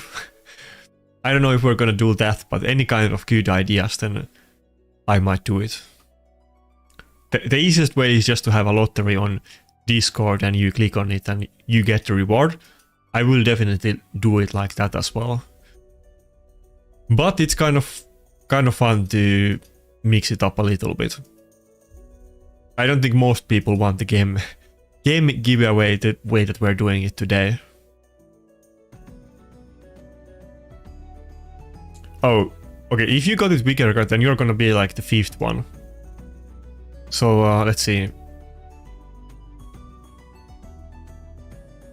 Message me on Discord. Yeah, you 3 got it, so just message me on Discord. People have asked about the friendly fights many times. Maybe they will do it, but they haven't like told us that it's happening. But if it was happening, they still wouldn't tell us in advance, so who knows. But yeah, Eep, Safeweed and Witch, message me on Discord with your in-game tags and I'll add you on the list. And with that, basically all of the slots are filled, so I hope there wasn't any other people still grinding for it.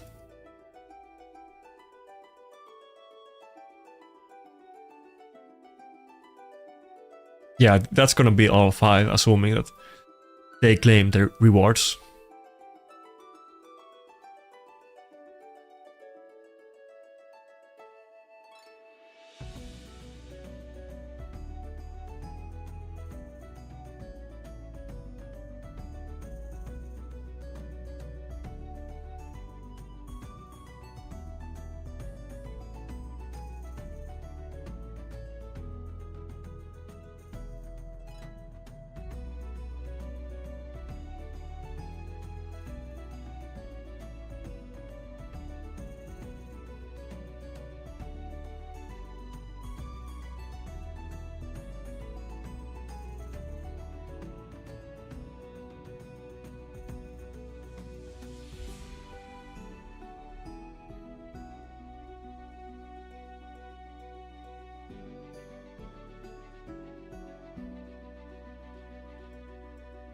I did see like the German German streamer on Twitch called Hammer High. I don't know why. I think he must be like half Finnish because Hammer High just means like first part is English and second part is Finnish, but it's just Hammerhead Shark. But he does some kind of competitions that you get points, like they do tournaments for PvP, and if you use like epic champions or something like that, you get extra points, and then they have like ladders and matchups, and they have like a tournament bracket, and there's an actual winner on those competitions. I don't know how often he does them, but I have seen him do it multiple times. But it's always in German, so most people can participate in it. But that's pretty much the only that kind of stuff that I have seen in Raid. Unless Raid does the friendly battles, and if they do them, then I'm sure people would host a lot more events.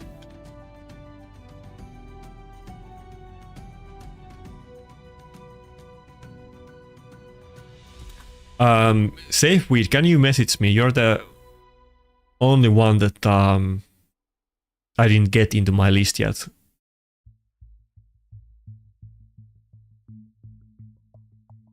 Wait, no, wait, do we have too many names? Now I'm getting confused.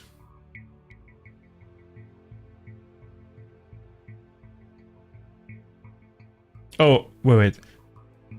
I'm confused. Whose account is Safeweed? Which one is that on Discord?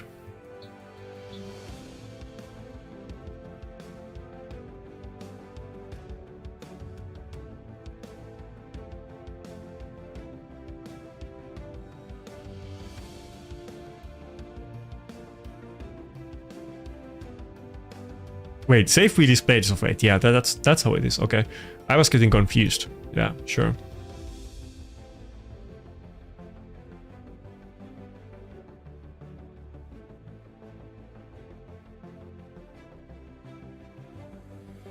Okay, the competition is closed.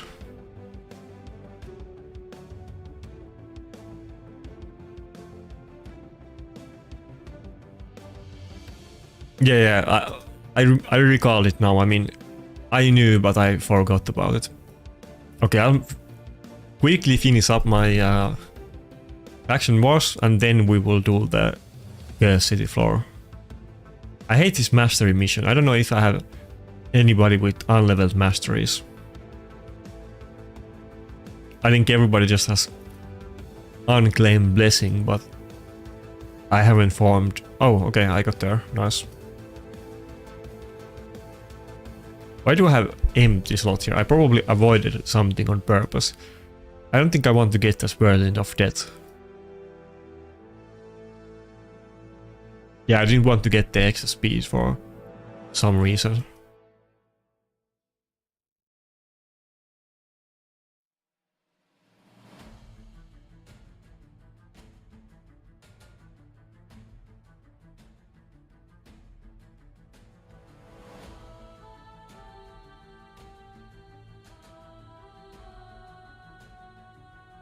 Okay, I hope this is good enough for the mission.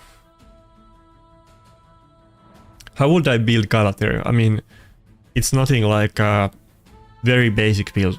Like, everybody is building Galatirs in Stone Skin. I guess you could go full speed, but I pretty much see everybody building it in Stone Skin. And usually it's just very fast and very tanky, kind of, you know, what you would expect. He has kind of weird synergy that he kind of scales with everything because he has good base stats. He's a reviver, he has a passive that gives him damage mitigation, and another one that gives him, like, lets him cheat death. And then he also does debuffs, so you want accuracy, but then he also gets accuracy from resistance, so you basically want every stat on him. And you kind of want some kind of balanced build that you try to have a little bit of everything, but I wouldn't build him like... even if you can make a fast build, I would still make it tanky, so I wouldn't make like 400 plus speed build with like 50k HP, I would lose some speed for HP if you can't do it in a tanky build. But usually it's just Stone Skin.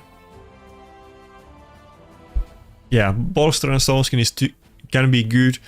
The issue with that for especially Classic Arena is gonna be that Narcissus is super popular, and if you have him in Bolster for that, you're just gonna take more damage, and for that reason people generally avoid it. But I mean, you could use anything that you have. You could use 2p speed sets with Stone Skin, you could use Defiant set, really anything that you happen to have. If you don't have good Stone Skin build, I guess you could go with Swift Parry. But usually it's just plain old Stone Skin.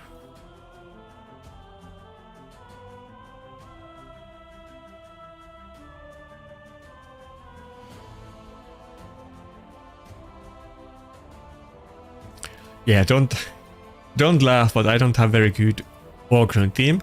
Ogrun is actually the one faction that I don't even have a single pair in my faction Guardians. I just haven't happened to get gotten any legendaries on this faction.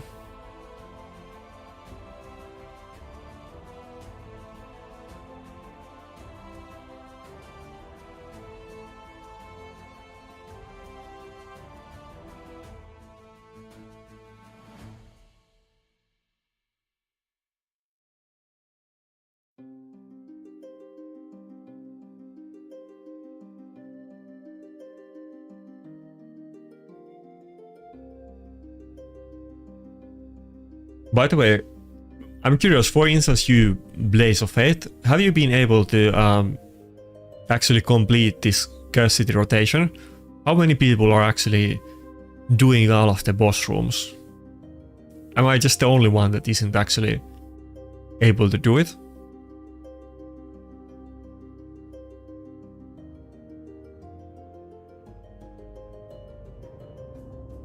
Yeah, actually I was just doing it with Guard Seeker and a Gnut. Didn't have to do any kind of build for that, just swapped. I didn't swap anything, I just put those two together. It was tanky enough to do it, but somebody just posted me like a 20-second or 18-second speed run.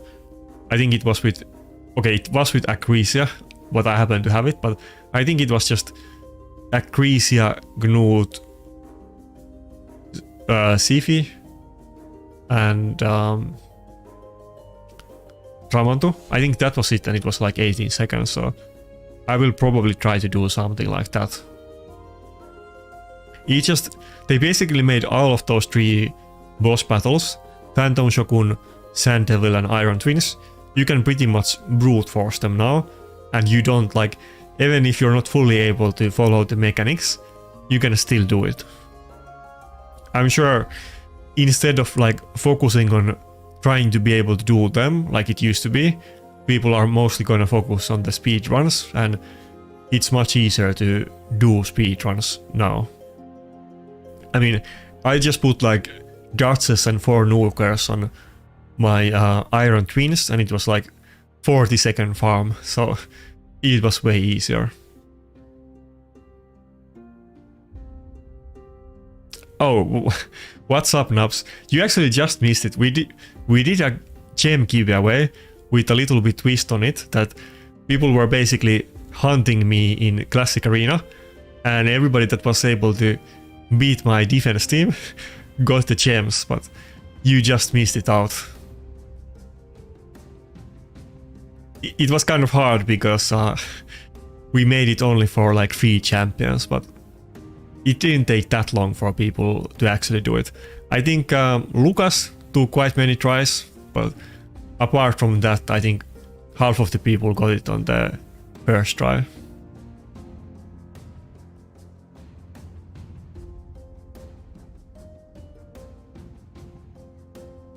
I did this competition like twice before, and it's kind of not worth the effort because, you know, most people can't participate in it, and it's kind of high effort to get the gems, but the people that do participate in it generally do like it, so I want to do it from time to time.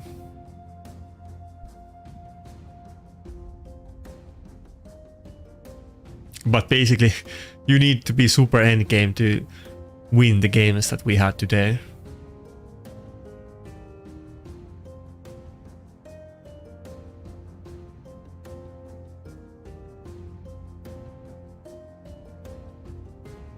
I'm gonna go for the fusion, like I said before, mainly just if I happen to get a second one.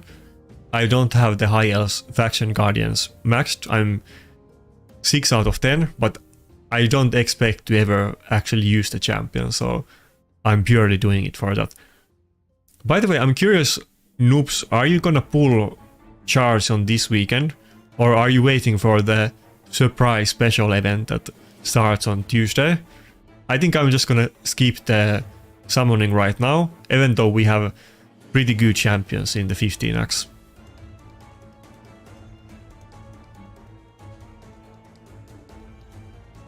Okay, so here's how the log... It didn't talk, to be honest, that many times. Lucas did a bunch of attempts, but to be fair, he did it as level 93. But yeah, I think did the other people, everybody else, okay. Yeah, pretty much everybody got it on the first try, so it actually wasn't that hard.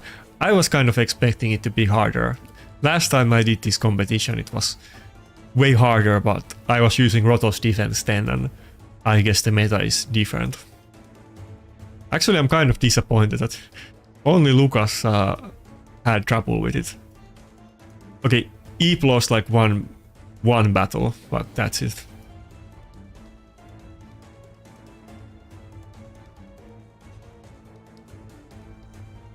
And what about, did you complete the Curse City, noobs? Because I still have 3 boss floors and I think I can do them today, but it still isn't an easy one. I have to really try hard on this stage, and I leveled up another Chargala yesterday, so that maybe I can do it today, but I'm not even sure if I can do it. Just gonna do my last Faction Wars room and then I'll try it.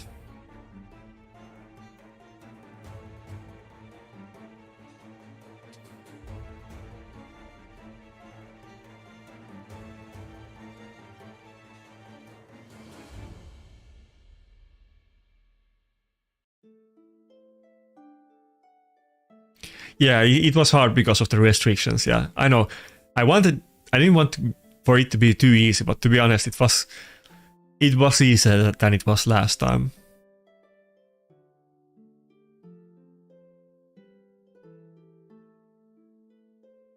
Yeah, I'm gonna try it. Today is basically gonna be the D-Day that either I can do it or I can't. But basically, it's gonna come down to the stage with the Tormin, where I'm gonna use double Chargala. If I can do that one, then I think I can do all of the other ones. But that wave is actually pretty hard. Not even the wave. I mean, the wave isn't easy, but the main deal is that we don't have any reviver or any kind of good survival champions in it.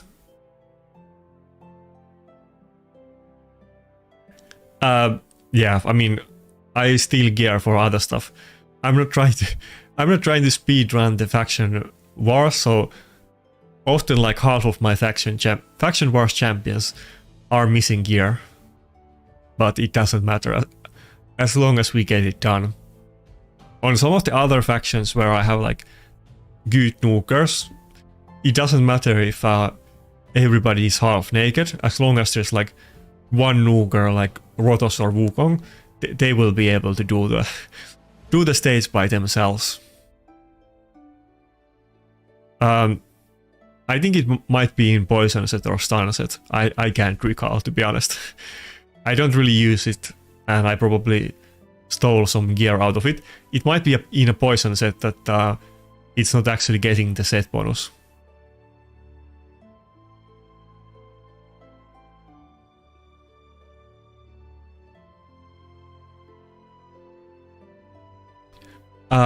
Thanks a lot, Sia.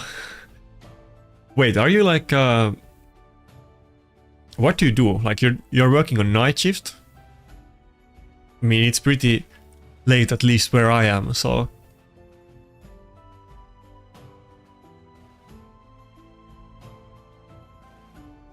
I mean, I guess it's the internet, so not everybody lives in Europe.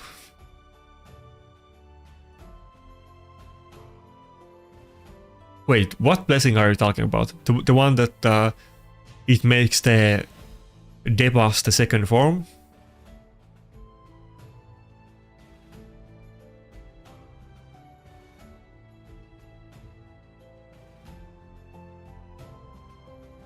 I haven't used that blessing on anybody yet, but I was kind of expecting it to be slightly useful in Curse City. But it mainly really comes down to like it's not like you're using every single rare or epic in those rooms, just on the rooms that you actually are forced to use it. So you're only gonna use couple specific epics.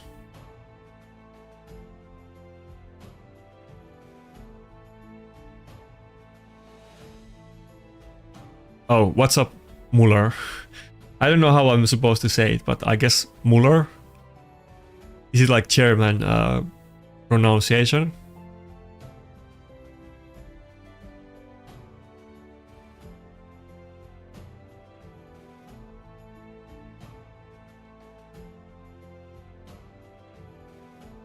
Yeah, it probably would be pretty good on Bellower since he does so many debuffs, but it's not like you actually need him for anything like relevant. So who's gonna bother trying to min-max their Bellower build?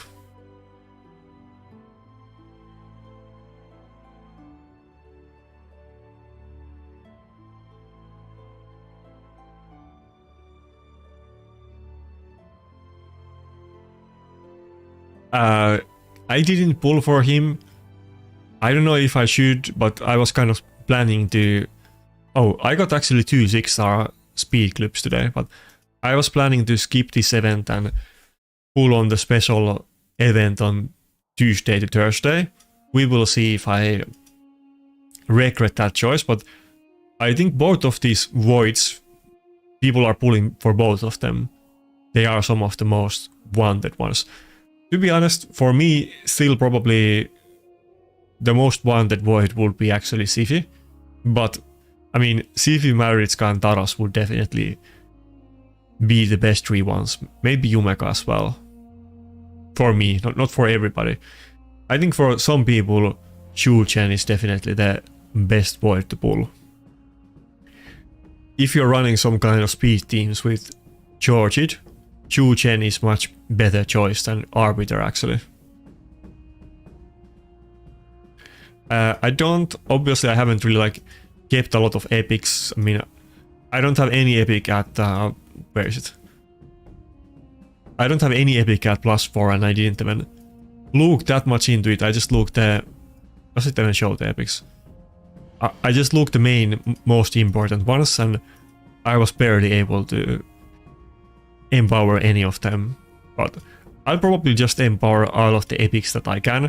Not like I'm trying to save them for like as a chicken or anything like that, so I might as well do it.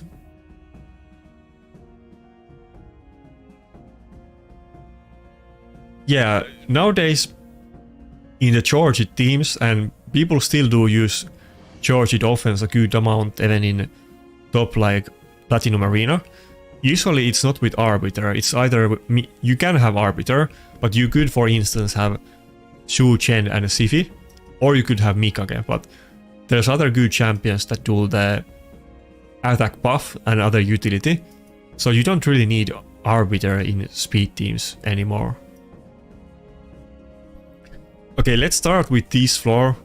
I think the other one might be easier one, but I need to regear like everybody for this.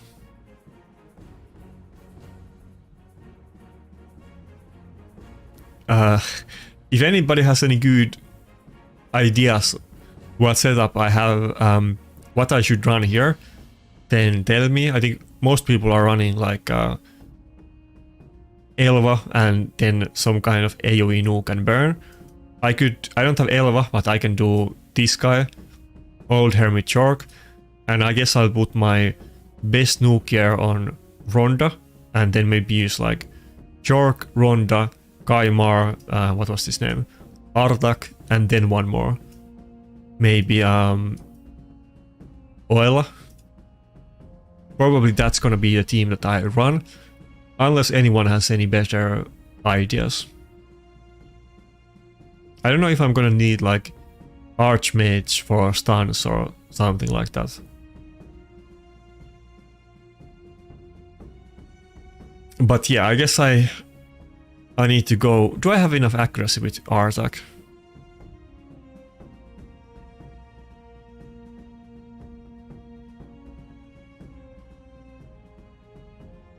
But yeah, I hope I can do this at least in less than an hour, because I have 1 hour to use the free token, and then I want to use it on the Chargala wave as well.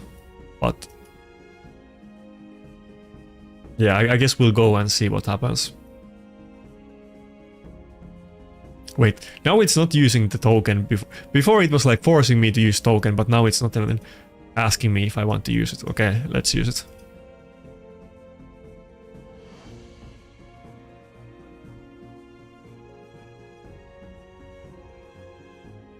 Hopefully this will not be a massive failure.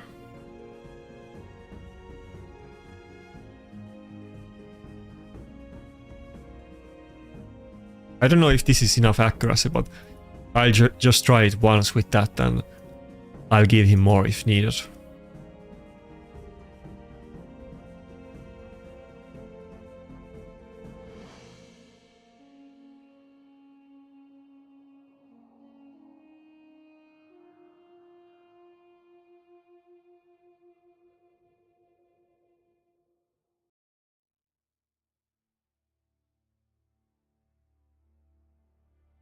And this is just my main attack scaling nuke set that I always throw around of my whatever is my main nuker. But now that we have the free gear swaps on Curve City, I guess I'm just I recall this set out of my memory, so it's easy to swap it around for everybody.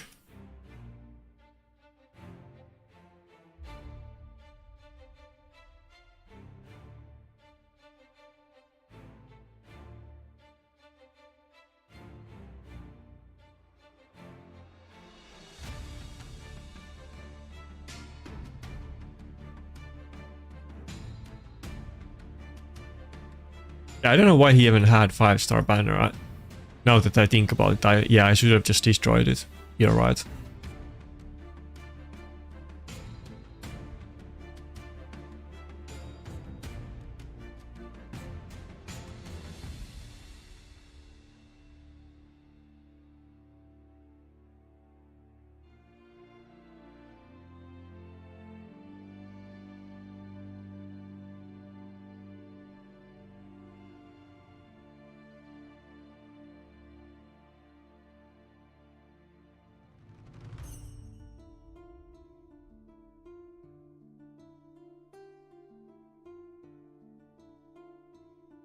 Okay, so Artak, Ronda, Oela, and do I have gear on Kaimar? Oh, yeah, something that should be good enough. And then one more.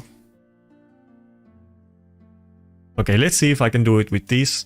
If not, then I'll try it with the stuns on the Helmut, and he does have bolster as well.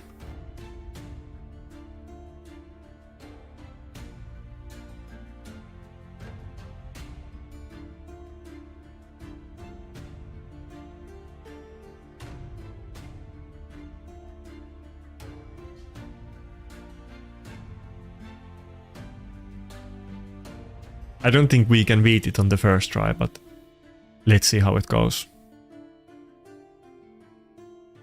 Oh, maybe Kreela could be good here too. Maybe Kreela might have even been actually better idea than Ronda.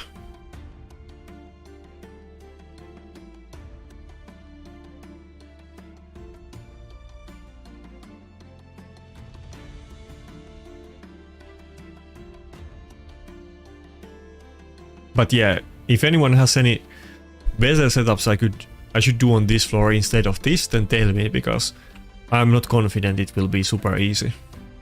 Can we even kill the waves? No.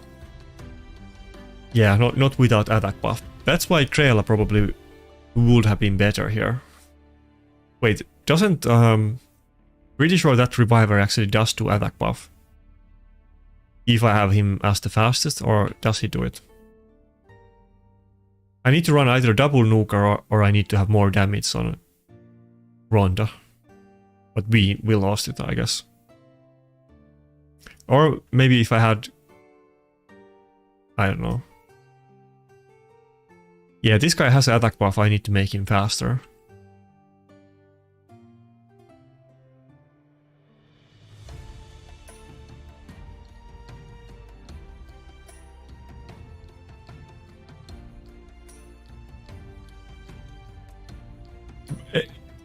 Shouldn't I kill them though? Everybody... Not everybody. I think most people were running like Ronda or a nuker. Heproc as well.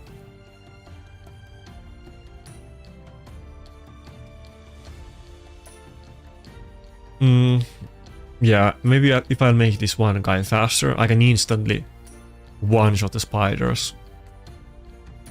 Or should I first try Krela with the... Oh, Krela doesn't have masteries. Krela does the self-attack buff.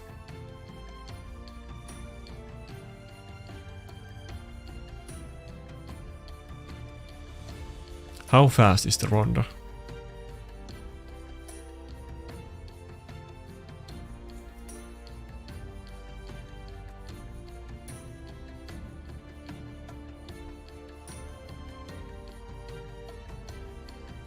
Yeah, I don't have Elva. You don't think I can do this?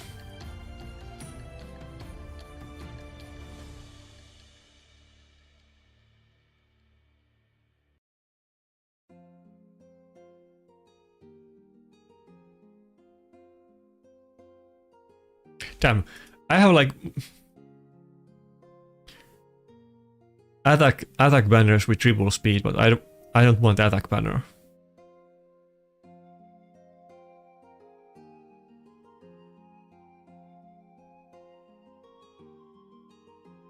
I don't think resistance does anything for me.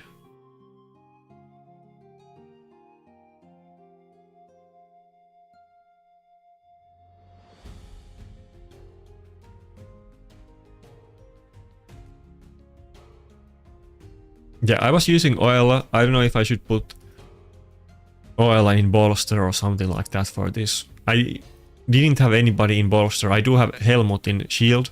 And Helmut will do stun. Yeah, I made Hermit faster already.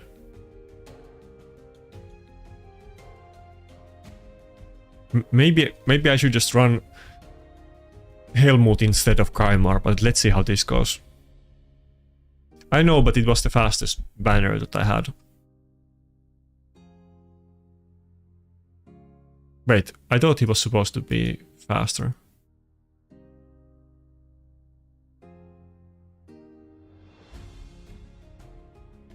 Oh.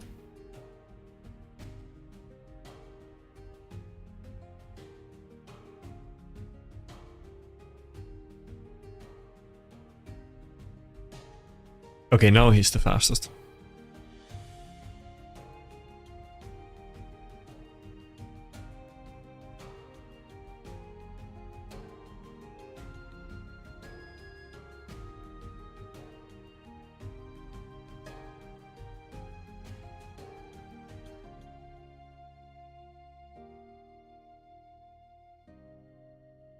Should I do cooldown reset instantly?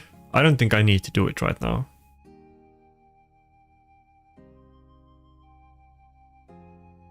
Okay. I still got one shot. I guess I really need to cleanse on heals. Wait, I still have to revive.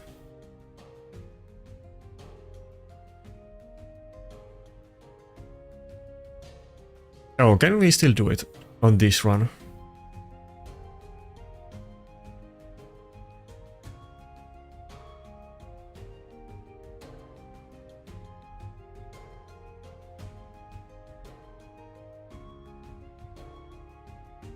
Kind of close.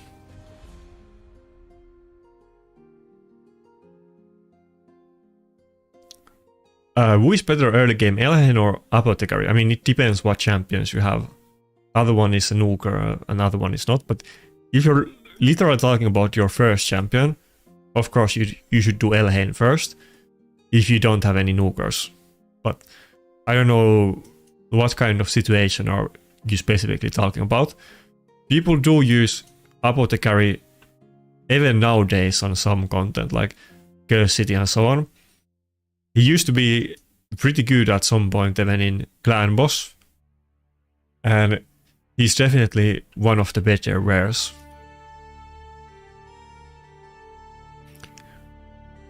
Okay, it's kind of close, but if we get it done on this run, it was almost easier than I thought it was going to be. I thought I would struggle a lot with this boss. I thought I could do it, but that I would have to like literally put all of my best gear on everything. Looks like I don't, and we have time to re-gear for the Chargala floor.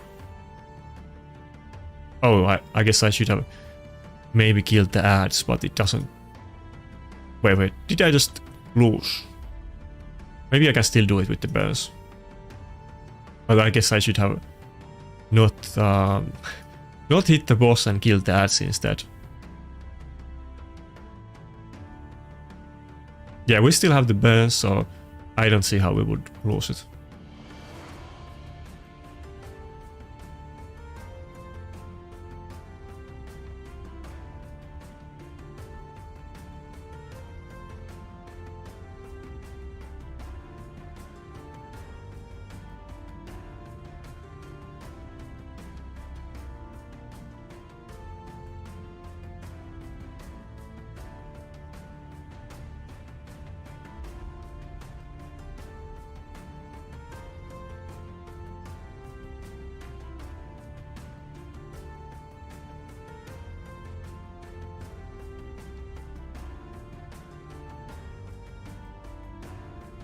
But yeah, Curse City is a massive commitment for sure. God damn, like Clarium can't expect your average normal players that has a life and doesn't do like content. I mean, this is too much. This is too much even for me, but this is way too much for like average player. I hope they do this. I hope after the Iron Twins nerf we get a nerf on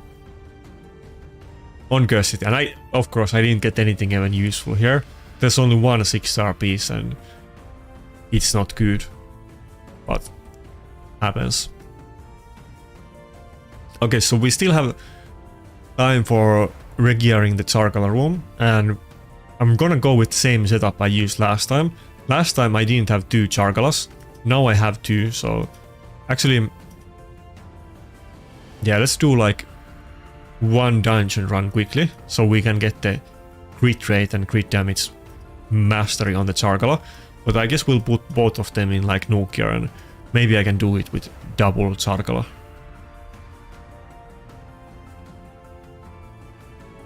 Hopefully. Wait, which one?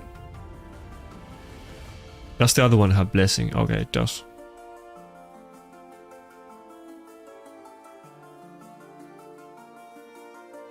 Yeah, I probably could have built enough, but I didn't.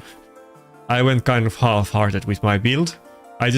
Oh, Wukong doesn't have any gear on. God damn it! I just went half-hearted with my build and assumed that I might be able to maybe brute force it. Okay, I usually use Wukong here, but I'm not gonna do much effort to re-gear him right now. Maybe, I guess Mashaled should do it.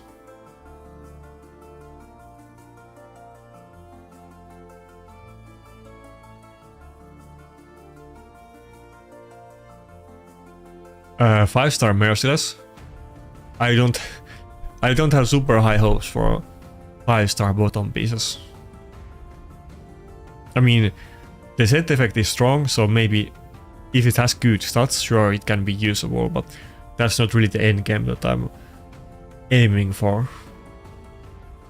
I mean, 4-piece lethal and 4-piece stone skin is a very powerful combination. So if you're gonna go for merciless, you want to go first and you're basically going for max damage. That's what I want to do on my Wukong, but I have good gear on him, so I need to still actually get good merciless for it to be worth it.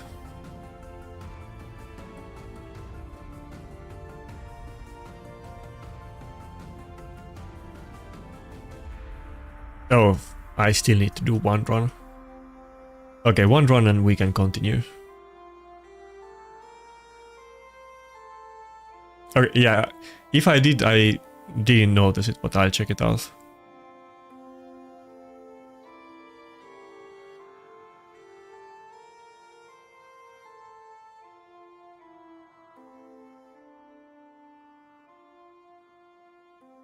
I think Stealth got a guy called Stealth who plays the game. I think he got rank 1 trophy using Tranda with 5-star gloves at one point. He had very good gear, but he had 5-star cruel gloves on the Tranda. I remember because we were talking about it. Pretty sure he was still using it when he won.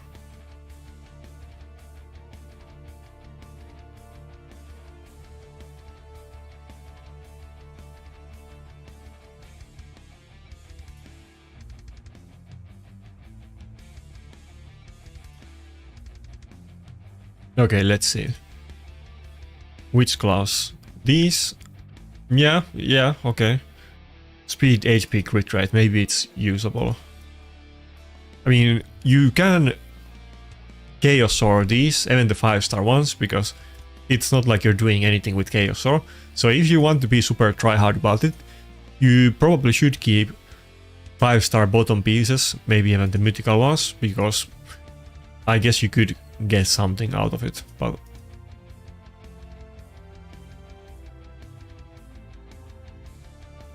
okay, does it show? Okay, I have 45 minutes left. I thought there would be way less time. Okay, I guess there's no rush.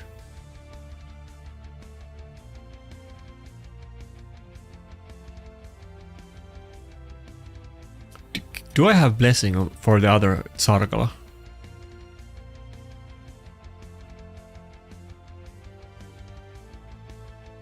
Wait, where do you see it?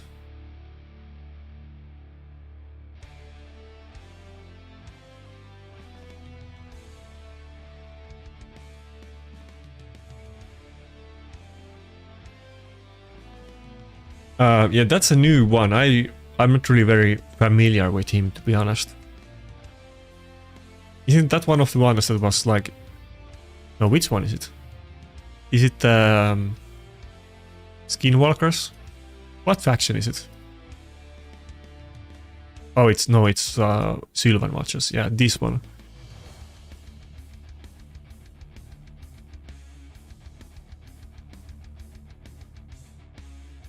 Yeah, it doesn't seem like a PvP champion.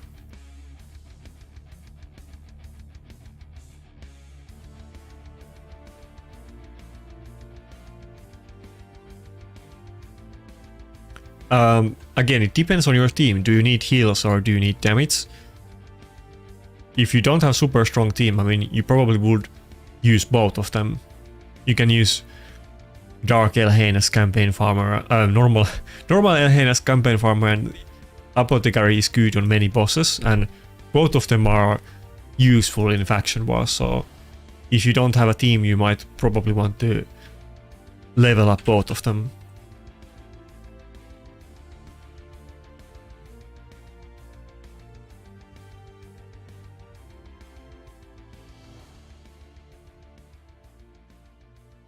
Okay, now we will get to the hard part.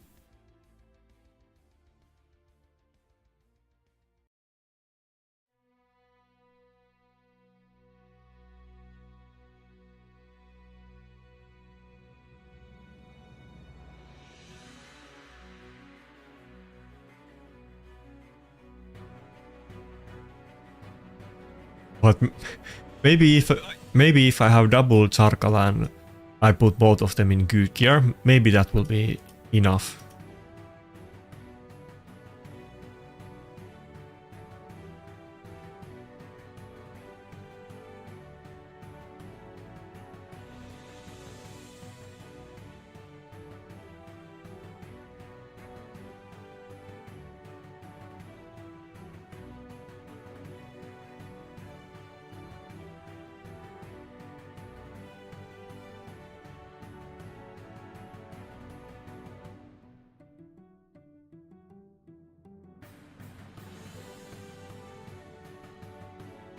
What other nukes that can I even steal? Maybe Initways in some kind of gear. Doesn't look that good though.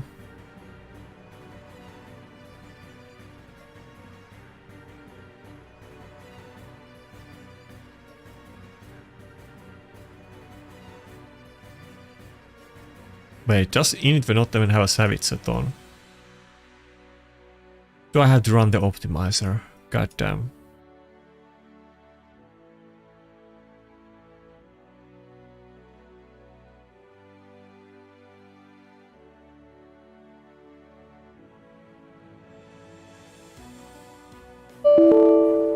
Of course it needs to be updated again. I literally updated it already once during this video.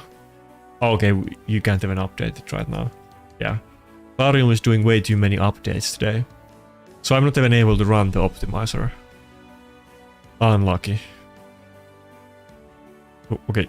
Surely I have somebody else in attack lethal build. I just need to remember who has a build on.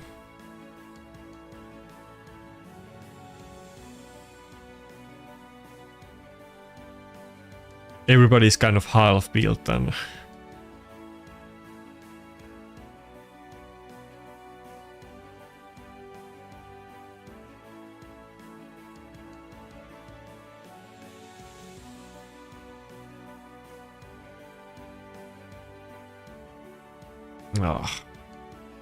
I have to go look. Okay, Initva has a gear on its on a Savage, but it's not a very good one. Yeah, and Suzerain has like a half build set and it's also not good one. I definitely can do a better build, I just I can't recall it out of top of my head and nobody's actually built in it.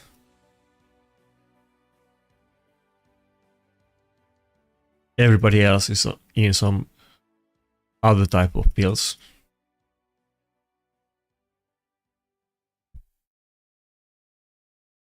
What? Do you have to actually gear champions manually instead of using the optimizer? Okay, I guess we're just gonna put the Savage build from Initva. But that's not even my best Savage build. I don't have the best build on anybody.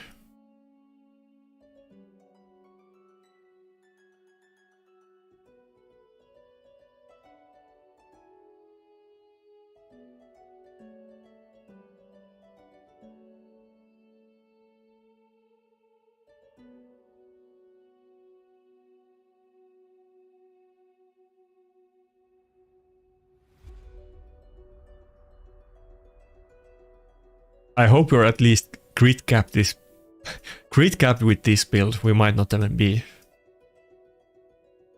No, we're not. Okay. Nice.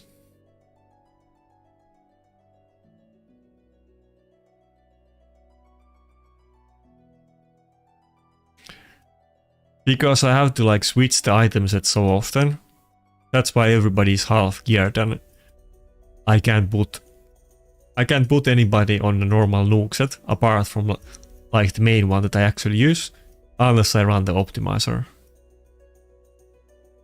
Not that one. Wait, I don't have any other attack ring maxed and I don't really want to level up one right now. I don't think we have an event up. Let me double check.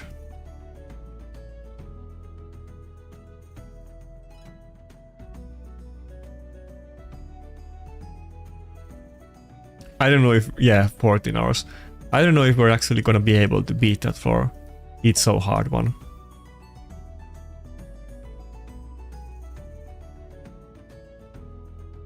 Yeah, see ya, Seeger. But thanks a lot for coming. And Monday will be the next stream. I'm not gonna stream like every day because that would be too much. Oh yeah, I forgot we have the presets now. I'll definitely do them. Do them for the next time.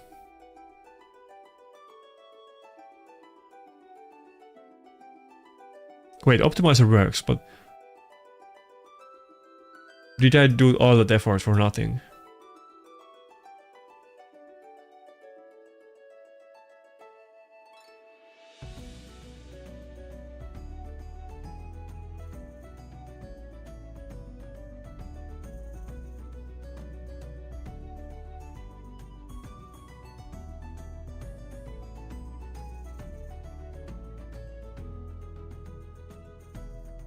It doesn't work. You need to update it.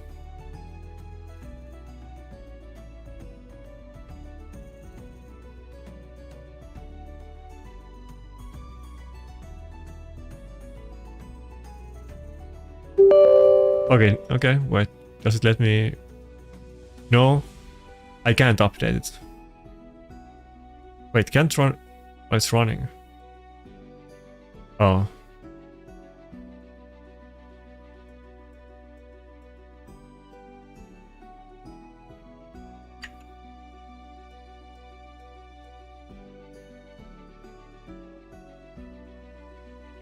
Maybe there's like something still open if I close it.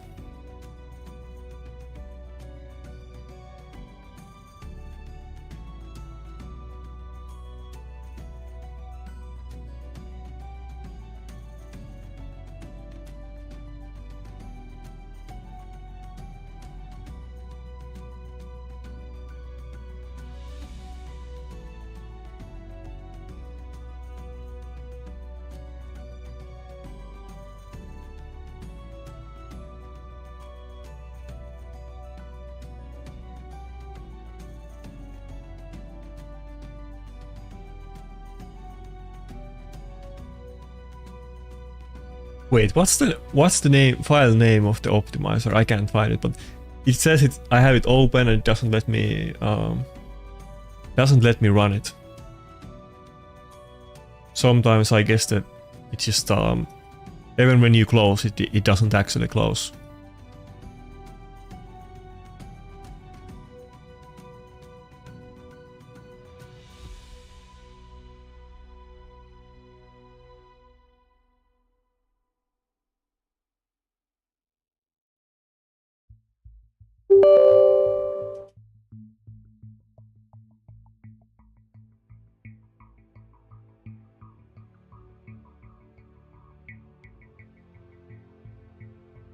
Yeah, it doesn't let me update it.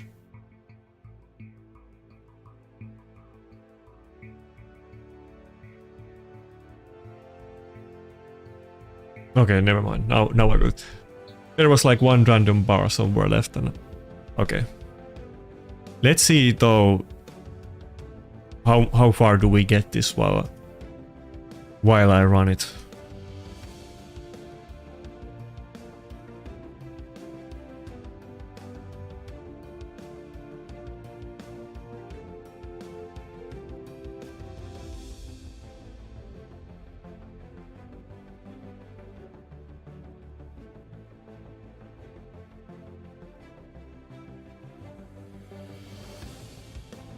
Yeah, no, I got it done.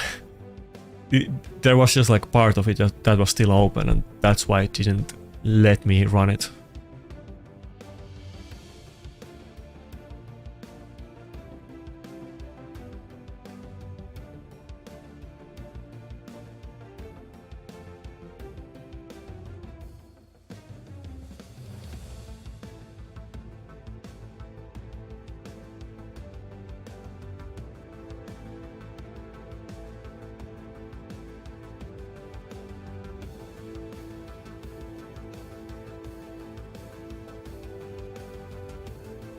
How long is it gonna run if I don't set cruel 2-piece set bonus? Okay, not too long. Sometimes if you have too broad instructions, it's gonna take forever to load, but this isn't bad.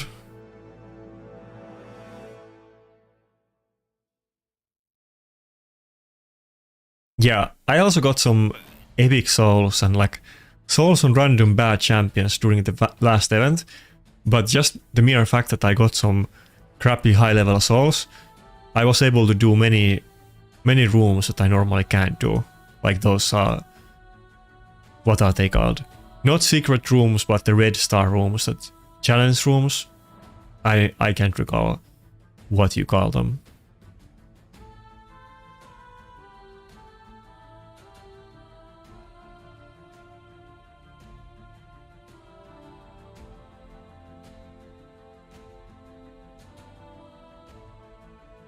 Ah, it doesn't work that way. Too bad.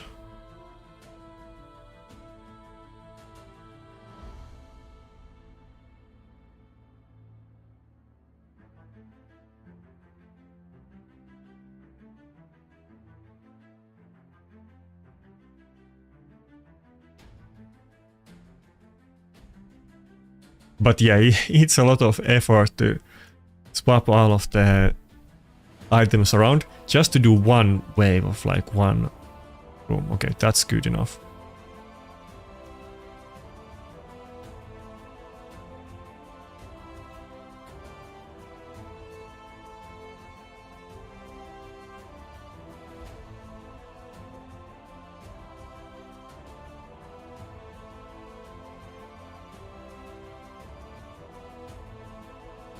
Okay, one test run, then I'll put the better gear on the second Sarkala.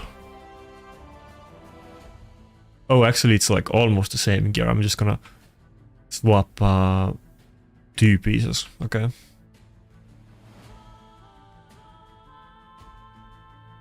Oh no, that's the wrong one.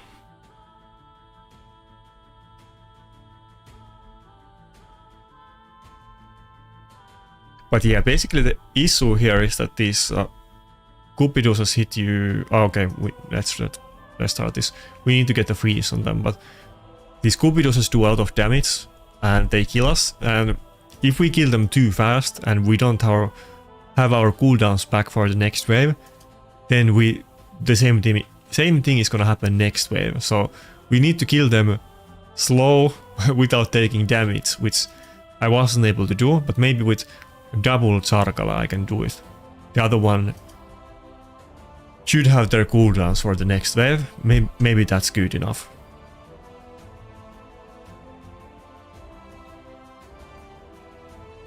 Might take couple tries, but maybe we can do it.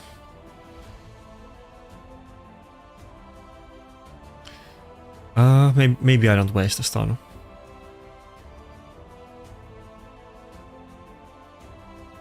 Okay, everybody's full health. We're on the second wave. Can we do it? Okay, so I need to have the probably on the first wave I need to do the A3 on the slower Sarkala instead of this one, because we need to get the defense debuff up instantly. I think we're gonna fail it, yeah. Oh, and it's too slow. I need to have it faster too.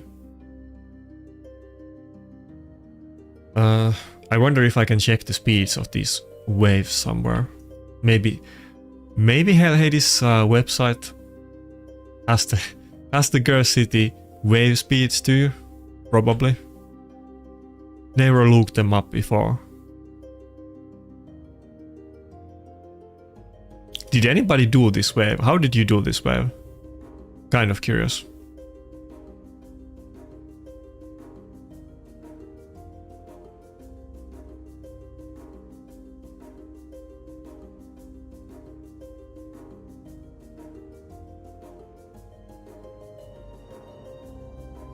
I mean, it's pretty bad that they get unkillable shield and like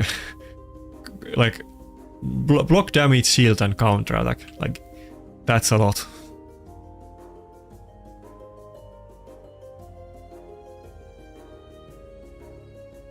Okay.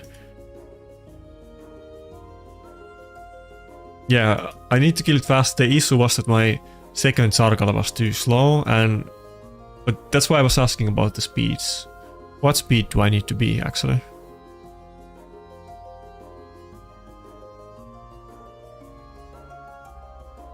Okay, what do we have here?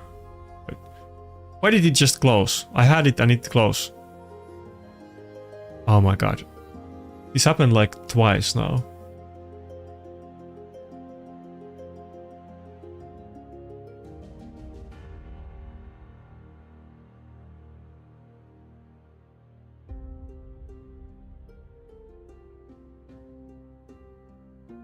Okay, so I don't think even the husk was fast enough. So they are like 240 or 250 speed or something like that.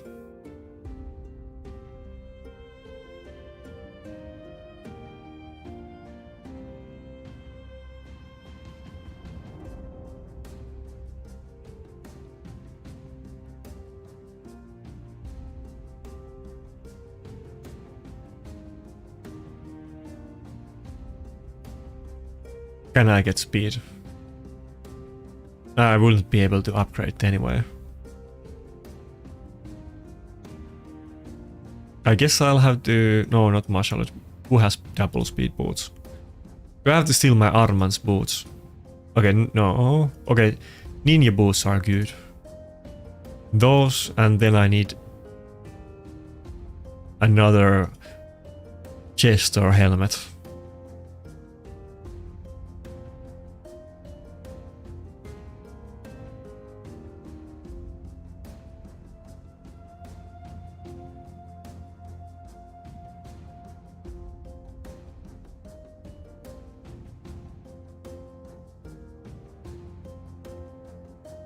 Okay, that's faster. It's less crit rate, but we're gonna arrange it anyway, so maybe it works.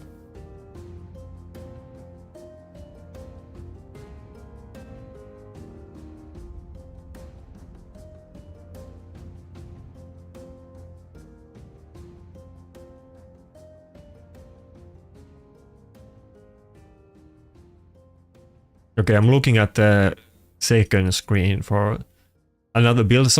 For some reason, if I put this on the other tab, it's gonna minimize it and cancel the calculations. I have to do it again, so I'm not gonna put it on screen. I tried to do it twice, and there's some weird bug or interaction with the website.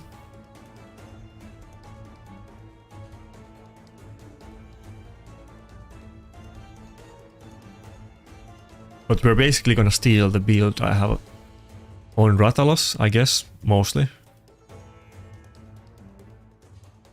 To be honest, I didn't even recall I had gear on Ratalos, but probably I had built him for Hydra or something and forgot about it. I thought he was just half built and didn't actually have a set on.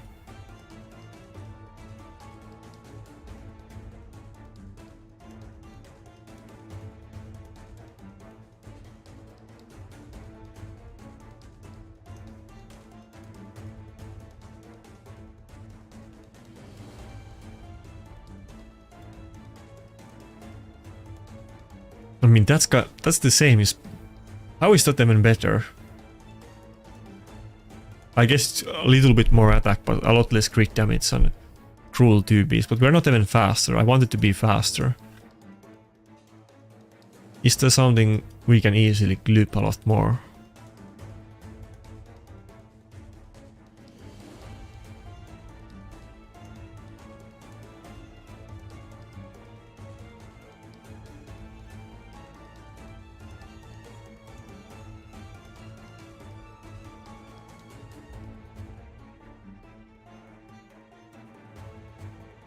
Yeah, maybe we will just lose a little bit damage and go with this one.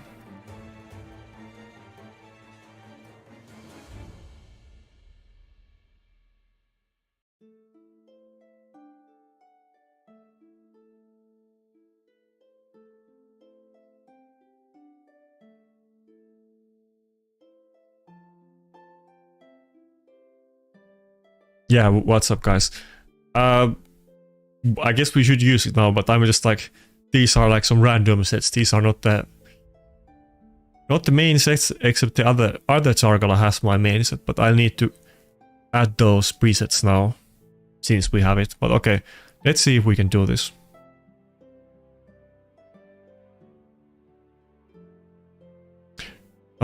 Pretty sure one of them went before, one of the Valkyries went before my second Chargala. I don't know if it was because of my buffs or something, but it did. And I guess the way to go now is that I don't want to use the decreased defense on my fast Chargala. I'm gonna save that for the second wave, and if I can do the first wave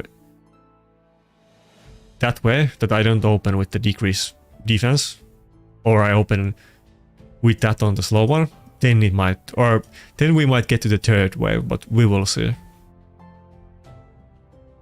I need to get the double freeze to start this off properly. Yeah, I guess I can't buff. Maybe I use the, not that I have a lot of buffs, but maybe I use some of them on Natsanel, or but I don't even recall his name. He has some weird name. Vendelin, something like that, whatever this guy's name is. Achak, the Vendelin.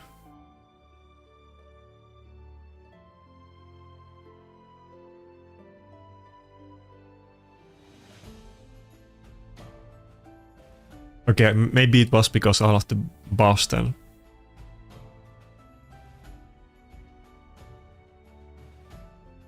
But I still want to save the cooldowns of my faster Chargala, so it will be like smoother, because if the Chargala that goes first can't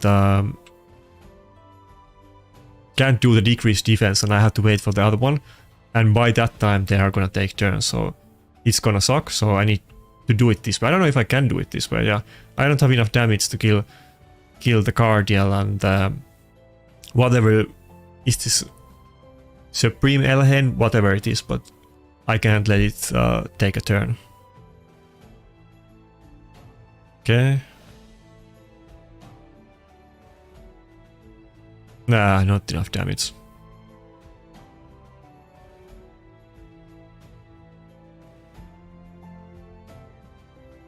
I think we failed this one, but this is probably the way that I need to do it. Yeah.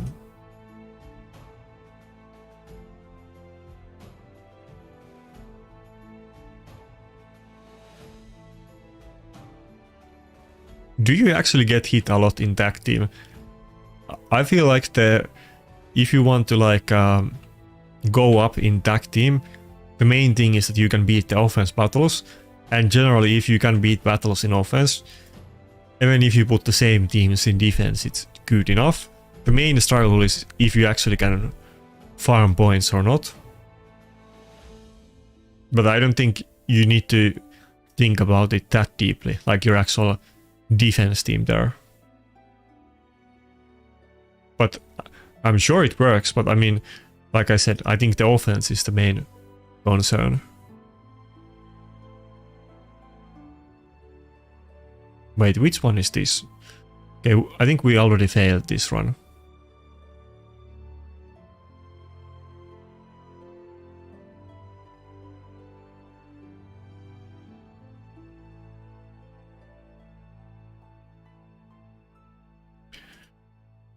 I don't know if I can beat this wave if I don't open with the faster Chargala defense down.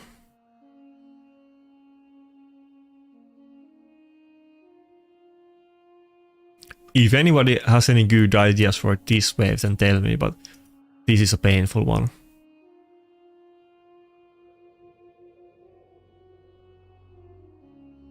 I don't think any of these other champions are better. I mean, there's not a big selection of options, to be fair. And we're weak affinity, and it's not meant to be fun.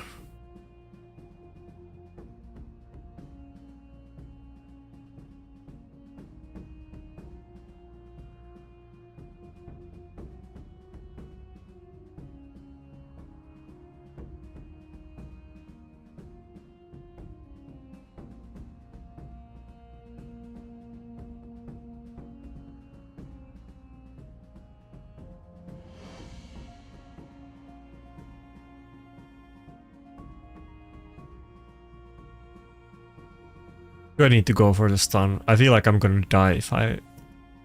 Oh, I got frozen. Nice.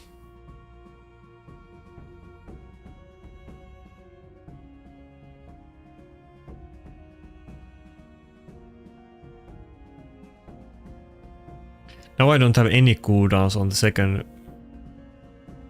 Sarkala, but am I even gonna get to the third wave? I guess not.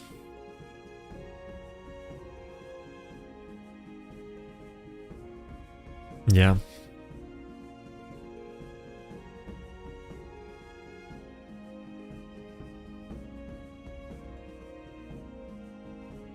They don't have masteries. I don't have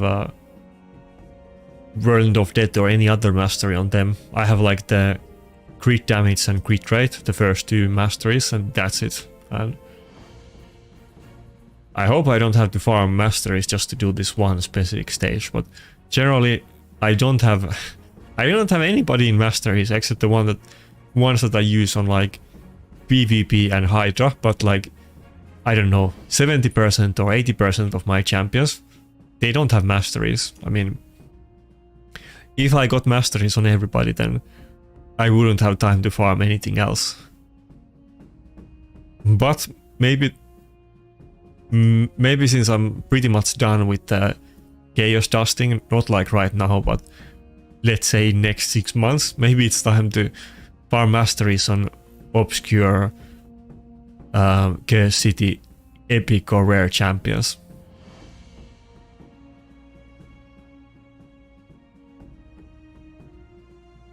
Okay, should I do it?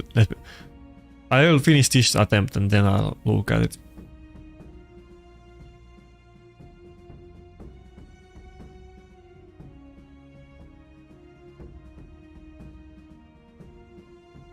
Yeah, I mean, they have really good gear on, but again, I don't have masteries, and the other one doesn't have a fully ranked up ring. I think the ring is plus 12.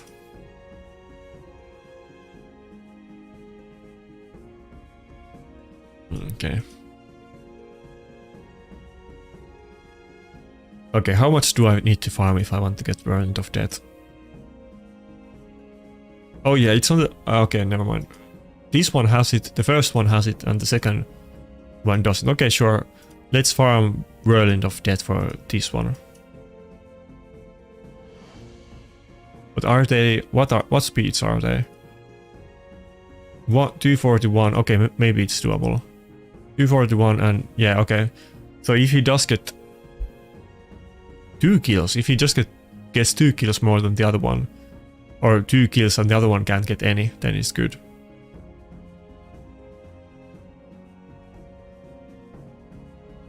Well, I was kind of saving the Nasana for the second wave, the ally protection, but I guess we can think about it. I saw some... I don't know if Saf actually got this wave done. I saw Saf trying it, and he had double Sarkala. That's why I leveled up my second one. But he was running his Nasana with stun set. Maybe I should do that. Maybe I should put one of my... Okay, maybe I should put my Nasana in stun set. Let's put it that way. Probably not my Sarkalas though.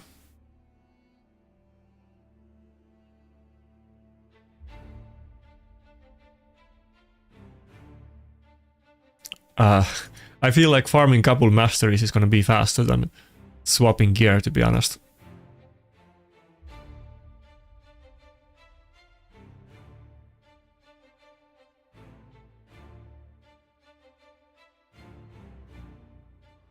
But yeah, I mean, that wave, not necessarily just the wave, but the champion pool you have with that wave is just... It's like a torture from Plarium. They're just messing with us.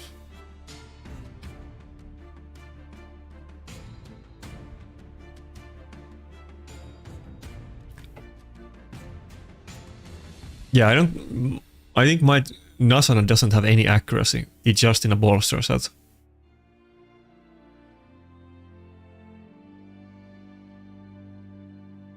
Oh yeah, we have the presents now. Well, okay, I guess I'll have the masteries anyway. Yeah, I forgot about the presets.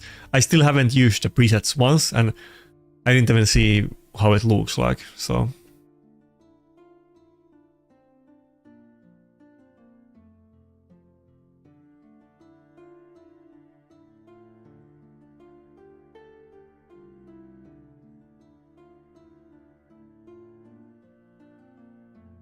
I mean, do I have gems? I guess I would have gems to get masteries on. I wouldn't buy them, but to farm them for Tsarkala, I guess I could do it, but I really wouldn't want to do it. Okay, let's see. By the way, I still need to switch gear for the other rooms, probably, so I think we're screwed either way.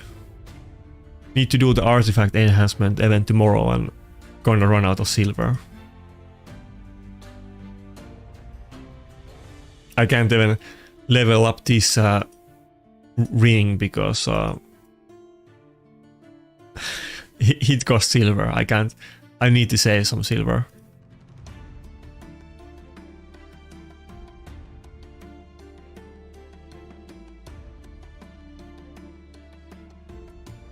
I don't think Senna is good. Everybody is in 4-piece stone skin, if not reaction, and there's many there's many reasons why you can't just cut in with Xena anymore. Harima is popular. People don't even use Sifi as much as they used to, actually. Often they don't. And even if they do, it's not like squeezy speed teams. It's a little bit. People are not running like Arbiter, Sifi, that kind of style teams anymore.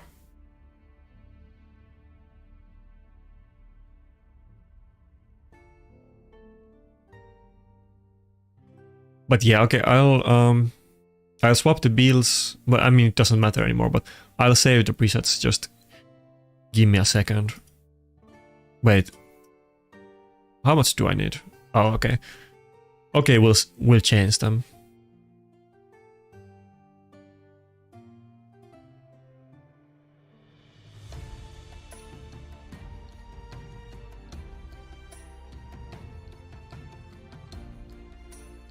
People run reacts on everything. At the high level, there's no champion that isn't in stone skin and reaction. People run charge with like 270 speed, and they are in 4-piece stone skin. So pretty much everybody is gonna be in both, in either reaction or stone skin. Yeah.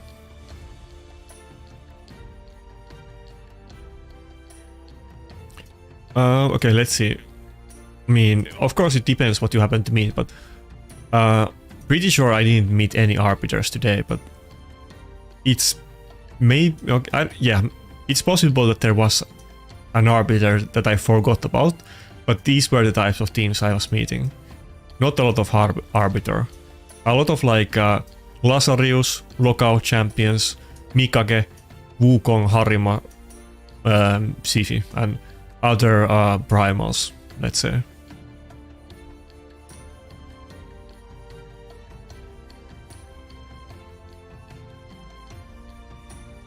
But even Sifi is actually a little bit less popular than it used to be. I mean, it's one of the most popular champions, but a couple of months ago it was more popular, for sure. There's definitely many battles where nobody's picking Sifi anymore. Okay, so how do I even get the item presets?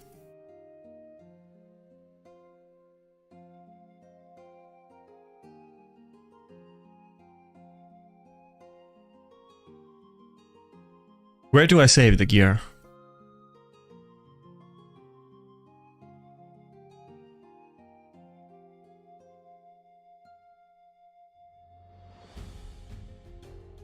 Okay, like this.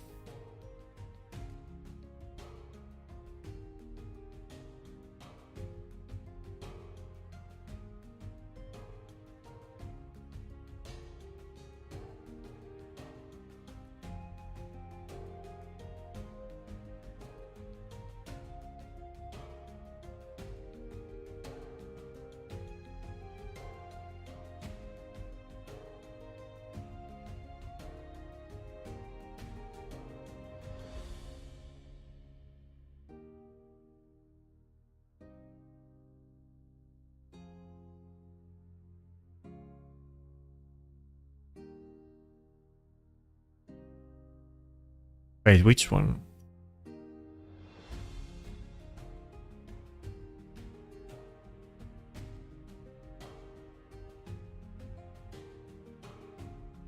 No, I guess I need to swap the rings as well. It didn't do that automatically.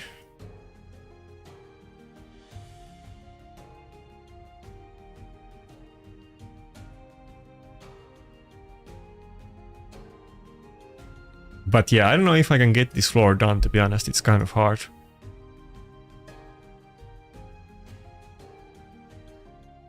Okay, so now the slower one has Whirlwind of Death.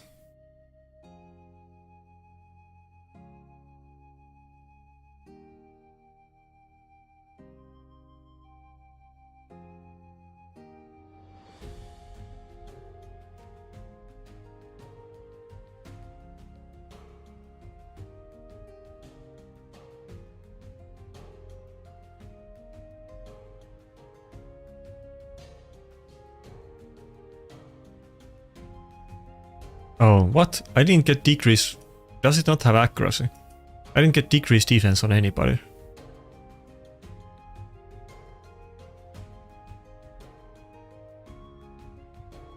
What?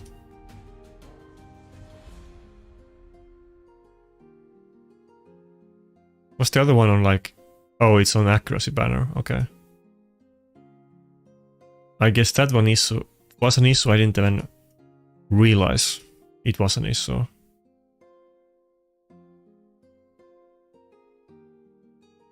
So both of them need accuracy banners.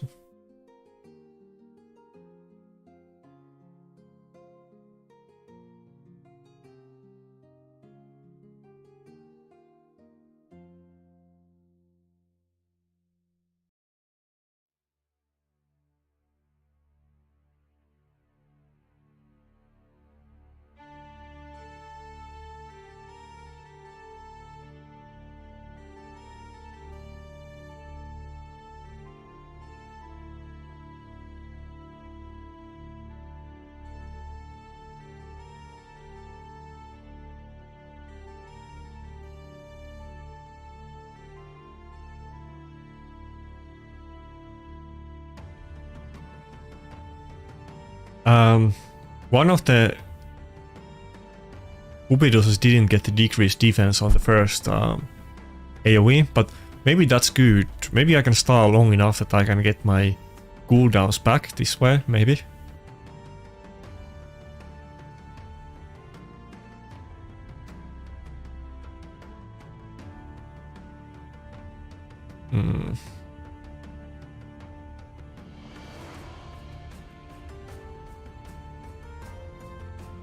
Okay, I guess we'll do the protection now. Now it looks good if we don't take a lot of damage.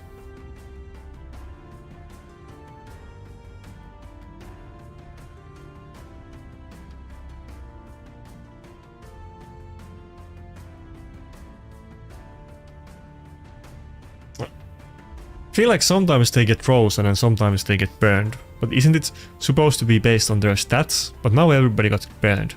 I feel like last time they got frozen, but okay, now one turn left, god damn it. I guess I screwed it.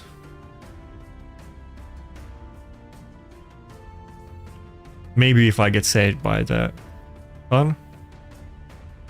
Wait, is that even gonna work?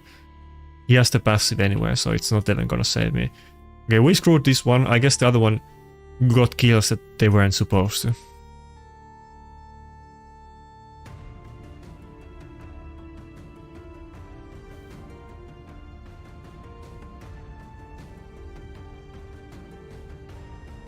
I feel like when I was watching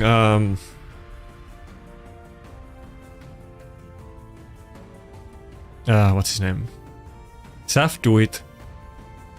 Everybody was getting frozen on the second wave, but for me they get burned. I don't know what's up with that.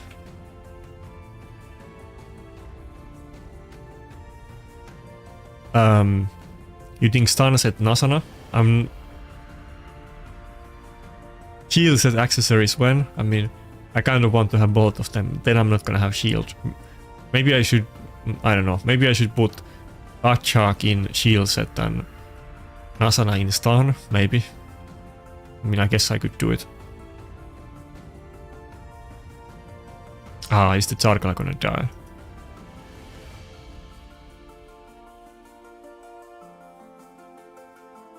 Yeah.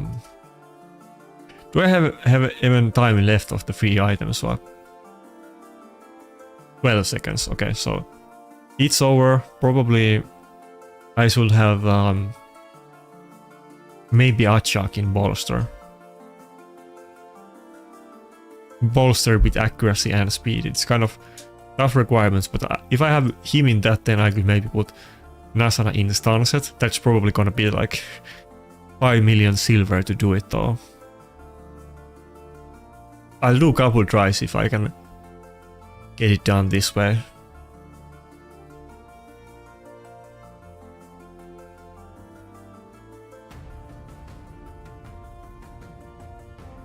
And that's assuming that I will even get it done, which I might not.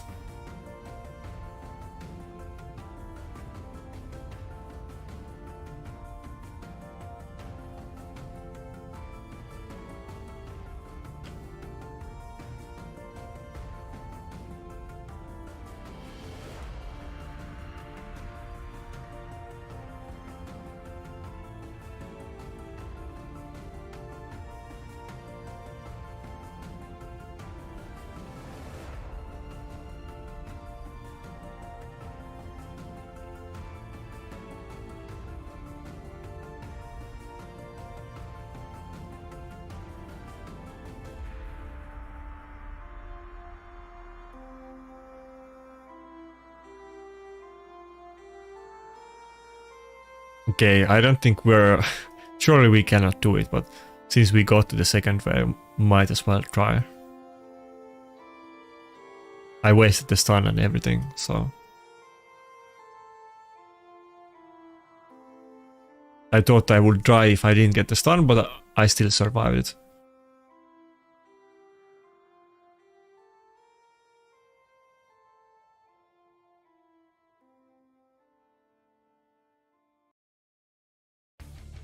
Okay, let's see how it happens here. This is not ideal at all, but now it's gonna take a lot longer to kill the Cupiduses. Maybe I can get cooldowns back, and maybe if I can survive, maybe it's better this way.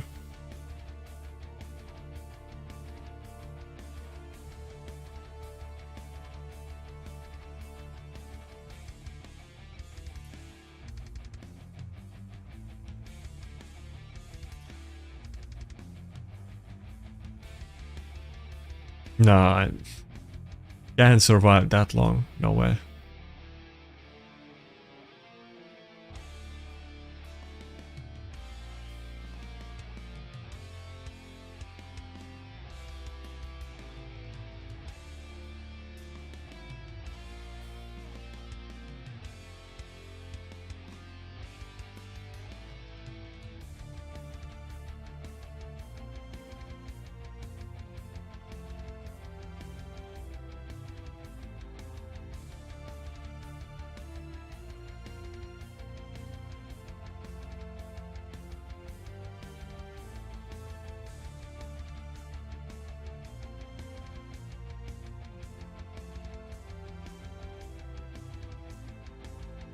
Yeah, it's not gonna work. Even if I kill the wave now, I'm not gonna have my cooldowns back.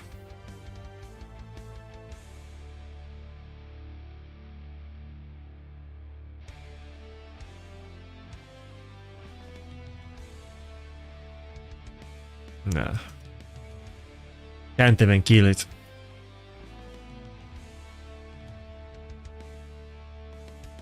Do we have... I don't think the champion training tournament is up either. I want both the artifact enhancement and champion training tournament to be up, but neither one is up, and I can't level up the Nasana, and I can't upgrade the ring on the other Tsarkala. Maybe I just need to give up on this floor. Or like, not this floor, but both of the last boss battles, because if I can't clear this floor, then I won't be able to do them. Wait, can I do this? No, there was the other one. Yeah. Even if I can do that one, I won't be able to do this one.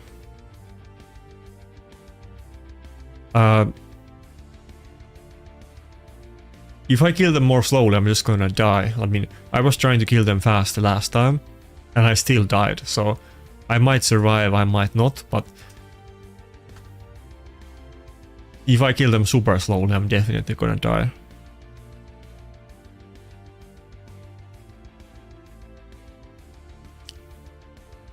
I mean, I have to do the Curse City for arena. I mean, not like I want to do this, but I mean, I need to get the Merciless gear, so everybody has to do Curse City, did they like it or not.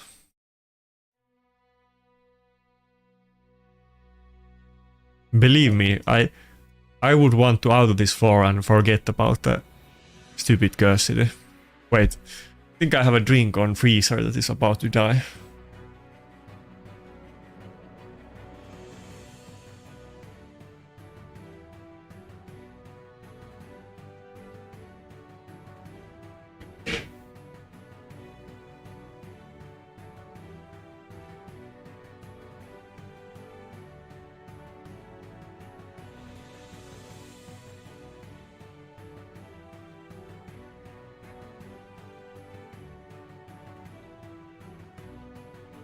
Yeah, that Pepsi got frozen to solid, I forgot about it.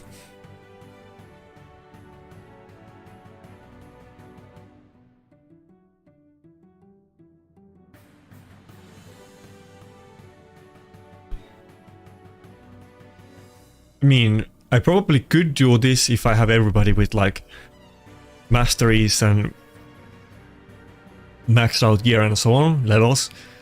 It would be hard, but probably I can do it the next time.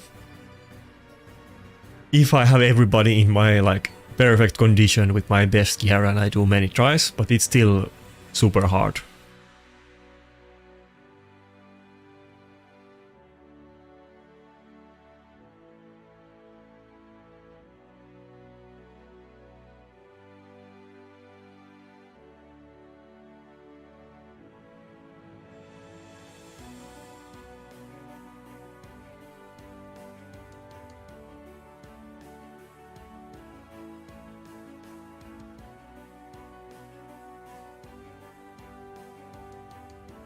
I think I have to use that.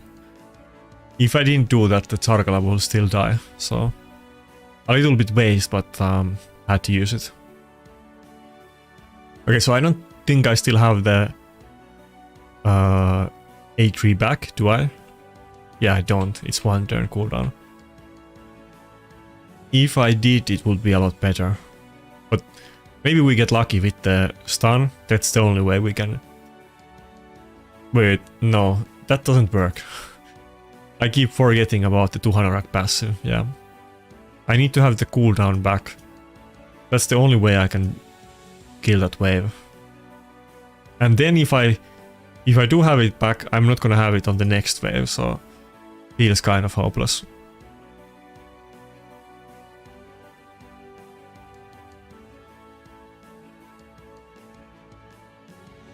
So I basically need to avoid killing anything on the first circle as if this wasn't hard enough already. Like this one can't take any kills.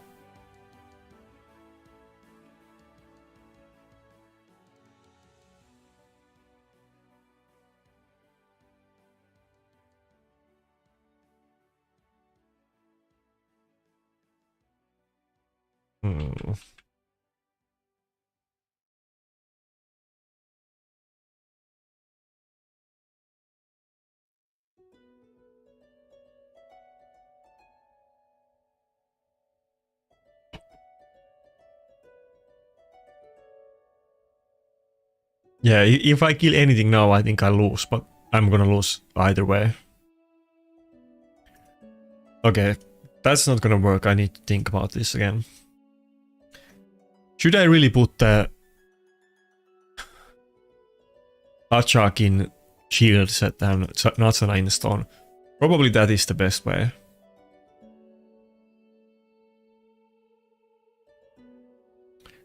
Yeah, trust me, Blaze of Fate. There's no way I would do this if like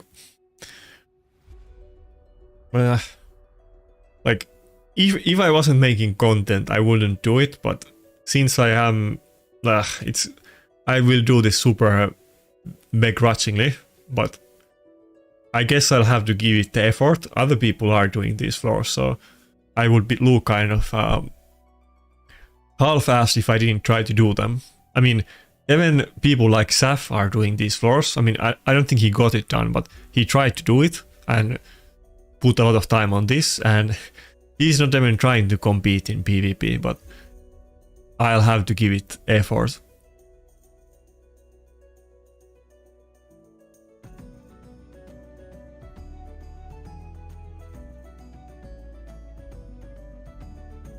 Yeah, I guess that's the way. I need to put Nasana in Starnoset and Achak in bolster with accuracy. I don't think that is enough. But yeah, I'm gonna have to tap into my silver, and I hope I will even be able to do the fusion if I use silver now, which might be kind of close, but probably getting these couple bosses done is more important than the fusion, so.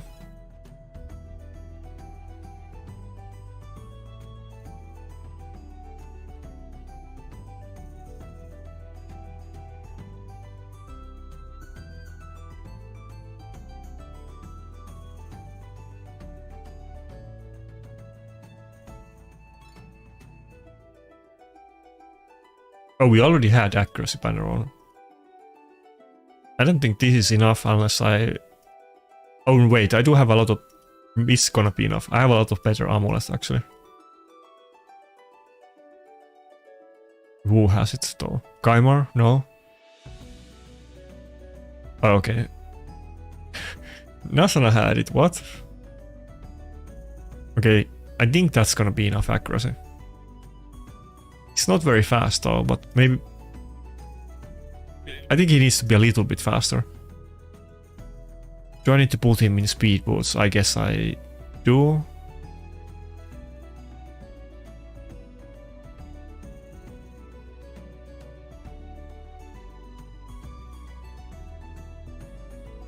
Yeah, I mean, I'm kind of hard stuck in the low gold 4 right now. I'm getting very slow progression, so...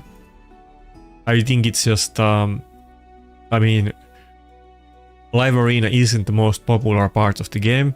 It has incredibly high bar to participate in, and surprise, surprise, the active people that do play it, they generally do have insanely good accounts.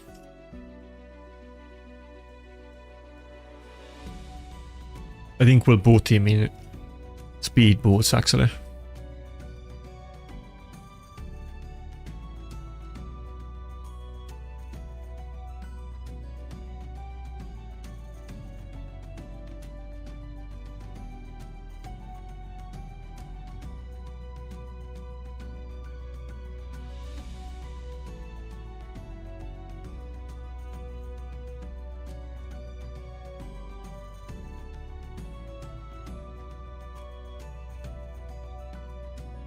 Yeah, not gonna take my Mikake or Arman's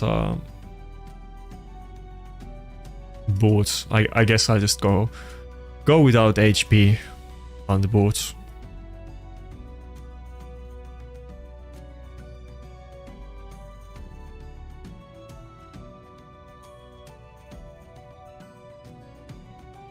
Okay, now it's kind of fast enough, but now it's not very high HP at all. Wait, do we have HP on... Okay, we do. Okay, I probably have better ring.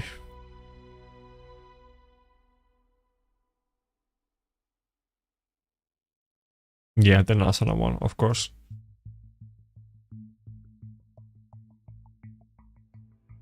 Okay, so Nasana in Starnoset. I haven't been using my Starnosets in a while. I was using them on Ukko like eons ago, but Starnoset hasn't been relevant in PvP meta for like couple years, ever since Darras and Maritzka were released.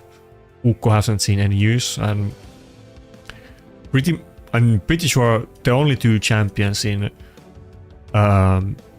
arena meta ever in Raid that have used stun set are gonna be Hegemon and Ukko, and Hegemon was meta like 4 years ago, and Ukko I guess was like 1.5 years ago.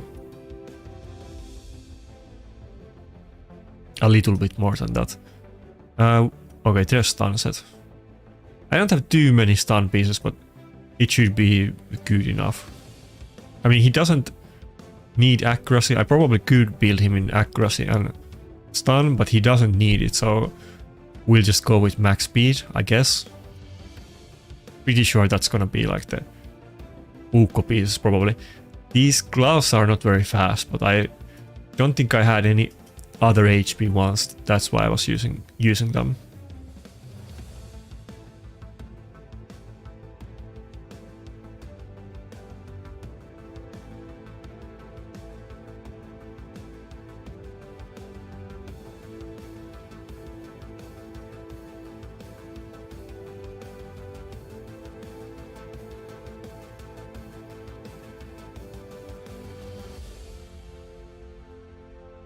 Wait, how do I save this preset?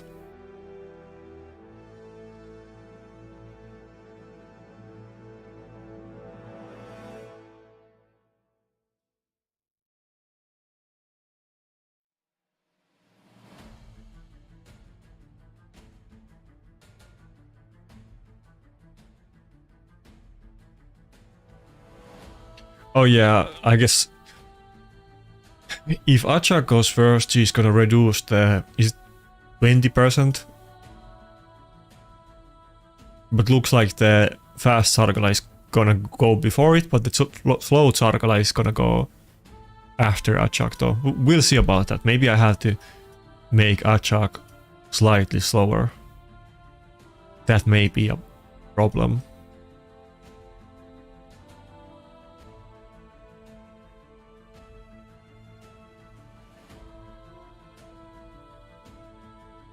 Okay, let's see if this will do it after like 2 attempts. It's still gonna be very RNG heavy, but do we have some potential to do it now? Oh, yeah. Probably will still be better if actually Achak was faster at this point than Nasana. I don't think this is gonna go down well. Oh, we actually got decrease attack on everybody. Maybe it's not that bad. Yeah, okay. Maybe this is fine.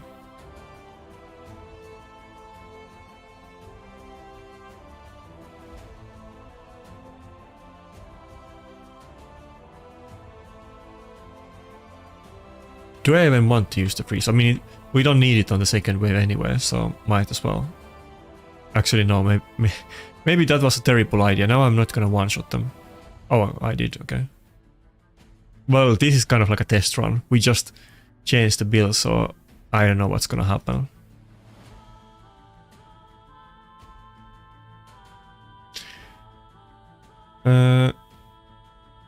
Wait, can I kill it with this one? No, I need to kill it with the other one. I don't think I can kill anybody. If I kill anybody, I think it's game over.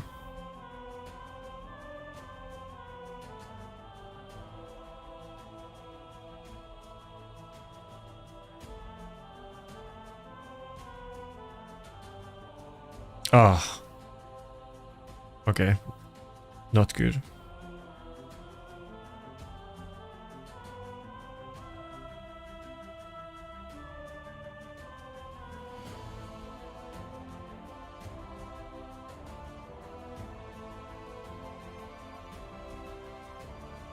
I mean, the attack down definitely helps, so maybe this is more doable.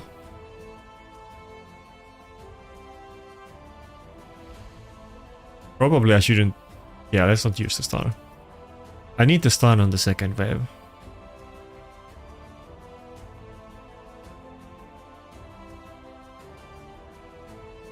And I could get super lucky with the Nasana stun. Maybe I just need to do Do tons of tries and wait until I get insane stun RNG. That's not good.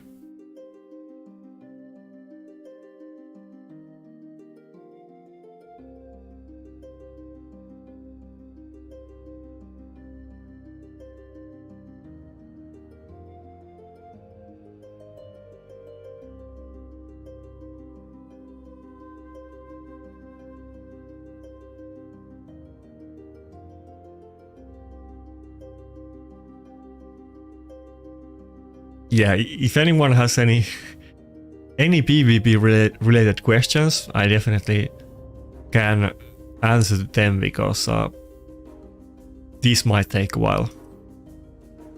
Assuming that we are even able to get it done.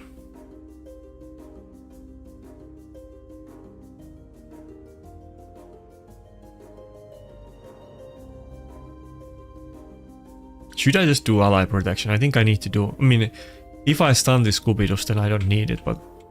Okay, never mind. Let's just go for the perfect run. Yeah. I needed the stun. I think even if I protected there, it would have almost died.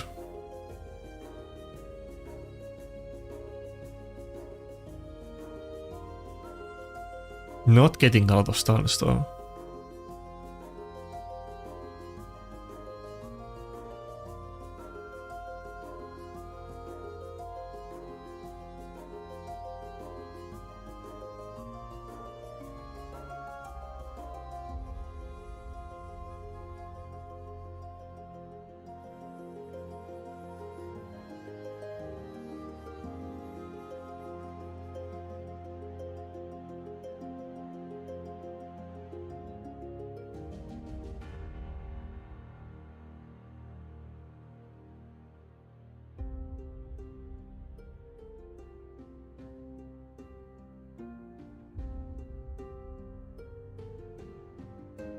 Wait, I think that that kill was a mistake. Unless I can stall long enough that both have cooldowns now, I think the wrong one is gonna go first again.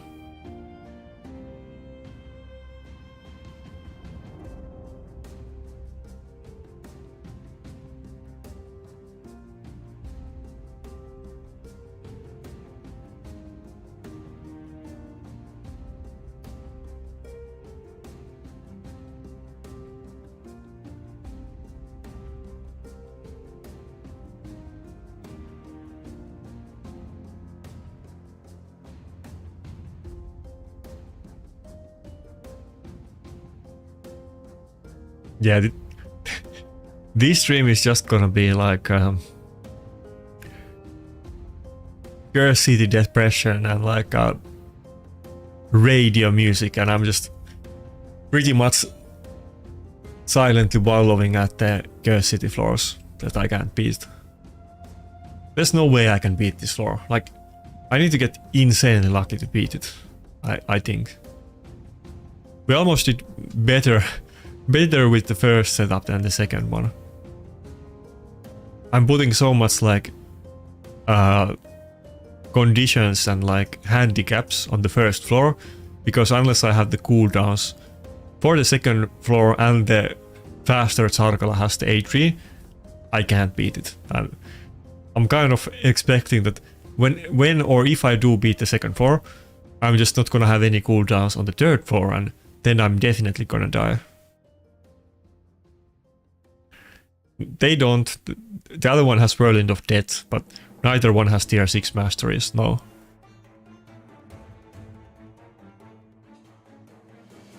Wait, I didn't need to use the freeze there. Everybody got stunned.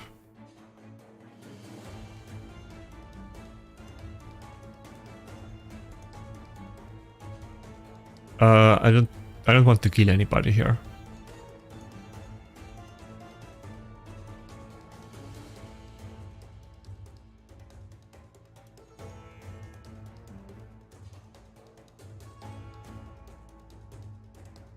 Wait, I'm getting confused. Which one is which Zarkala? Can this one get kills or not? I feel like this is the one that can get kills, but I can't use the A3. Yeah. Oh, okay.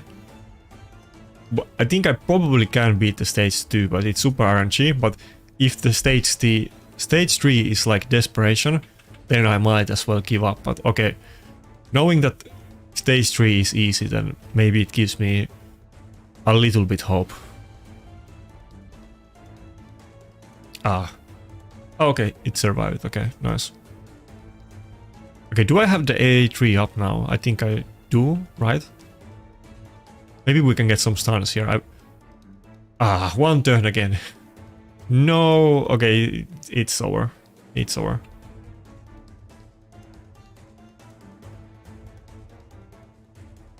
Not unless like, no, even if Nasana stuns everybody, he still has the passive, yeah.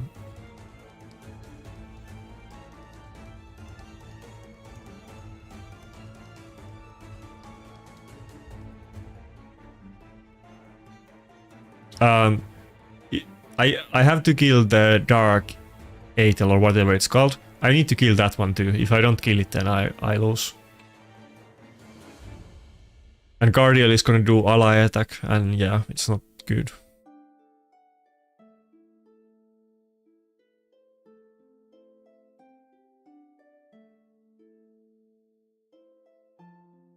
Okay, let's just try it this way, using the cooldowns on the first one.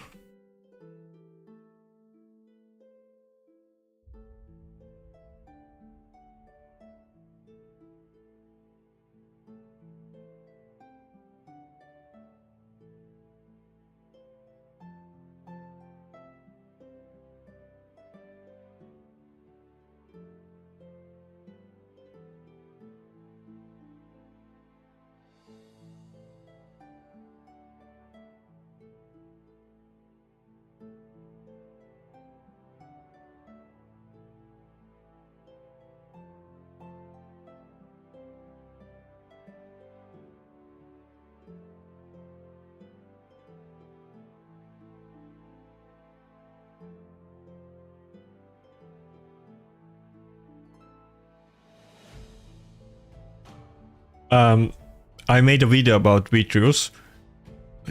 Like in nutshell, damage is okay, but he has like one AoE nuke and then single target damage, and he doesn't have any kind of survivability. There's a lot of other good nukers in the meta. Like Vitrius is not gonna get any use, not even in live arena, and especially not in classic arena. So it kind of sucks, but he's not gonna, unless you have very like you don't have other good nukers and like you have very low bar for nukers, maybe you might use him, but even with the buff it's not really a big deal.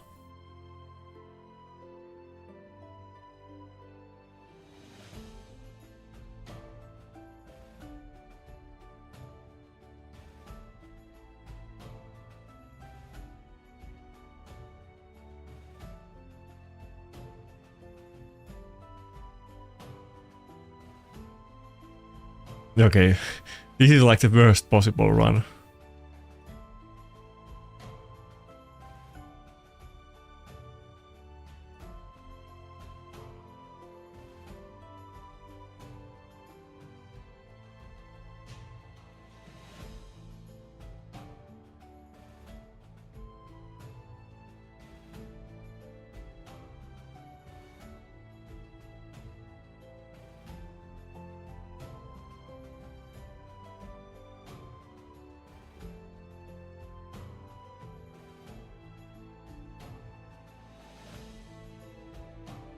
Yeah, everybody is frozen. I still need to get kills on this one. I think it's just... This one needs to get kills, but we can only get like one kill now. I can't use the A3. And the other one can't take any kills. It's not very simple.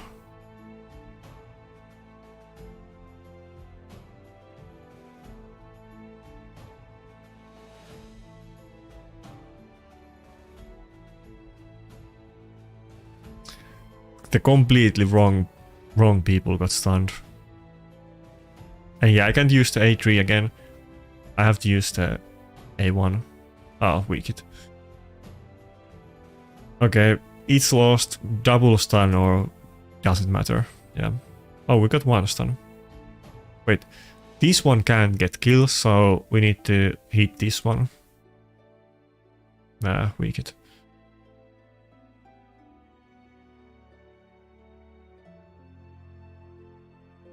Okay.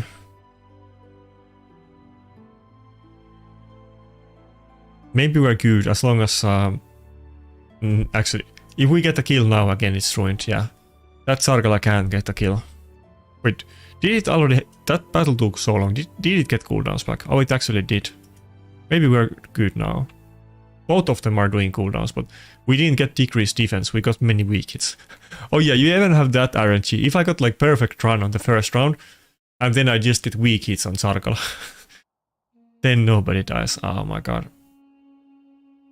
So we failed it. Yeah, if we didn't get weak hits, we would have killed this round, but we didn't. So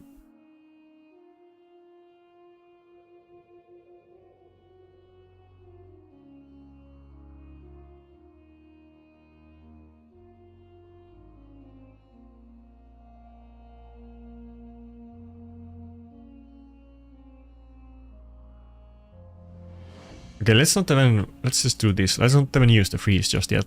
We can do maybe more damage with the A to AoE. Can we get multiple kills? No. Kind of close.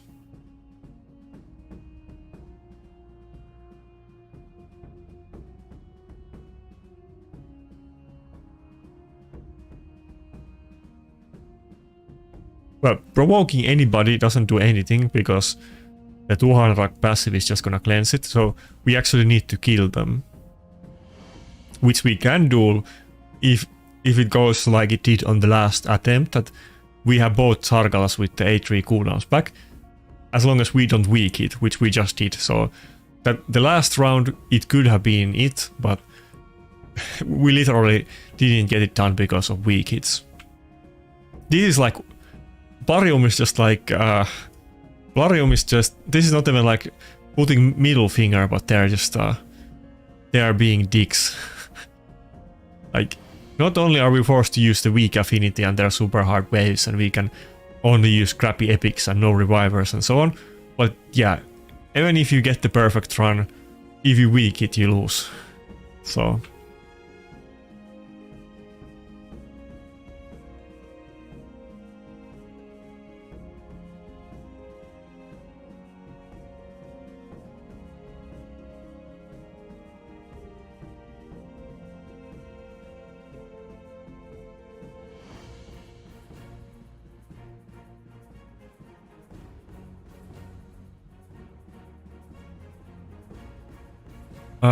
okay, we can't end it yet.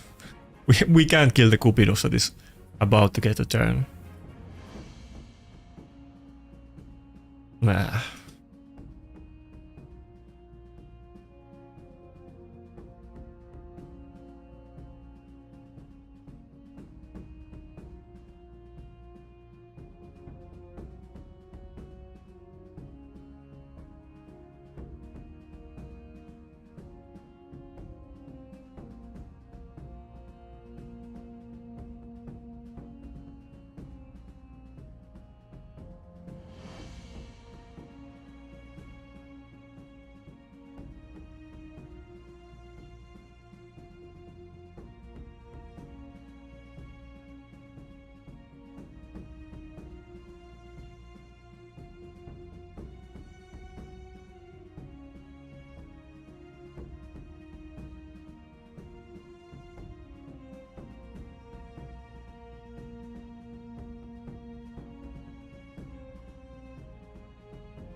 I can't kill the Cupidos again. If I kill it, I lose. And if I don't kill it, it's gonna kill me. Yeah, I don't think I can do it.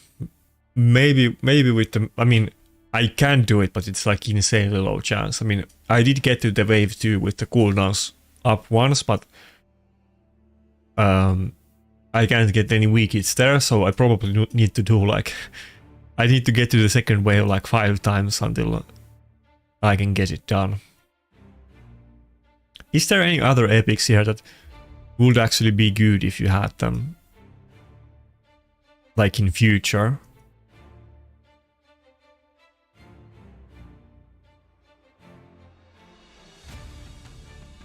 Not really.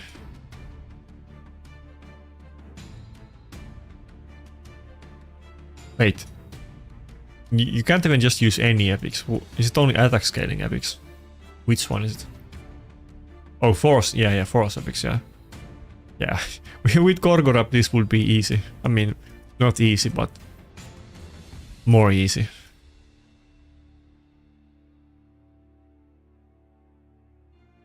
Damn, that's so limited. Only force epics from couple specific factions against a team of Cupidoses. That's so dumb. Against Cupidoses and Valkyries.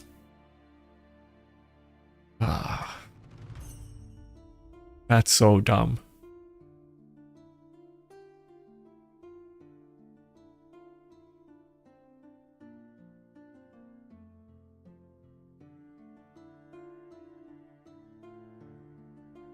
I don't know, Timothy.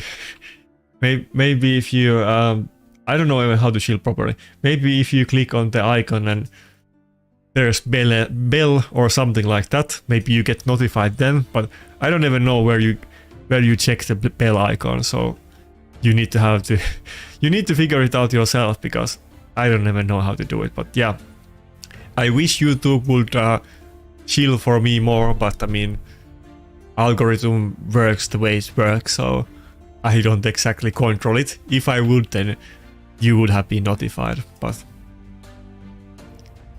maybe if you watch my content more often, I mean, then it's gonna notify you. If you watch it occasionally, it's not as likely gonna suggest it to you. But I mean, yeah. Everybody kind of knows how it works, but not really. I'm sure if my channel was bigger and more active, it would be more likely to notify you, but it's not.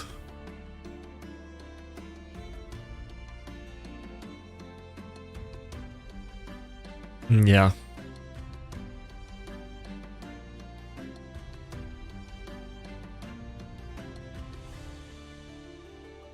I mean, sure, let's look it up. I'm kind of curious.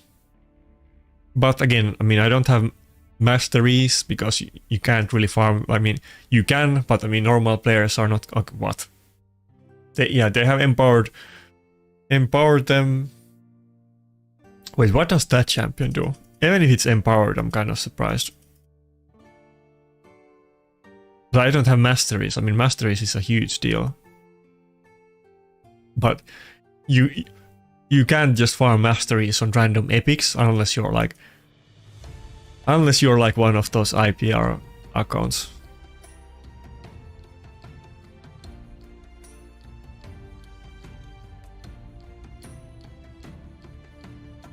I guess this has a small heal, but I don't even know why they're using this one. Is it really just for the heal? Sorry about that. Just for the heal they're using this champion. I guess so.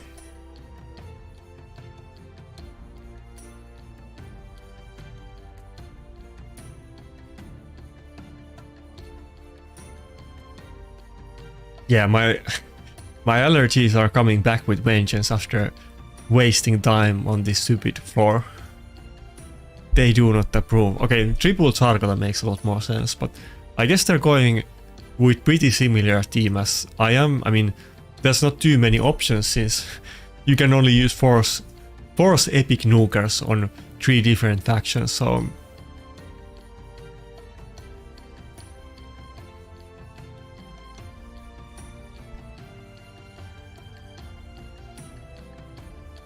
I mean, I don't know, I mean, I'm kind of new to streaming, so that might be the reason why it doesn't show you, who knows, I mean... Everybody is always, of course, like, you know, telling everybody to, like, I don't know, click their bell icon and subscribe to their email wishlist or whatever it is, but yeah, I don't know how it works, actually. I'm sure like and subscribe does something, but I don't really know what it actually does. I think this is a team, if we had masteries and if we did many attempts, if we had empowerment, I'm sure we can get it done. I'm sure we can get it done right now, but we need insane RNG. That stays so.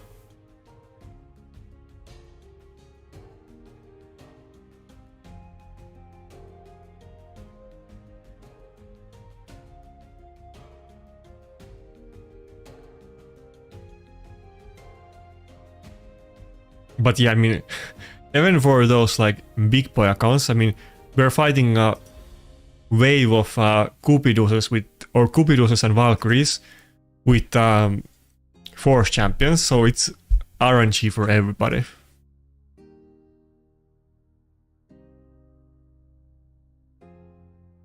It's not that very upgraded. I can show it to you. Haven't really. I mean, it's obviously gonna be the next thing that I do, but it's not very upgraded at all. Yeah, I got the speed maximum and then a little bit of everything. I mean, I should just on balanced way go through everything, but like I said, the Chargalas don't have masteries, so obviously Helm Smasher is gonna make a massive difference and you're gonna do like 50% more damage with the Helm Smasher proc. Probably the smart way, if I really want to do it, I probably should farm the masteries on one of the Chargalas, but am I even gonna be able to do the fusion if I do that? So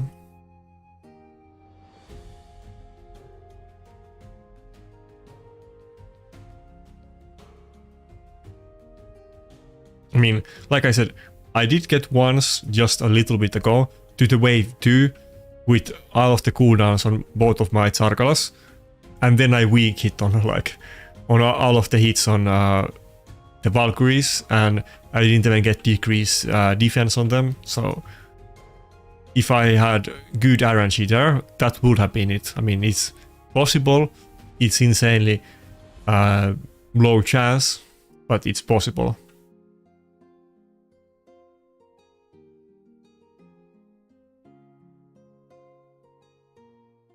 I think the speed farm was mainly for Amius, and I probably should have upgraded everything in a more balanced way, but I kind of just couldn't do one Amius battle and I went for it. Wait, this Chargala can't take the kills. Oh, and the other one already used A2. I might as well go for the kills anyway.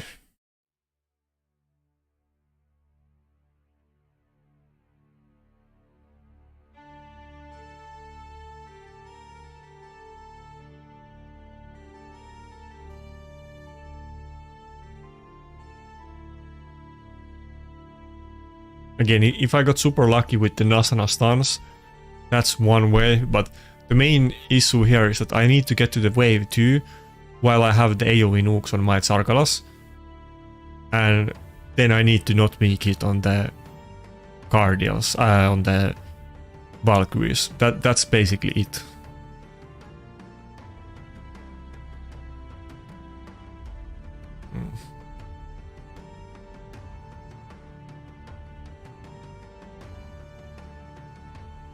I mean, I can show it too. I don't recall what I haven't used.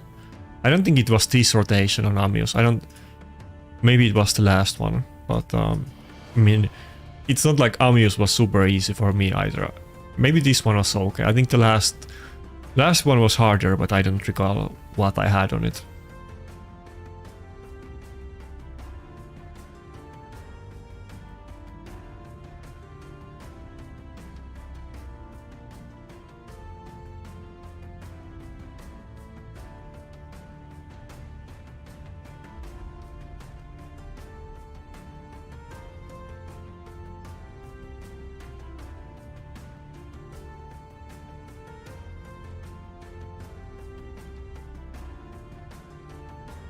Yeah, maybe the way to go is that I need to get like double stun on both of the Cupiduses on the first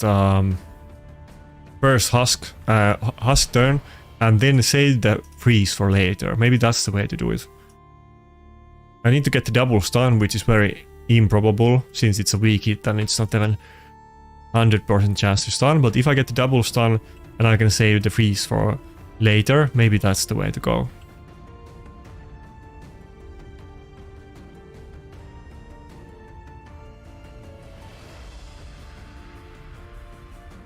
Or if I get stun on Nasana, but she's not doing a lot.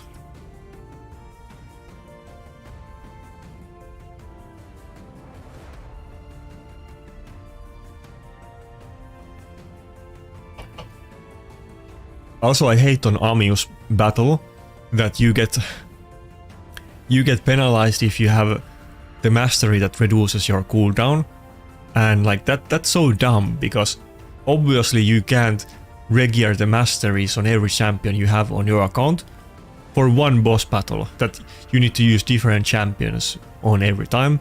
That has very limited pool. It's so dumb design. I hate that. That mechanic should just be removed. The boss shouldn't be able to reduce their cooldowns if you do it.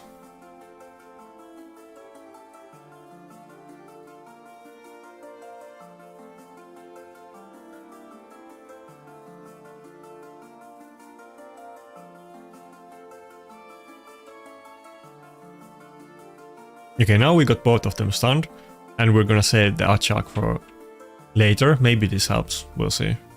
Oh, we didn't get decreased defense on Venus, so maybe we're gonna lose because of that. Oh, we didn't even kill the Guardian. Yeah. Now if I do get the kills, okay, that's ruined. That's ruined.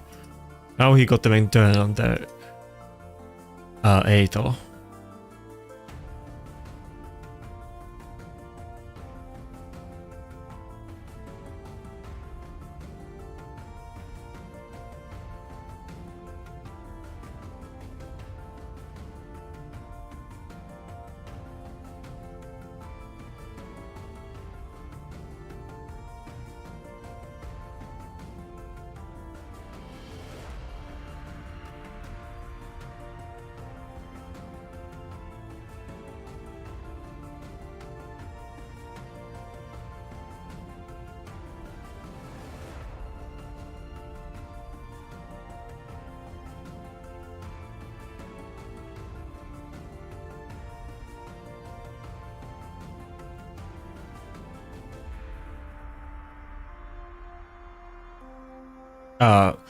I kind of ruined it. Not if... Depends how fast I kill this one. This one wasn't supposed to get a kill. And now that it got the kill, it's gonna go first. And it doesn't have... Yeah, it doesn't have cooldowns back.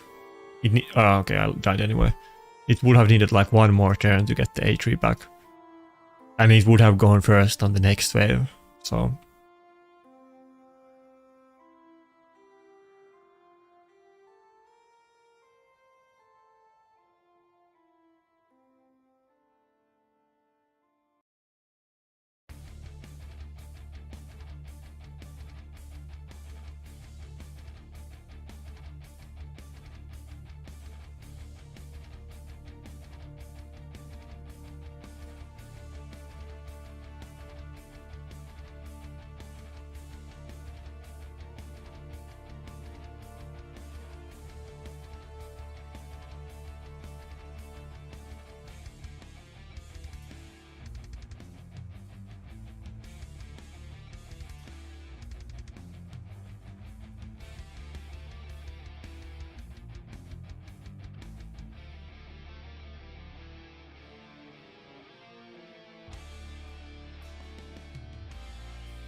Oh yeah, only one of them has Whirlwind of Death. Oh yeah. So yeah, if I just well, in either case, like I died anyway, and yeah, sure. Let me double check. So the slower one has Whirlwind of Death, right? This is the slower one. Yeah, the faster one doesn't, and the slower one does. Yeah.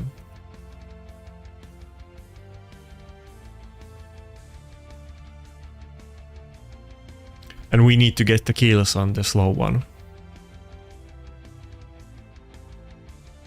Or I mean, really we should have the A3 on both of them. I mean, that's really what we need, but it might be possible if we have it on the other one and we can get a kill with the A2. But really we would want to have it on both of them, which we had on that one wave, and then I weak it on the Valkyries.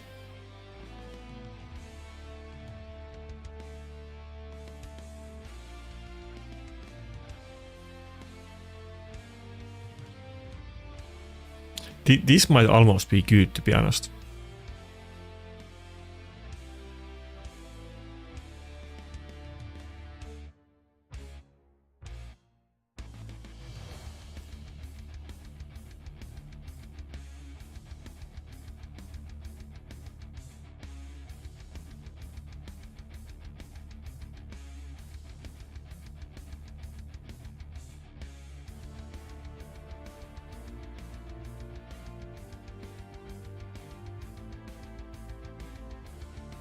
Okay.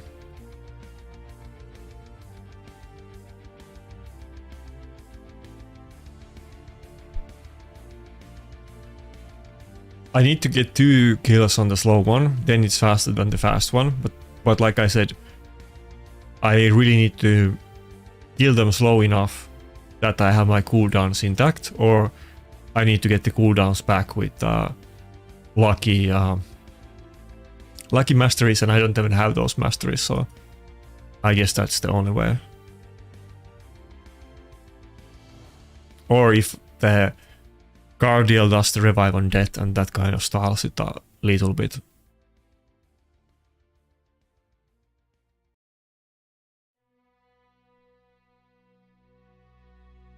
Wait, how much time do we have for the next live arena? 30 minutes. Yeah, we're definitely not gonna get it done before that, I don't think so.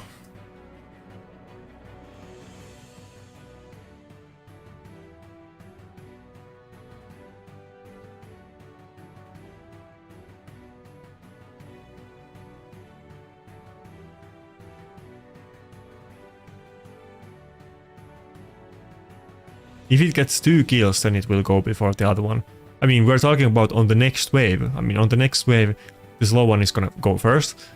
That way, it would have the A3, but really, like I said, that's not even the best way to kill the second wave. The best wave is that we are somehow able to take our time, and both of them have cooldowns back. That's really the highest rate. Highest chance wave to actually kill the second wave, and that happened once so far.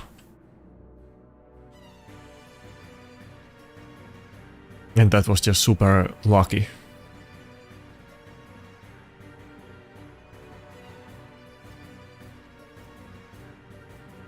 Yeah, we're just gonna fail because we didn't get the decreased defense in time. I don't think we can do this.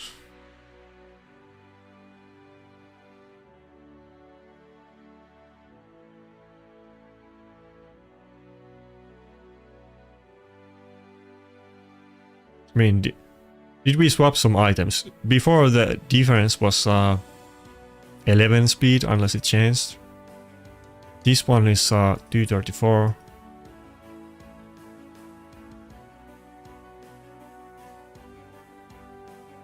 Okay, so we need like 3 kills.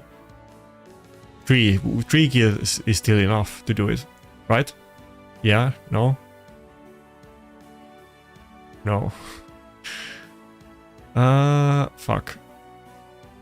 But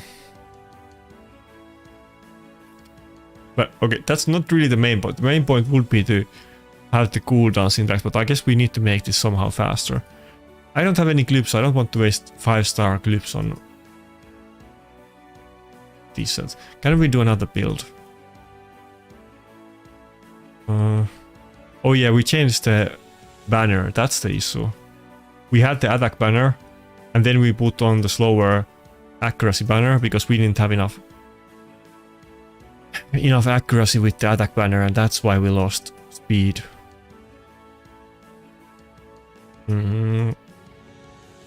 I don't think it will work if I run the attack banner. Which one was it? This one? It was this one, yeah.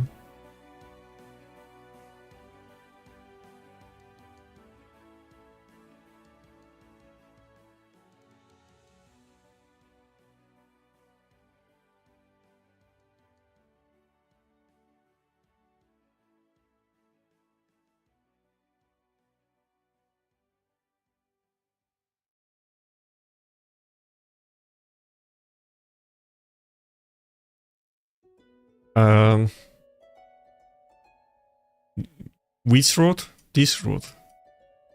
No, I have like 2 champions that I can use here, 3. And all of them are like not good ones. I can't do that floor.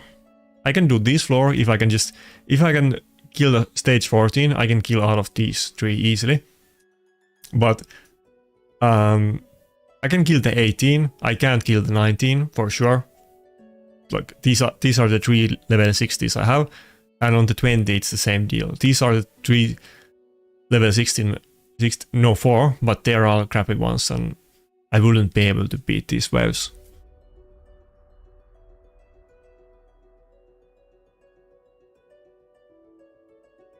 Oh, can I do that? Okay, good point. Good point.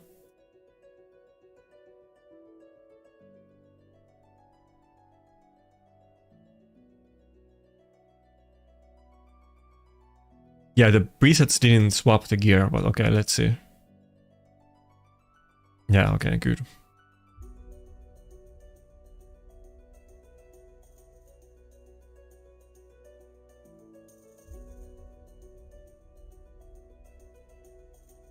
Okay, so this one is 246 and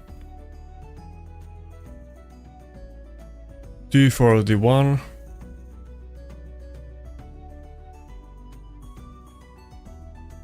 And this one has to, yeah, okay. Maybe, I mean, like I said, we still need to have both of them with cooldowns, really, but we might be able to pull this off.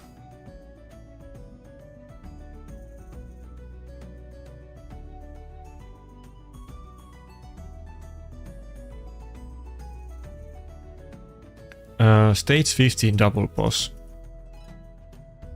Which one is that? This is one of the ones I didn't get into. I don't know which one is stage 15. Is it this one?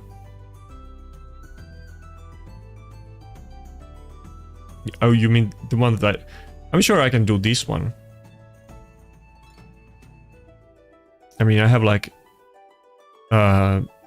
Angora and Randa in there.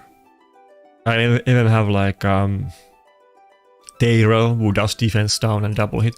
I'm not really worried about this one. I need to switch gear for it, of course, but I'm sure I can do it.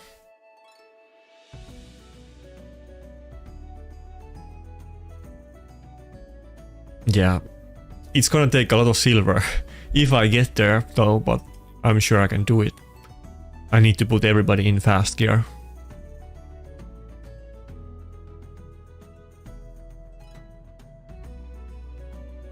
But it might be that this is as far as we go on this rotation.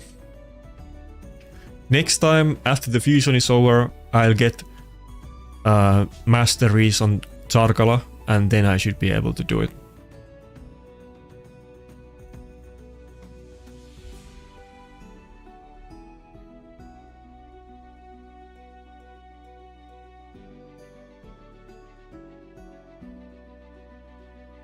I mean, I don't think people use Toragi in like PvP.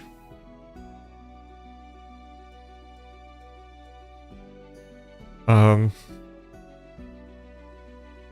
don't think most people even get like tier 6 masteries on him, but If you do, let me think about it. Do you want to go for the... I don't think the tier 6 mastery is really the deal there. I don't think any of them really makes difference on him.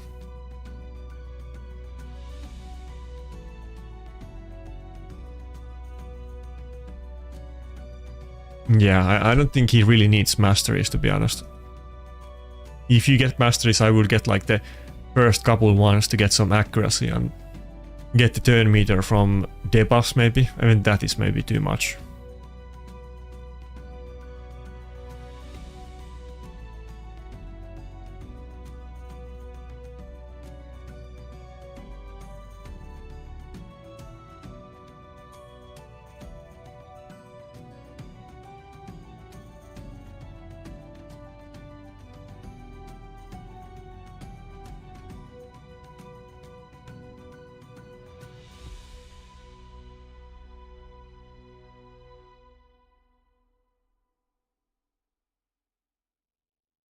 Okay, we lost this wave already.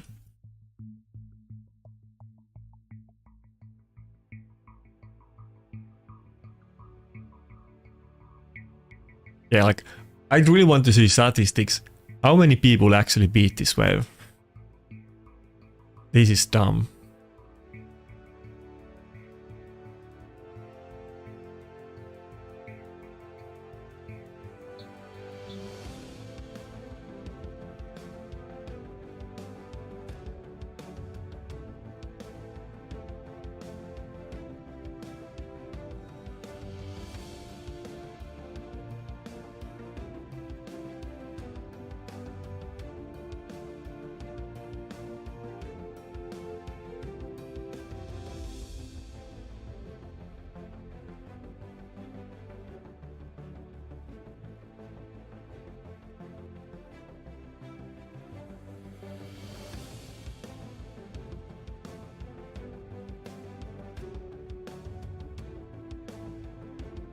Yeah, now we just killed them way too early.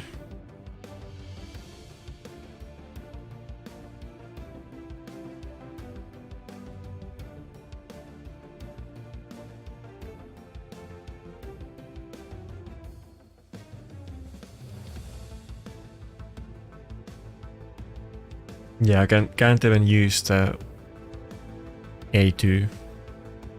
I mean, A3 would be better, but not even the A2. Oh wait, we got through that one. Nah, I don't think we can survive that. Surely we can't survive that long. Maybe if we get tons of stuns here, I guess it's... No, it's not possible. Not with the Tuhanarak passive.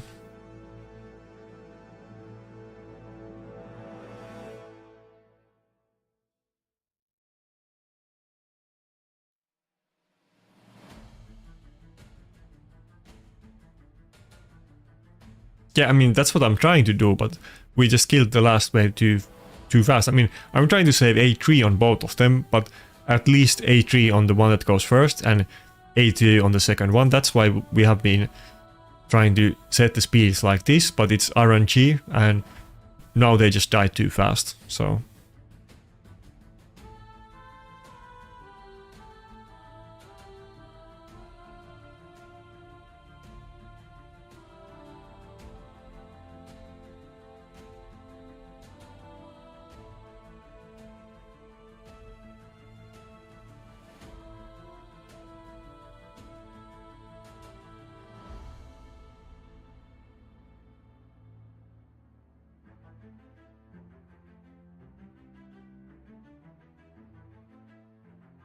What do you mean too slow? I didn't even get my, like, I didn't get any cooldowns back for the second wave. I killed it way too fast. I need to have at least A3 on the one that goes first and the A2 on the second one, or A3 on both of them. But I didn't have the cooldowns back.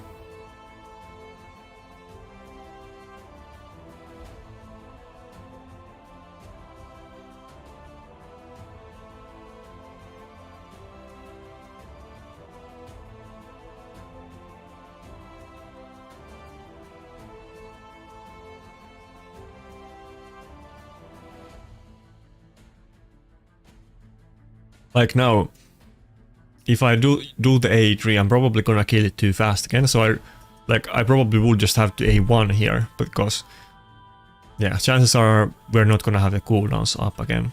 But if I don't kill it fast enough, then I'm just gonna die.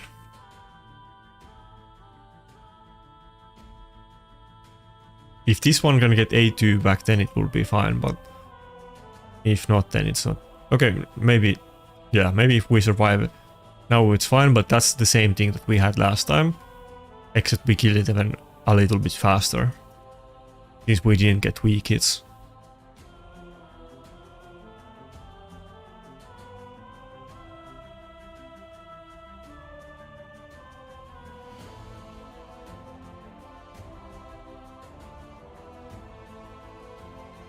Okay, damn, it took so many tries that we can get both of them stunned. That hasn't happened that many times, but okay.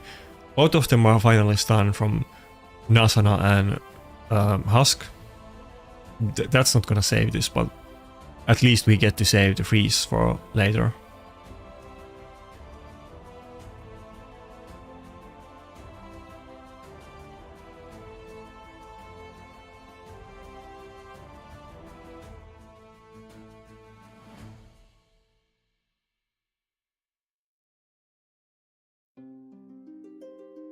Okay, I screwed that up. I should have just done the A1, but yeah.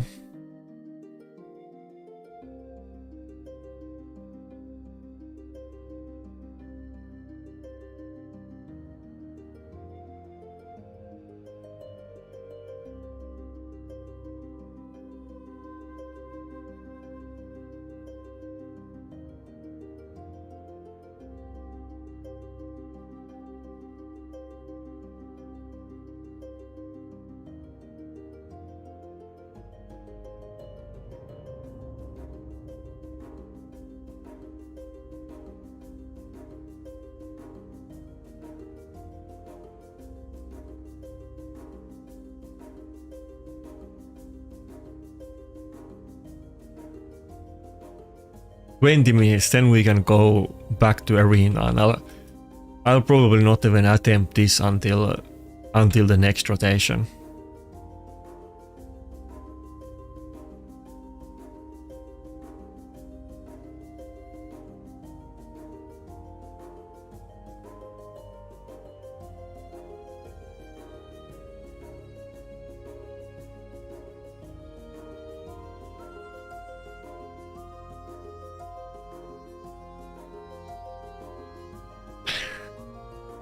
What's up, Hypno? It's a little bit low mood here right now. This floor is super painful. I'm just waiting for the live arena to start so I can stop doing this. Let me put some drink into the freezer.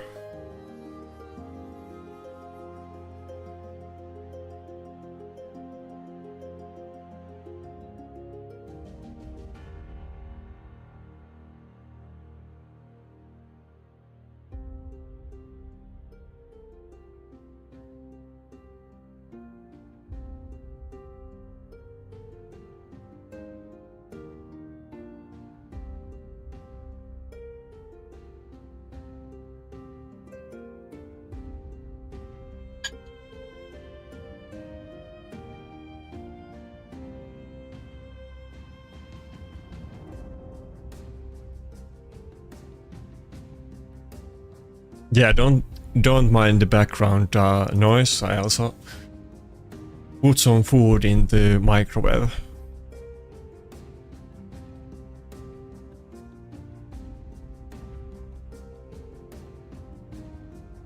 Who knows, maybe we get really lucky and somehow we get it done on the last minute.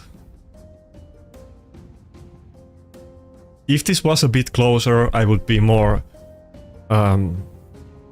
motivated to do it, but since we only had like one time where we were in the right position to beat it and then we weak it, but I've done so many attempts and I only got there once that it's kind of looking bleak.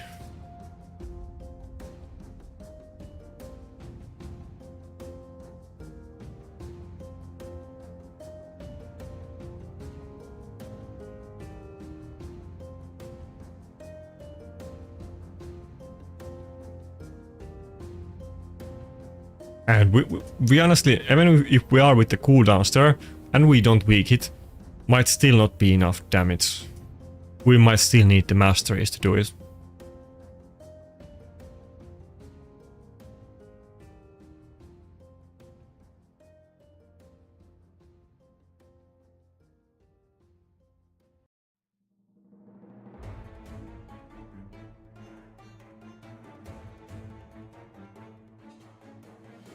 Okay.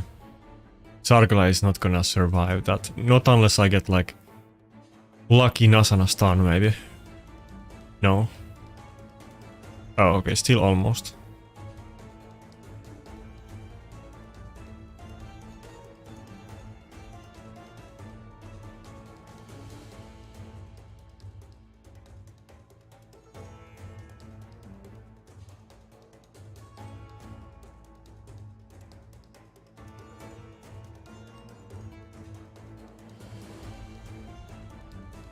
Sure, I mean, I don't think I have the damage to kill it, even if maybe. Okay, it's kind of close. Okay, I do. Okay.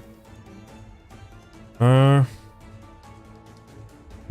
we can try it again, but we might just kill it too fast. I mean, I think we're just gonna kill it too fast that way.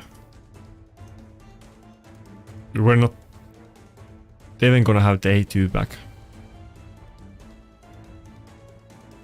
I think the ideal situation would be that somehow Guardial gets a turn and does revive on death while we kill one of the Cupidusas, and that way we can stall enough to get all of the cooldowns back, but that's kind of a super RNG situation.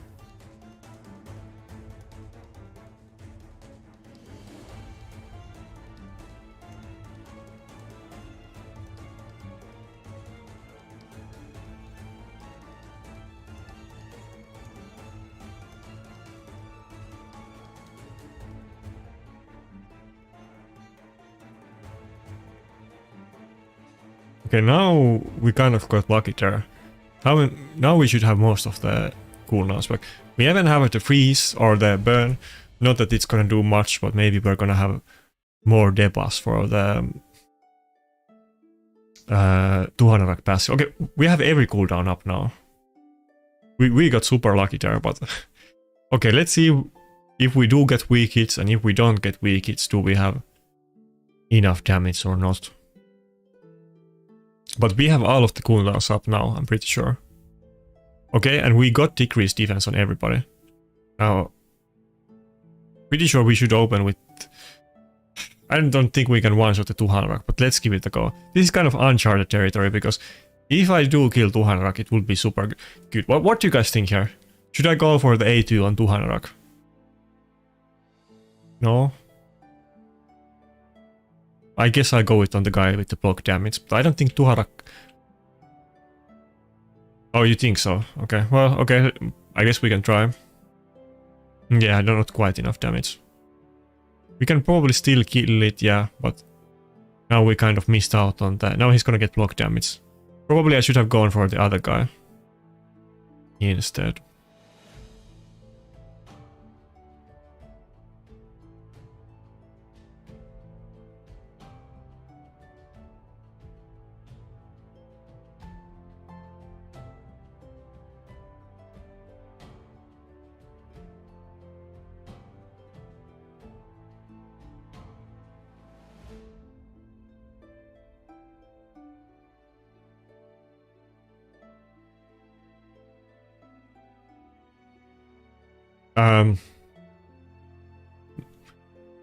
For what reason? I don't think the Husk's speed makes any difference on the second wave. Maybe it could make some difference on the first wave, but we need to...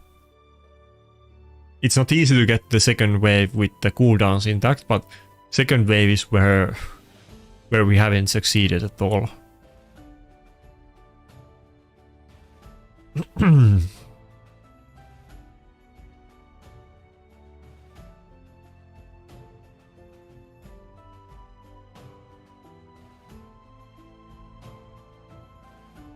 Be right back.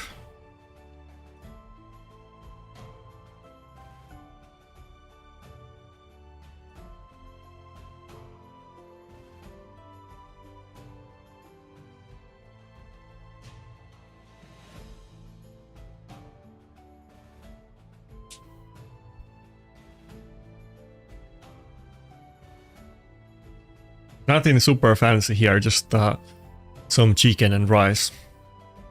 I mean, it's not it's good, but it's not like no fancy gourmet meal, just some normal home food.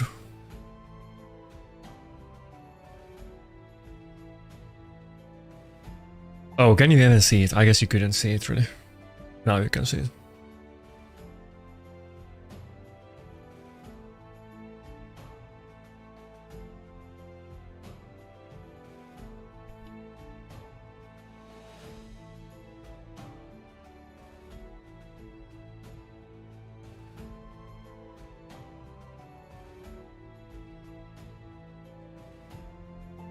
I'm not gonna have...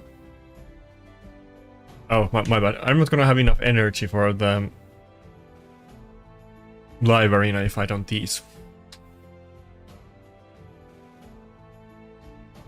I don't know how like Authentic and those other people, they're kind of professionals at eating while they're streaming without causing a lot of like disturbance.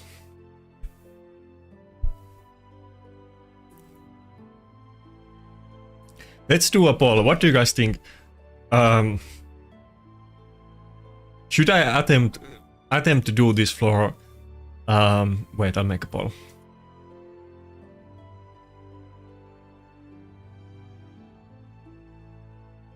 Oh, I need to close the old one.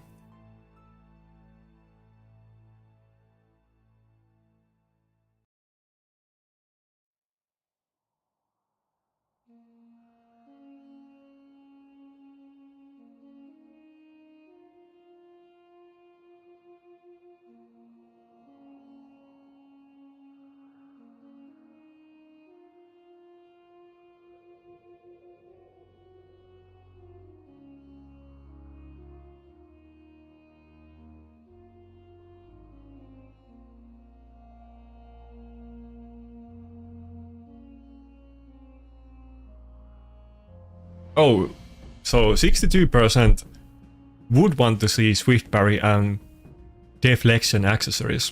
Interesting. I think it was closer at like closer to 50-50 at the start, but it actually moved to the other direction a little bit. Maybe like I think it was 58% said yes at the start. So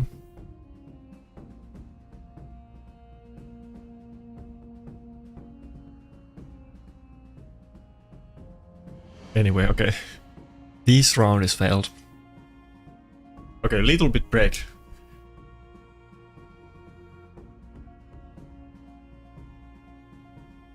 Any questions about arena and not this stupid city floor, then go ahead.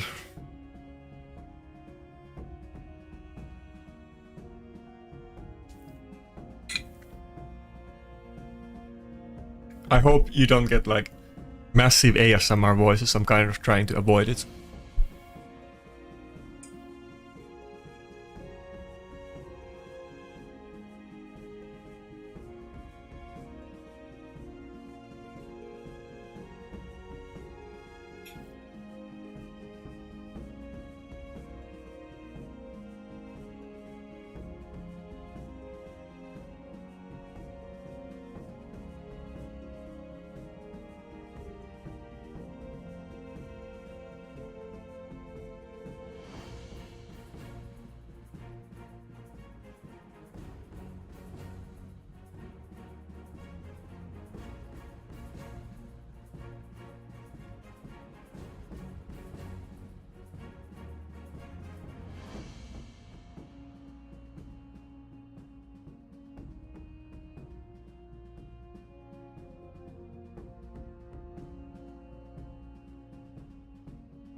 What do you mean? Are you talking about this floor or actual PvP?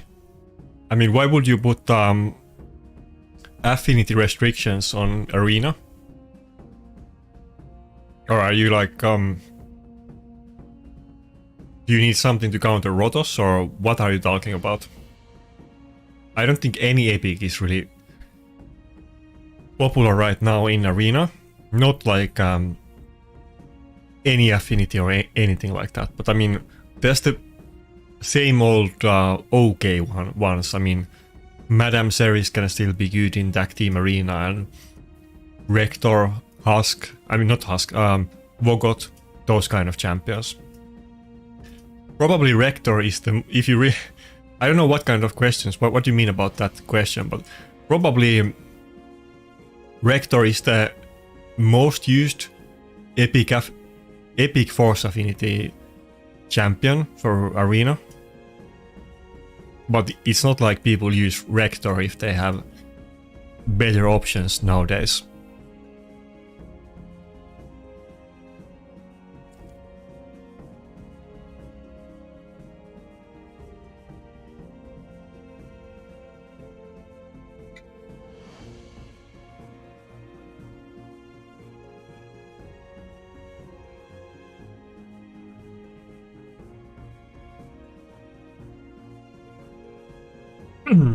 But yeah, I hope, sorry about that, I hope we get some kind of live arena, like game modes, where you could use epic champions again, but I mean, I don't think it's necessarily like a good thing that epic should be relevant in top arena meta. I don't think that makes sense, but it can't really happen right now. We have empowerment, you get extra stats from blessings if you're higher, what's the word? Like rarity. Higher rarities get more stats, and they have better skills and so on.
Oh, it's right about to start.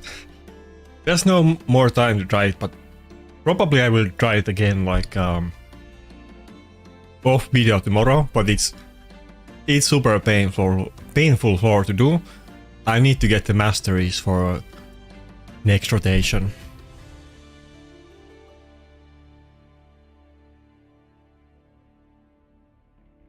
Yeah, I mean, I want to play PvP as well.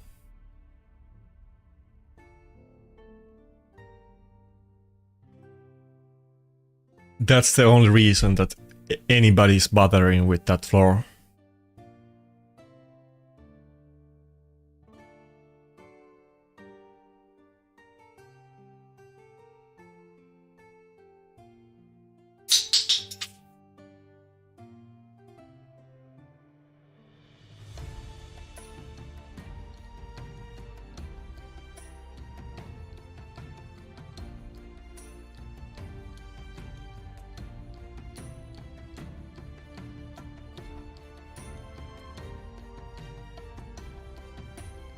I mean, I'm sure with like masteries and higher level Great Hall and so on, I'm sure it's doable, but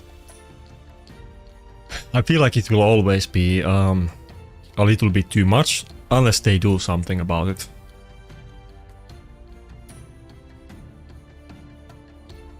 But I'm sure I can do it next time with a lot less effort, to be fair. It's kind of like with the Doom Tower secret rooms that some of them are super hard, but if you get them like team setups for them once, then you're able to do them in future, and over time, if you want to, you will be able to like make teams for all of them, but you can't do it right at the start. It's too much to do at once unless you're like massive mega account like the couple IPR people that did it with 3 champions.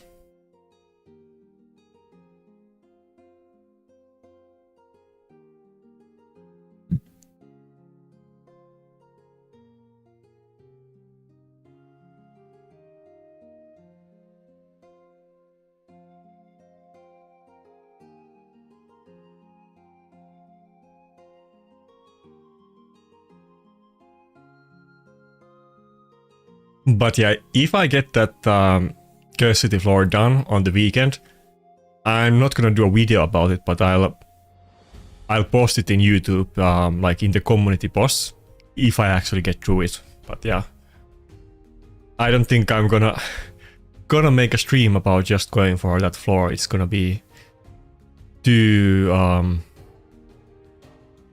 repetitive. Not something that I would want to watch myself.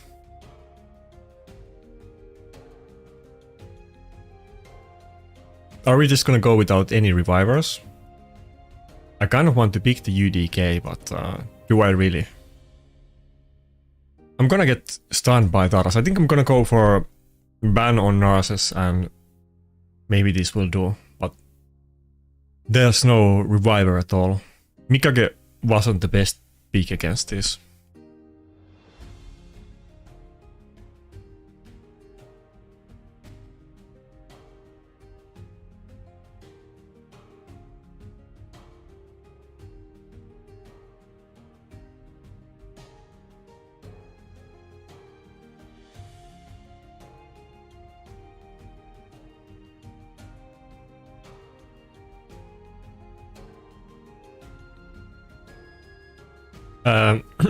It's not gonna be 24-hour stream, no.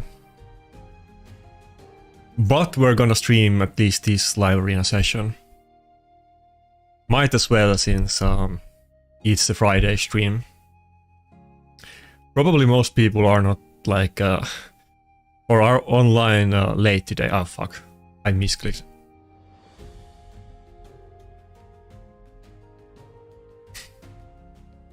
Nice start. Wait, I misclicked and I put the auto on. That's even worse.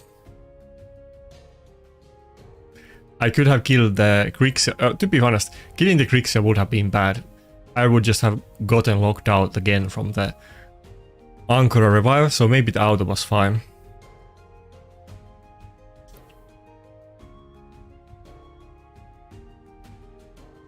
Even if I get the stun now, he has like double cleanse, but we're still gonna reduce the turn meter, so I guess I need to do it.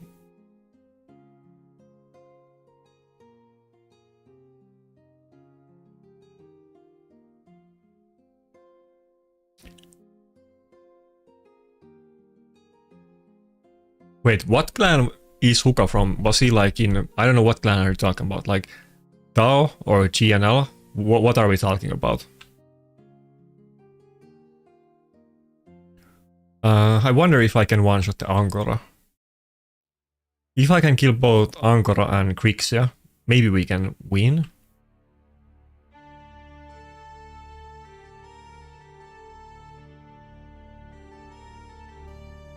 The game's been up so long that half of the people have been in half of the clans in the game at this point.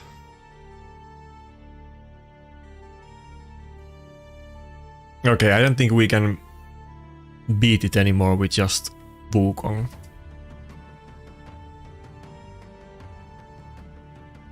Every time we hit the Taras, we lose Avak and it's game over.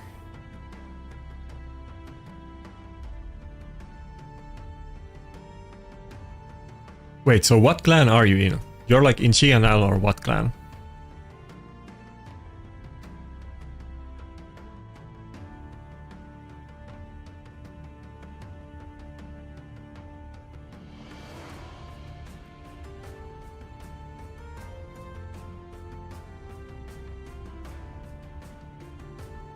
I shouldn't have picked Mikage there, but I didn't know what he was gonna pick. I think it was totally doable if I had Duchess instead of Mikage or something like that.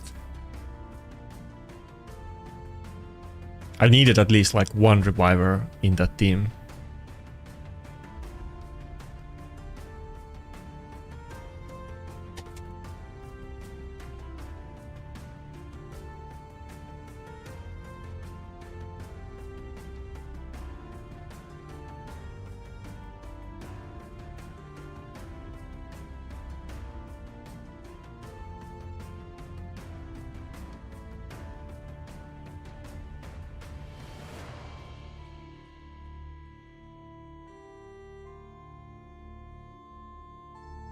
Well, I could take it to a spicy direction in like reply to that comment, but I'm not even gonna start any drama.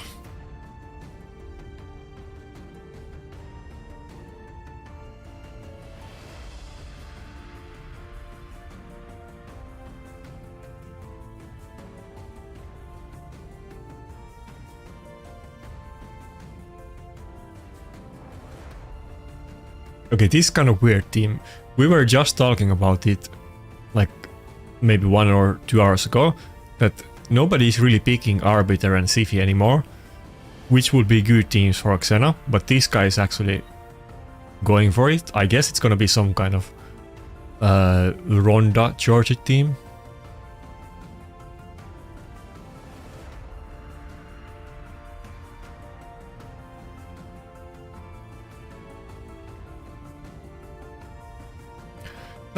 I mean, I was just gonna say that sounds like GNL would be a good fit for him then, but it's, you know, it is what it is. I mean, GNL is basically the clan. I mean, if you don't know the, history, maybe some of you guys know, but so in the early days of Raid, Tao was like the best clan, but it was kind of like a big cluster with tons of clans, and later GNL, or I guess GNL was pretty early from the start. I don't think it was right from the start, but maybe like 6 months after the game or something like that.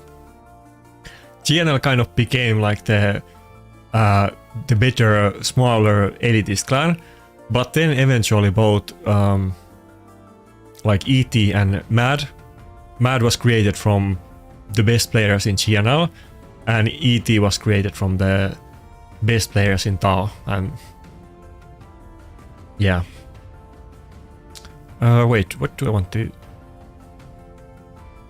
Harima would be super nice here, but should we actually go for Tormin?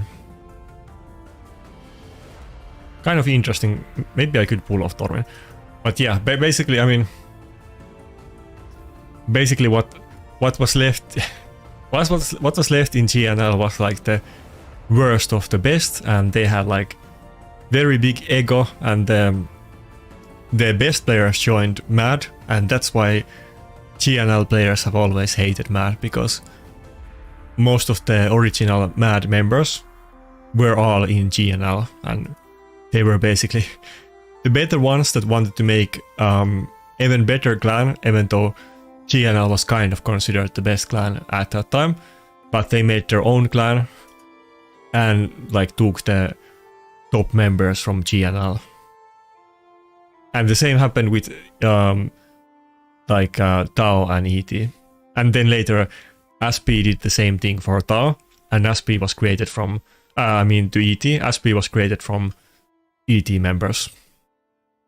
That's why many people, for instance, have been in ET, Tao and Aspie, and even a couple people have been in all of those clans, like ET, Tao, Aspie, MAD and GNL. So there's actually quite a few of them, quite a few players that have been in multiple of those clans, and at least 2 people have been in all of them.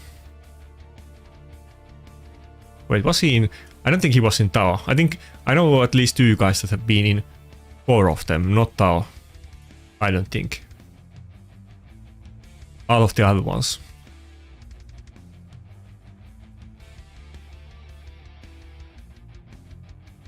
I know one guy that has been in all of them except G and L, yeah. But yeah, there's multiple people that have been in many of those clans.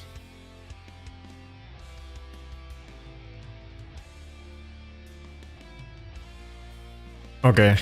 He was doing very well until he started doing boss. Can we make a comeback? Should I open with A1 and not A3? No, let's open with the A3.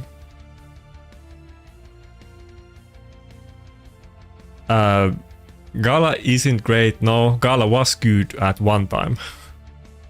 At one time, Gala was like super underrated, and I used Gala a lot, but obviously ever since the Ukraine duo meta, Gala has never seen any use in live arena ever again, or classic arena. She's too squishy, she actually does have insane damage. Oh, nice. But yeah, I think we're still gonna lose it. We're just getting perma frozen and turn meter reduced, yeah. Almost got it, almost got it. But if there's a meta where somehow you're able to protect your nuker with some supports, Gala has insane damage, but we have other champions with insane damage these days. Like Gala might do a lot of damage with all of her skills, but then we have stuff like Siegfried that does like ultra insane damage with one skill, or just champions like Lazarus that have insane utility, even if they might have less damage than Gala. So I don't think even if there's a meta where you could protect Gala, she would be used. But if you have a shield on her and she's full HP, then Gala does way more damage than Rotos, for instance. And during the meta where I used Gala, the 2 most popular nukers in defense were Mortu and Rotos, and that's why she was kind of usable in that time.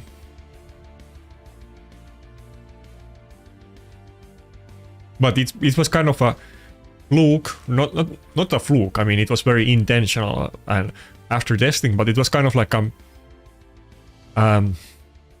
weird glitch in the matrix that there happened to be a time in PvP where Gala was actually relevant in Platinum Arena. It lasted maybe like 6 months from like when the Cupidus meta fell off until like basically from Baron buff until Tara's release.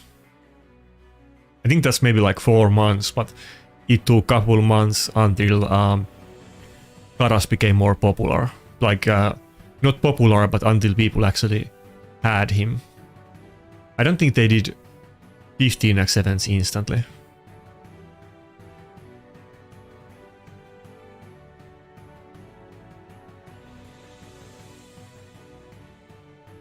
Okay, sure, I'll remove the poll.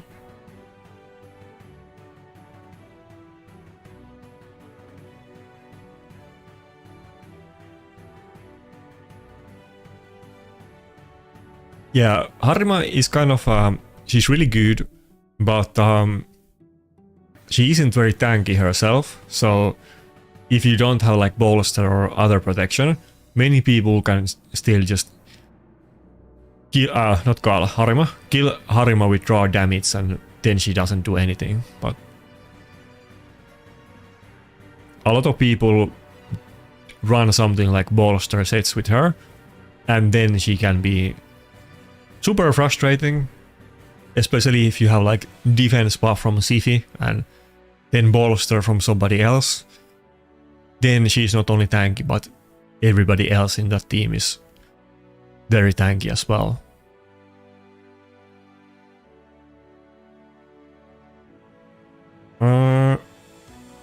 I was planning to go with Rotos, but let's go with Wukong.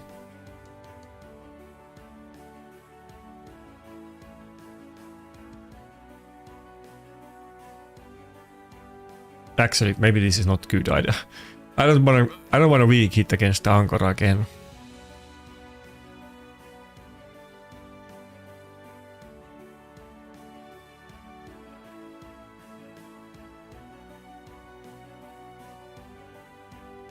Wait, oh, Anthony, I'm curious, what clan are you in right now, if you have been in all of them? I think there's a lot of people that have been like in two sides of them, that maybe you have been in GNL and MAD, or maybe you have been in some combination of Tao, ET, SP, but being in all 5 of them, or 4 out of those 5, like in the opposing sides, that's not too many people.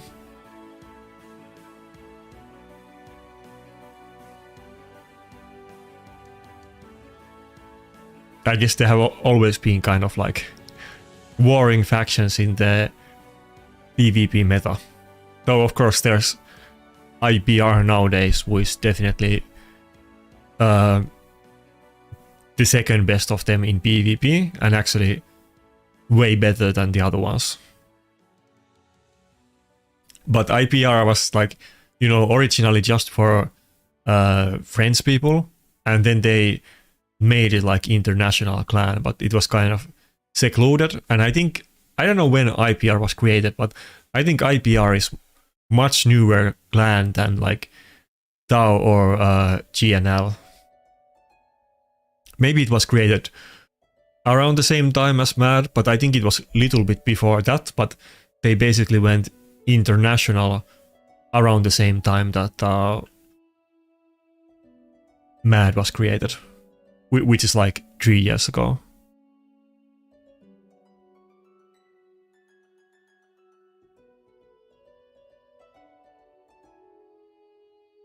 What? I'm confused. What do you mean? You have been in all of those clans.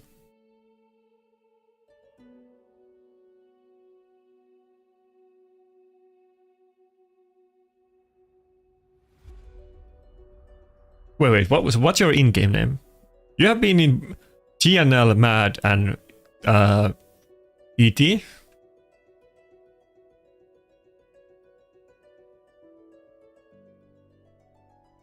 Okay.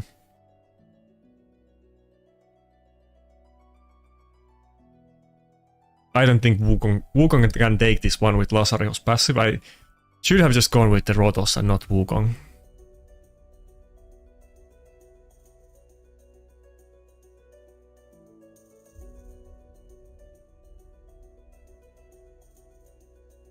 Yeah, it's getting late. I'm not maybe making my best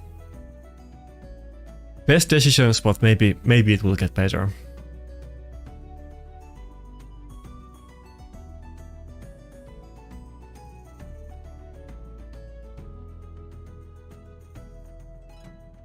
But yeah, Gala probably would have killed my team in this time, or it definitely would have, but obviously I'm not able to do anything because of the Lazarus utility, so there you go. Gala would definitely do way more damage though.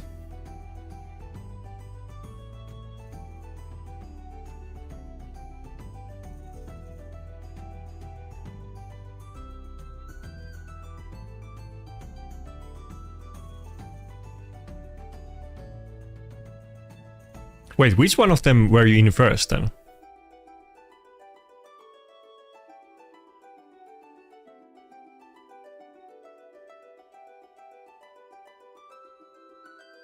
It's kind of interesting because, you know, all of those clans basically hate each other.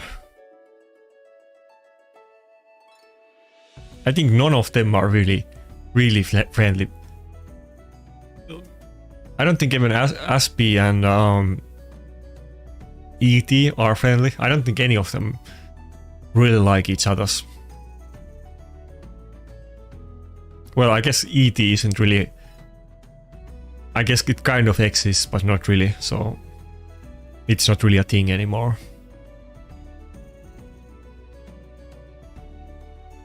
Either that or it's the same as Mad. I don't know how you even...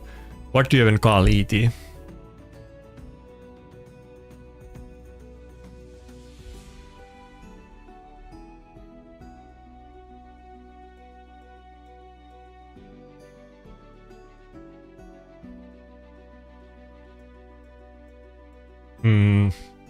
Are you referring to the THQ alt account, or what are you talking about? I mean, we're doing fine as clan. I mean, there has been no drama, or what do you mean?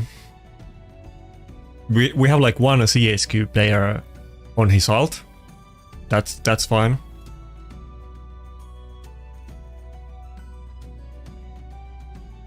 Out of those clans, I probably like, to be honest, like of course, like between like Aspie, GNL, ET, and so on, like those other arena clans, except Mad, I probably like IPR and CHQ the most, to be honest. Those are the ones that kind of stayed out of the drama a little bit more.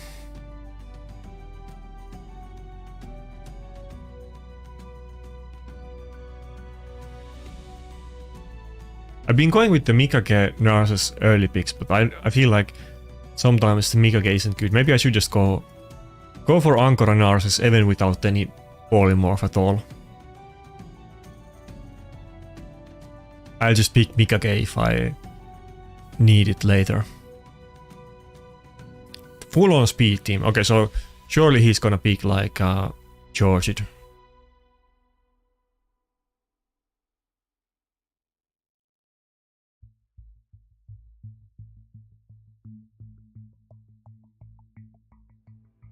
And I definitely won't be able to ban it.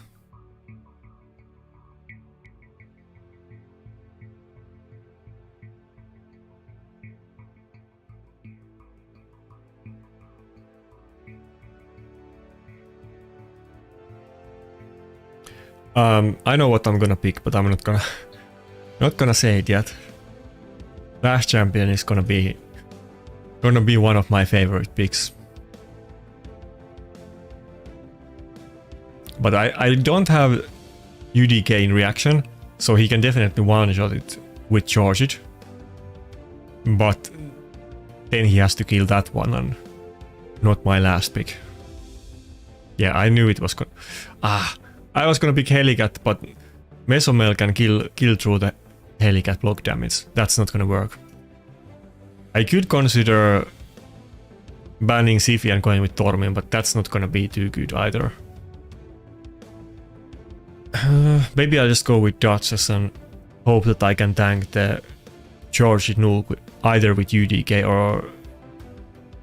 or Duchess. Like one of them tanks one of his nuke skills and either UDK doesn't die or I get the revive off.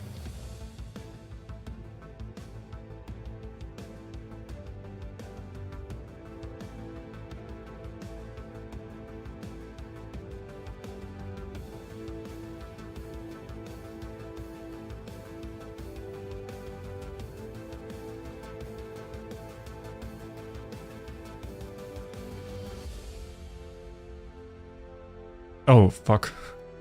I thought I picked Aura already.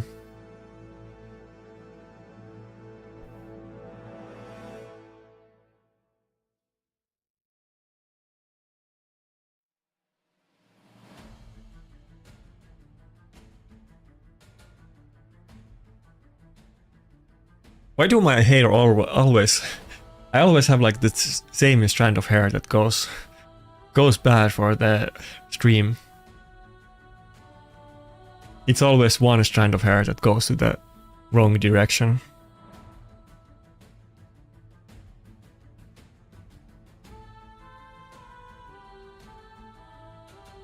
Okay, that charge didn't hit hard. I think we might finally actually win a battle.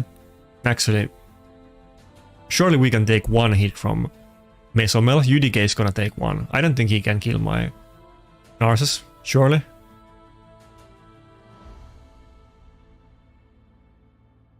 Okay, he didn't even go for the block revive just yet. It's gonna be too late by the time that he can change form again, so I don't know why he did that.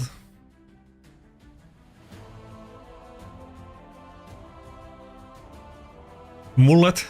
I don't think so. I had short hair once when I was in like when I was like maybe 16 or 17, maybe like 16 to 18. I had short hair only because my coach, I was like in a again, I don't know what you call it in English. It's like the 12 to 15 grade or whatever. Some people call it college, some people call it high school. We don't call it high school in Finland. But in that thing, I was in like a sports college or high school. And my coach wanted me to cut my hair for competitions. And I was super competitive back then, and I was trying to get higher ranks. And I only cut my hair because my coach made me do it. And then I pretty much quit after college, and then I grew my hair back, and I don't think I'm gonna make it short again. Not that it's that big deal, but I don't want to be forced to conform to the societal standards. Plus, it's just it's annoying to like cut hair every like other week. I'm good with my long hair.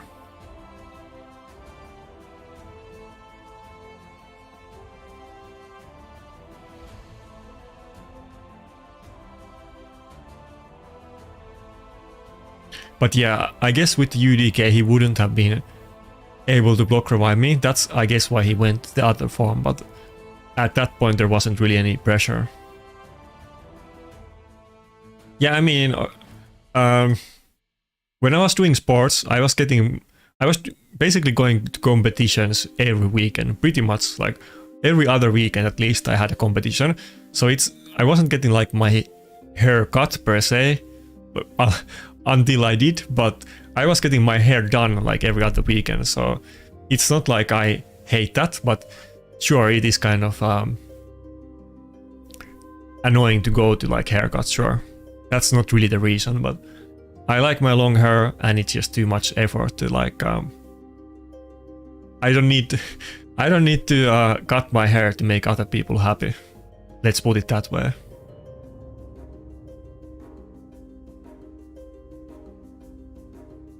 Yeah, it depends what you're into. I mean, if you're doing sports, then you're probably gonna keep it very short, but yeah.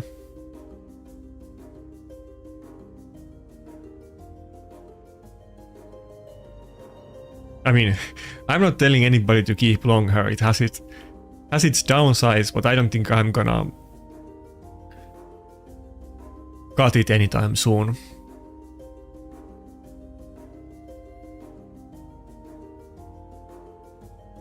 Do I even want to go with UDK? I feel like if I don't go with UDK though, he's gonna be Rotos as well.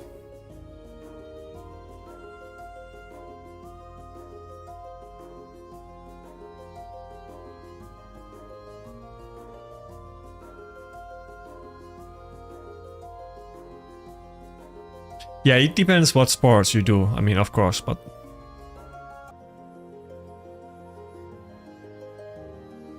plus I didn't just have like long hair, but I had like really, really long hair.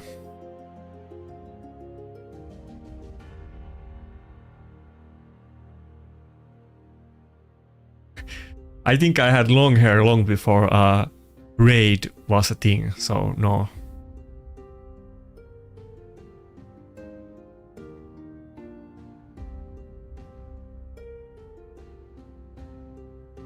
But yeah, it's kind of funny that Rotos does have long hair as well, and I use him a lot. I often get that type of backhanded compliment that I look like Rotos.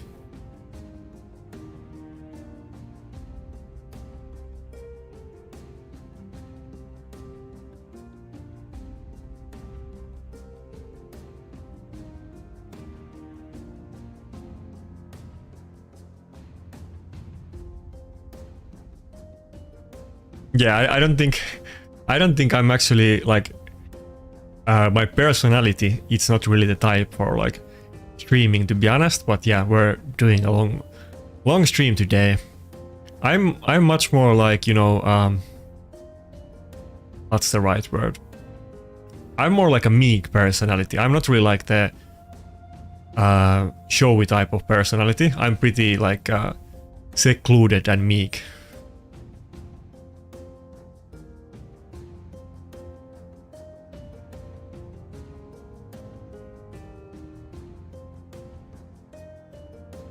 Was it you who was talking about doing the duo cosplay with Layla Fox on last stream? Because somebody mentioned that exact same thing.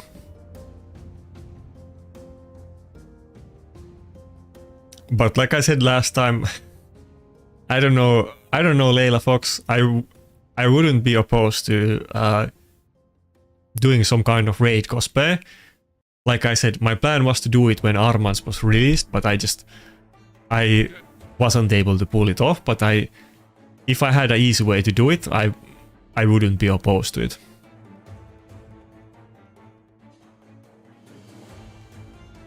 Okay, I think we lost this one too. I don't think my Duchess can take any hits.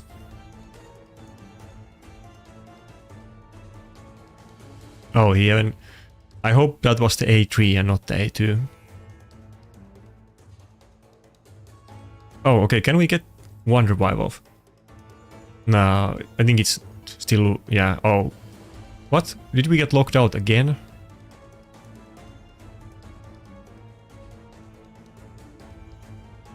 Oh, I guess she didn't even get a turn in between. Anyway. There's no way I can do it.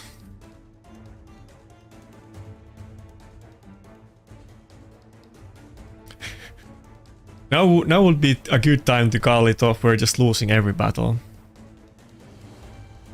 Oh, that's why. Yeah, I was getting like... I don't know, am I being like dumb or am I being tired or what? Like, where did the lockout come from? But yeah, okay.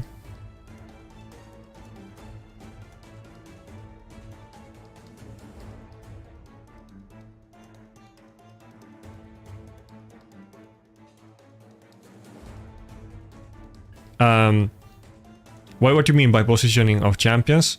The only thing that matters is the pick order in live arena.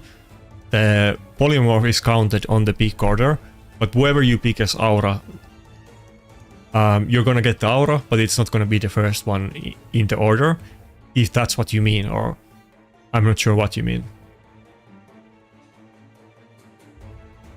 Yeah, well, sometimes I'm washed up. It is what it is.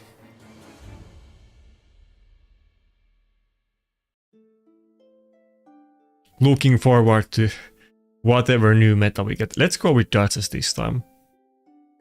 We're taking the Ankora anyway. I mean the Narcissus anyway, so we shouldn't be worried about his A2. And now I'm gonna have Bolster.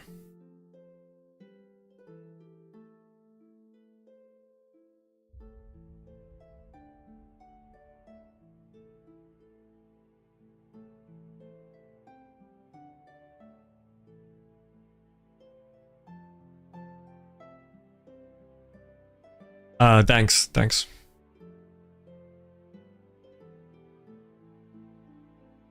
What's up, Biohack?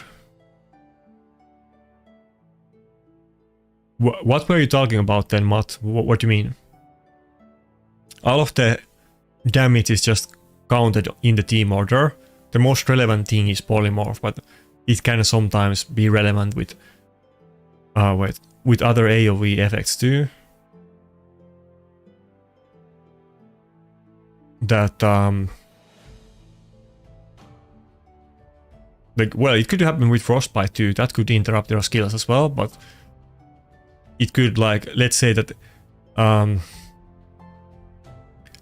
you have some champion with bulwark mastery and it dies before somebody else and it's before them in team order and you take AoE nuke, then it's not gonna mitigate the damage on the character that is after him in team order if he dies before they take damage. But it's not the only thing where it's really practically relevant is the polymorph. I guess there's some other things like the Seeker passive and that kind of stuff, but they are not really big deal. Nobody's gonna run a Seeker in anything really.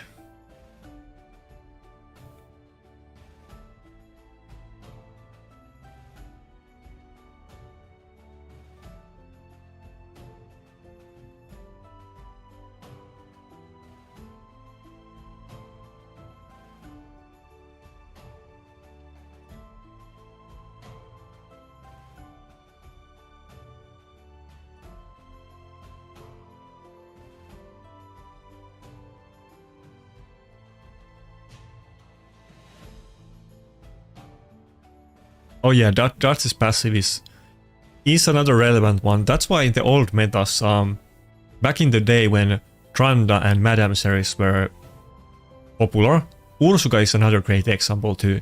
If you you probably know how Tranda A2 works because she's still very popular for other reasons than she used to.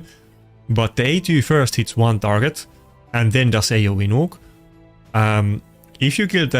If you target Duchess with the A2 and kill it, then the Duchess passive doesn't mitigate the AoE damage.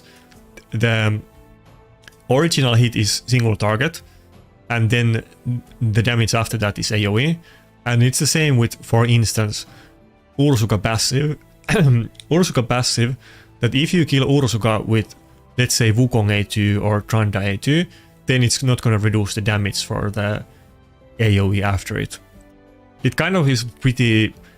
You probably would guess that even if you didn't know about it, but those are some of the other situations where team order has been relevant. But nowadays, only thing you need to worry about is polymorph. That's it. And that's why I don't have too many champions with polymorph. And that's why I usually, for instance, like to pick Duchess or Mikage as my first pick. And I probably shouldn't do it. I mean, I'm doing it for polymorph, but often just going first pick Mikage is like not the best idea, and I probably should pick it after enemy does their first like double pick turn. After that, when I see what kind of team they have, then I can make better decision what to pick. I mean, sometimes Mikage is great blind pick, but it depends what they pick. If I had polymorph on other stuff, like let's say I had polymorph on Narcissus and Ankara, I would just first two pick them in every single battle.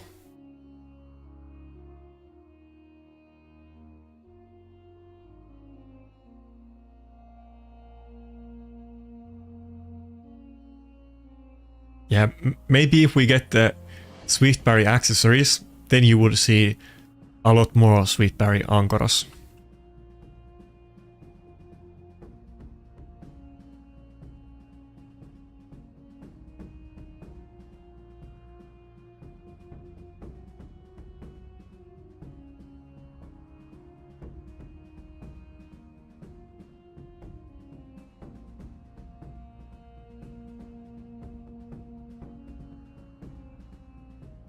Okay, I think we should be good.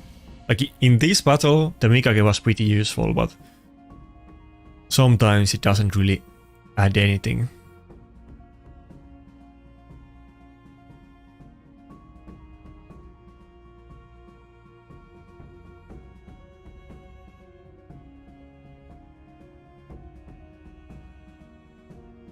By the way, if anyone wants to snipe me, now will be a good time. Okay, never mind. He got the stone skin up. Maybe you have to bait that little bit. It would be kind of funny if somebody on the stream is sniping me and hears what I'm saying. I guess it already happened today, but yeah. I don't know if they were sniping, but I think I had 2 battles with clanmates.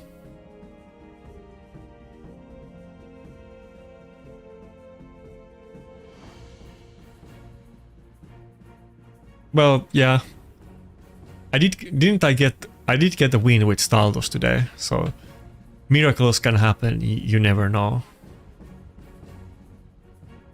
Wait, why did I do that? That was a misclick. I was supposed to do A3, not A2.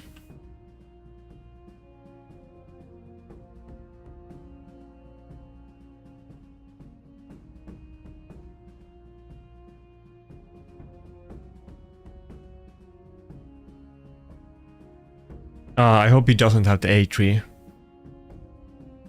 Okay, good.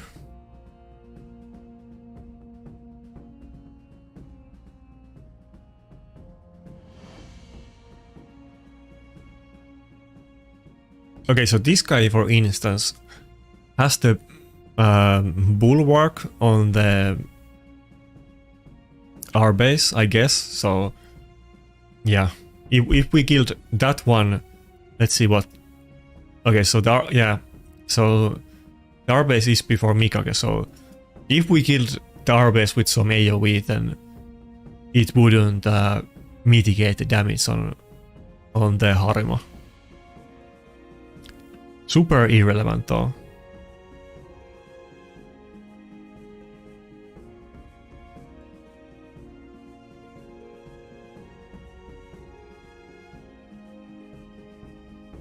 Okay, not looking great. I wish we would have gotten the stun there at least. Okay. That sleep should buy us enough time.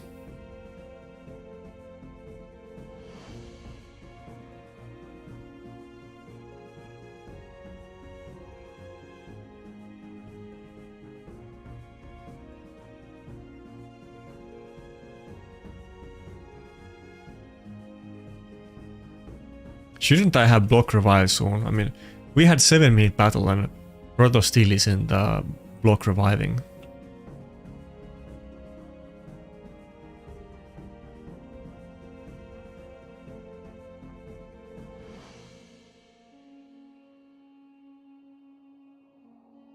Okay, finally. Kind of barely, but somehow I was able to beat that guy. Well, if you want to queue against me, now is good time to go.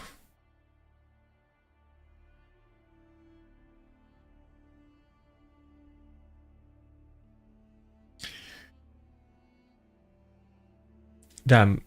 Again, it's the same strand of hair that I tried to fix the last time. It just doesn't want to go in the right direction.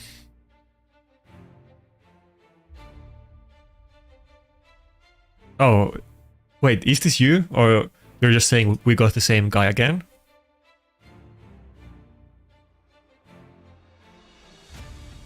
Lucas, are we fighting you? Or what do you mean?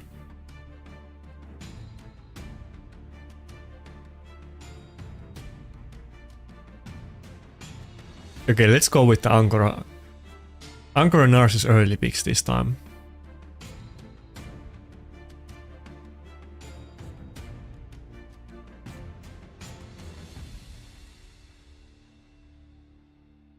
Wait, is it just gonna be the same exact matchup?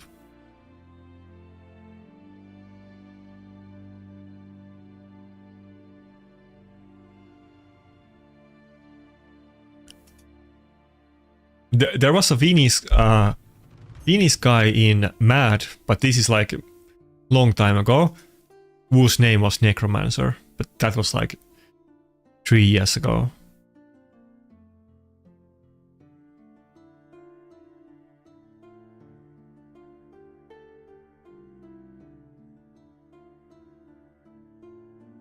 Yeah, I'm not gonna lie. I have stream sniped plenty of people in live arena in raid, but usually just when I'm tired and I'm playing live arena, I don't even go say anything to chat.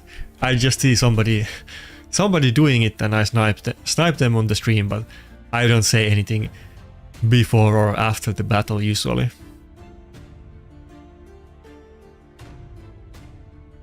Okay, I guess we're just gonna do the exact same matchup again. Interesting.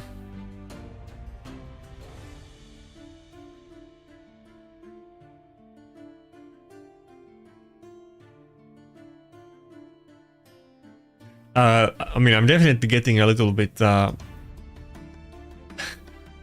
but I just ate, which is the first time I have done that on stream. I hope it doesn't look disgusting, but yeah, I'm a lot less tired now. Actually, now that you say, wait a second.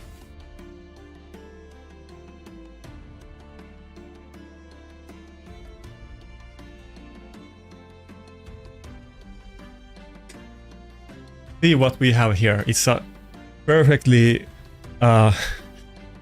chilled battery straight from the not even refrigerator but freezer. Extra cold.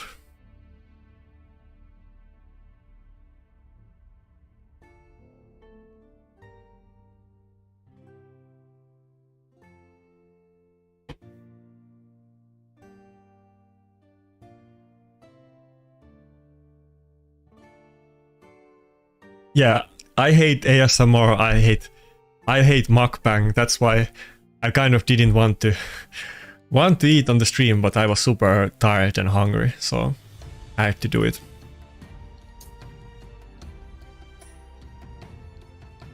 Here's a fun fact about me, which some of you might be surprised because I might not seem the type, but I do I kind of do like cooking. I mean, I guess I have talked about it before, that I feel like in Finland,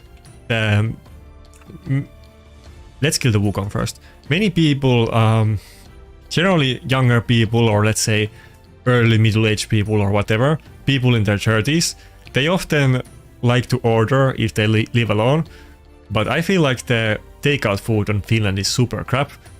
It's super expensive, it's super bad, and because of that I always I like to cook, and I like to try all kinds of recipes that you can just, you know, find from YouTube. And that's why I happen to have some like meals prepared in advance. It wasn't just like microwave food from store, but it wasn't also something I just cooked during the stream, but it was something that I made like a big batch of curry like 2 days ago, and I have like my refrigerator like prepared with multiple meals. It's much more practical, and like in terms of like money and time efficiency, and also even though it just came from microwave, it's still way better than anything I could buy from like the Finnish takeout. To be honest, I like spicy food and like Asian food. That was just like chicken curry, but I like a lot of like, you know,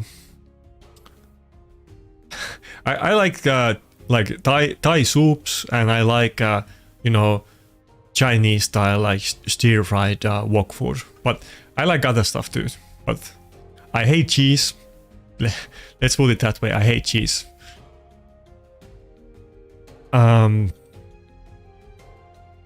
Also, often I just like to very basic stuff. Like I like to make steaks. I know that's kind of shocking that somebody likes steaks, but I do like them. Sometimes I just make steaks and vegetables. It was, I don't know if you guys have it in like other countries, but in Finland we used to have this kind of food chart that like 50% of your food has to be like carbohydrates, and then 25% has to be like vegetables and 25% meat. And that's kind of how we were taught when we were kids. But when you make your own food, you can have like 75% meat and 25% vegetables, and you can completely skip the potatoes or whatever you want. Or 50% vegetables and 50% meat.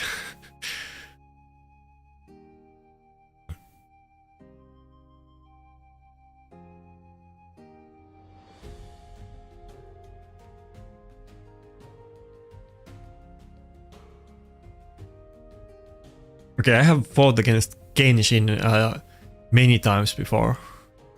I'm sure he is familiar with the matchup. Should I go with Dotses? No, let's just go with the... let's just go with the Rotos like always.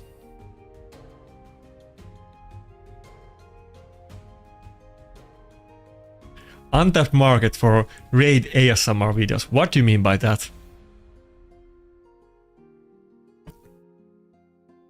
Oh, you asked what's my favorite Finnish dish. Okay, my bad. I didn't see that until the end. It's kind of a funny thing because Finnish people often kind of feel like a little bit embarrassed that our food is very like basic and simple. But if I maybe my favorite Finnish foods are either like cabbage stew or then like minced meat and is it deer? Not reindeer, but deer. Yeah. No, which one is it in? Wait, I have to double check. What is it in English?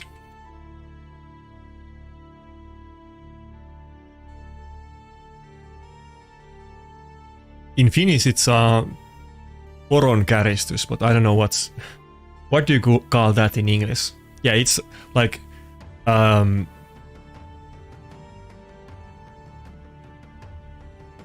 yeah, like reindeer and what was the word? Not potatoes, but the other version of it. Is there a word for it in English?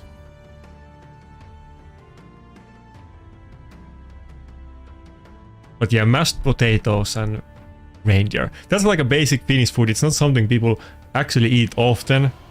Depends where you live, I guess, but it's one of my favorite Finnish foods. Yeah. I guess when I Google, it's just saying sateed reindeer, but I don't know if that's even what I actually mean.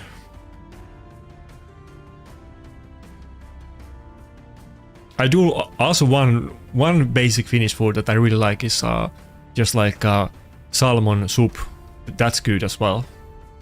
But all of those are pretty basic stuff. We don't have like super complicated foods like some Asian cultures have.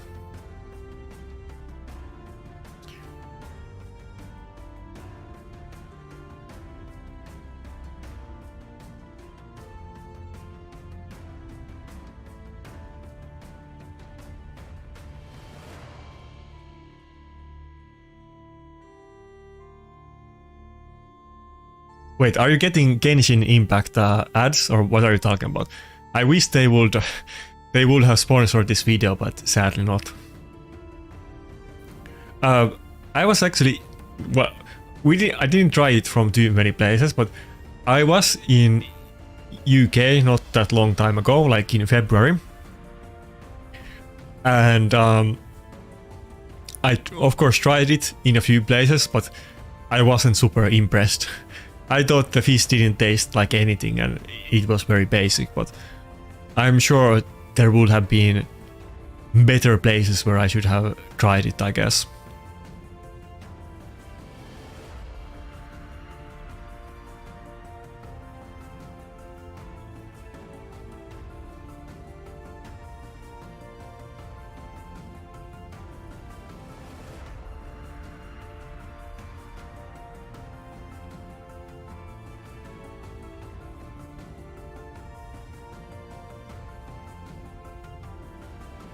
Yeah, that's interesting biohack, by the way.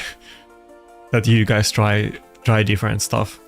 Yeah, I mean, like I said, Finnish cooking are pretty like basic, and it's something that like other people do. I mean, of course, there's like Finnish like the way that we do cabbage too is probably not the same that other people do it, but we don't have like some complicated dishes that you have never heard about. Okay, that wasn't even close. But yeah, I would definitely say that those would be my 3 favorite Finnish foods. Yeah. Cabbage stew, salmon soup, and mashed potatoes and reindeer. And with somebody in the chat said puolukahillo. I don't know what's that in English with. Like the reindeer and mashed potatoes, it's always with like this jam, but I don't know what jam do you call it in English?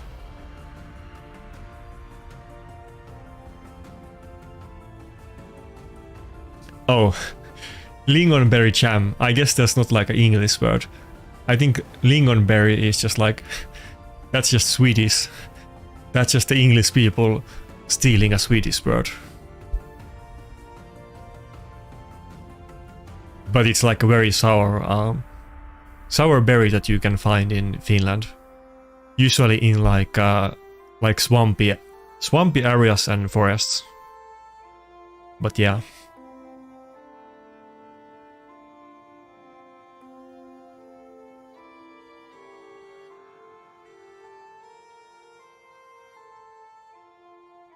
I mean, they are good, but okay.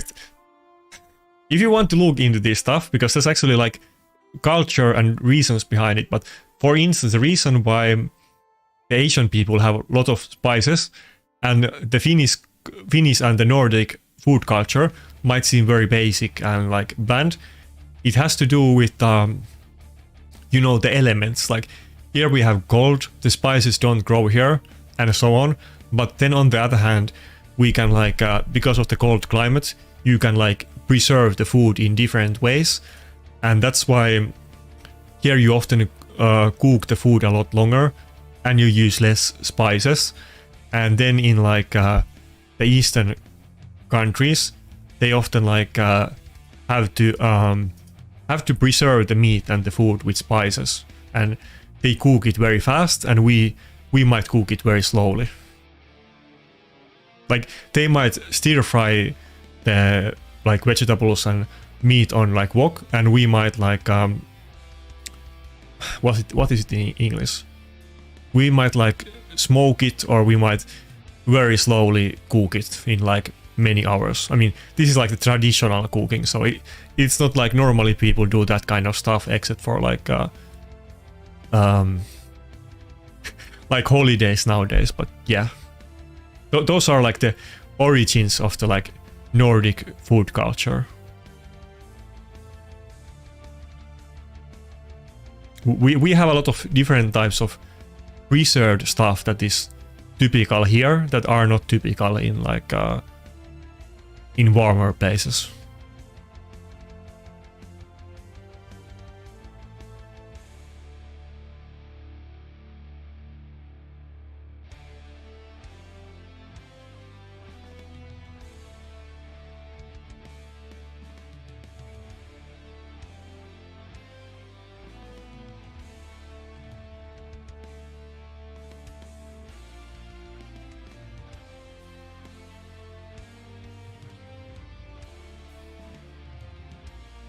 Damn, you guys are hitting with the hard questions.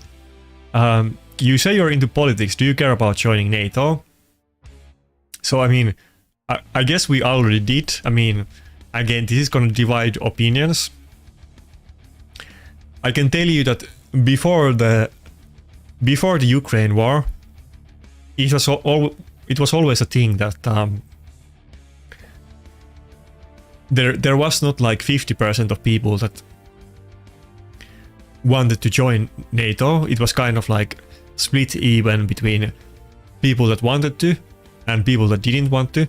And then there was like some people that didn't care about it either way, so you couldn't get 50% on either side. And I have always been on the side, it's less popular now, it's kind of flipped, and joining NATO is a little bit more popular than not in Finland. But me personally, I never wanted to join NATO. I still don't, even though it's not a popular opinion.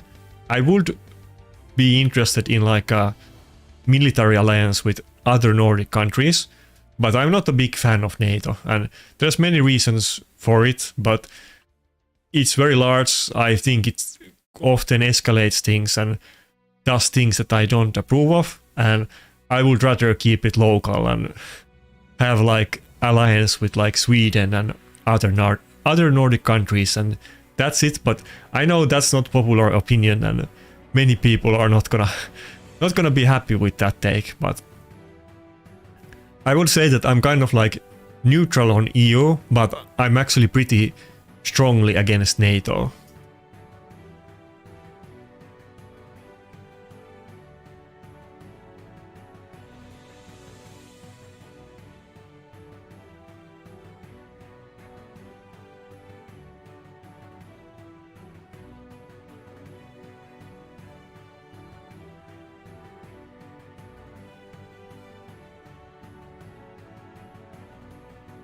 But yeah, I guess raid player base is on the older side, so probably more people know little bit or a lot about politics than maybe some League of Legends demographic or something like that.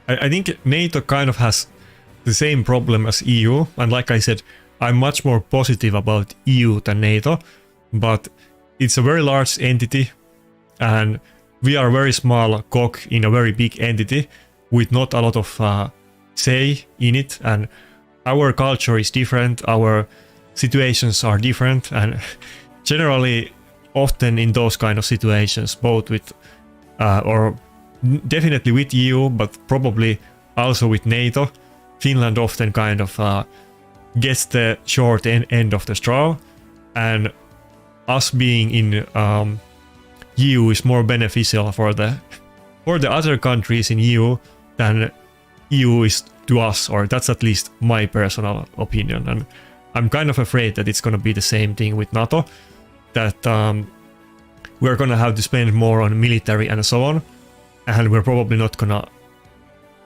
see upsides. I mean, there's upsides into it, of course, but I probably rather would not be part of the war escalation, let's say. I guess it's gonna be more safe in a certain sense, but we're gonna have to spend more money, and if it goes bad, then it goes really bad.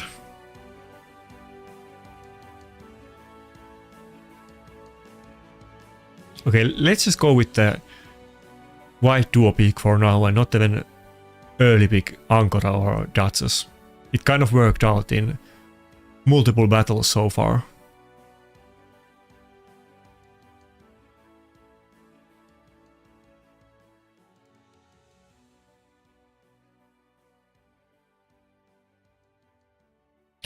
Yeah, bug push, that's basically what I think about EU as well, or especially about EU. I think the point of EU is very good and it makes sense on paper. I think on practice it doesn't. It sometimes is it causes some more issues than, like, there's more downsides to it than upsides. But I still think that EU is a thing that we should like have and try to improve. But on NATO, I'm even a little bit more pessimistic about it. But okay, so I'm obviously no military expert. Let's start with that. But in relation to like how it would play out if Russia attacked Finland, I think it would actually go very differently than many other battles, because the territory between Finland and Russia is very fast, not fast, very vast, and it's mostly like dense forests and unpopulated areas with not a lot of like well-developed roads for like massive military like paths. Of course, you can go through forest and so on with military vehicles, but it's not super efficient to like go all that way to here from Russia. It's a lot of like forests and swamps and mountains. Necrot, I think we're gonna go with Necrot. And that probably makes, even though we have like, you know, advanced in like science and the military weapons, but basically unless they are like prepared to like bomb us very hard, like if they want to actually invade us with like troops, it's gonna be a very slow and long battle. It's very like hard to come here from there because of the like the border between us. So it's not super fun thing to do, and it's not very fast. And I think that kind of disincentivizes any like invasions from Russia. Not that they can't do it, but it's kind of like Curse City, that it's a lot of like a lot of effort for very little rewards. It's not like we have some kind of massive oil reserves or like natural resources, and it's very tedious and annoying to actually invade us. But I mean, who knows? I mean, it is of course very complicated.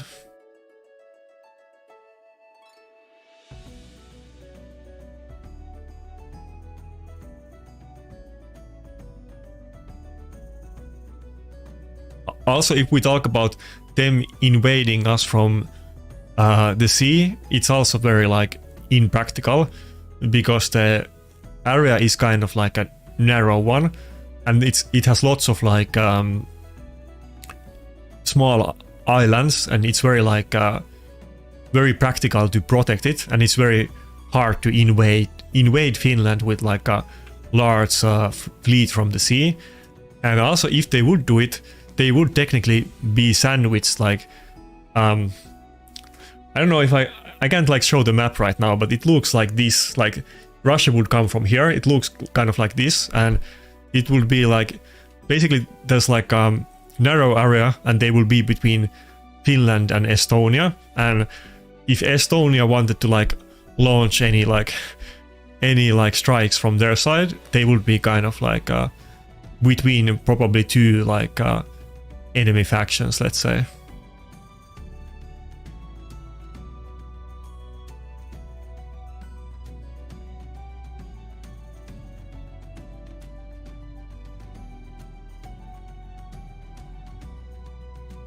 Okay, can Ankara survive the bombs? I think we can.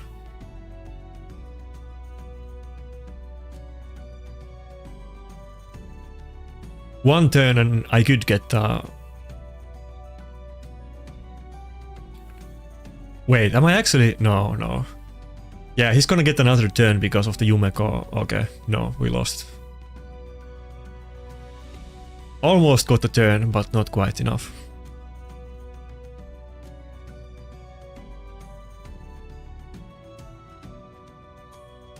Yeah, maybe I should show like a map so you can understand it better.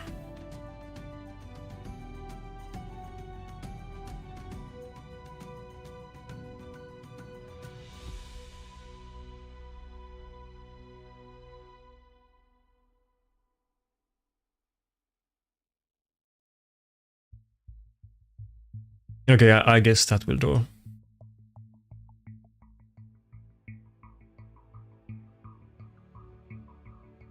So, like, let's say that they invaded us, like, they would have to, like, come from here, like the St.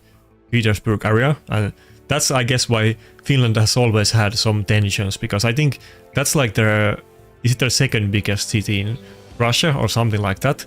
That's why they kind of wanted to invade us in the past, and they kind of would want to have, like, larger, like, area between it and the border, kind of like they do with the Ukraine, I guess. But if they were to come from here, this area is filled with like small islands, and as you can see, it's a very like narrow place, and they will basically be surrounded by enemies from both sides. So either like here through the like swamps and mountains and forests, or here it's both of them is like not fun.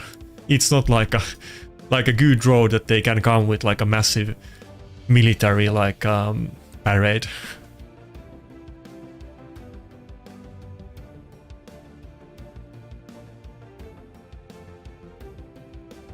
Yeah, I probably would as well if I was them, to be honest, but yeah.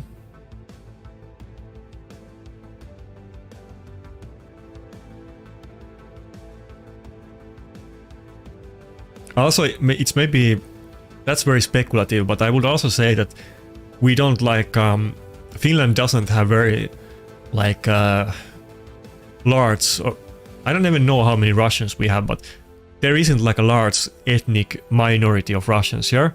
We have 6% of Finnish people are like Swedish speaking, but Russia, like Russian ethnicity is not very big part of Finland. It's really not a part at all.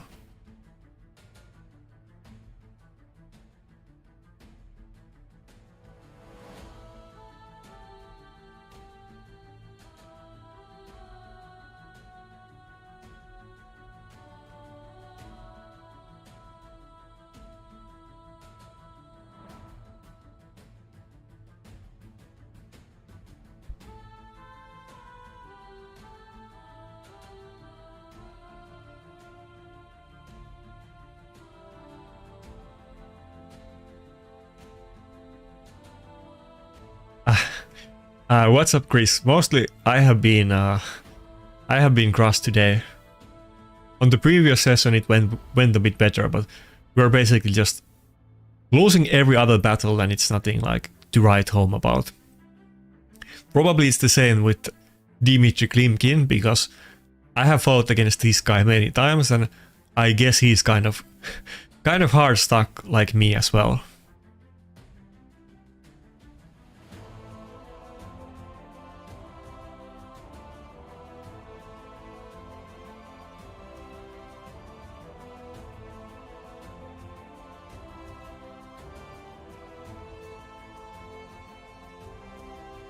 Oh, you're in the stream. Nice. What's up? Yeah, I have been distracting myself. It is what it is. Nobody's going for Armans. Interesting. That's how distracted we are. I thought he first picked Armans, but I guess not. I guess I'm just gonna yoink Armans as the last pick. I'll take it. Yeah. Almost was a first, but I noticed in the last second. I literally thought he had Armans. I didn't even think about it. I mean, surely he had Armans. Like, because he had the first pick. Right? I had the second pick. I didn't have the first pick. Right? Now I'm kind of starting to second guess or doubt myself. Pretty sure he had the first pick. Anyway.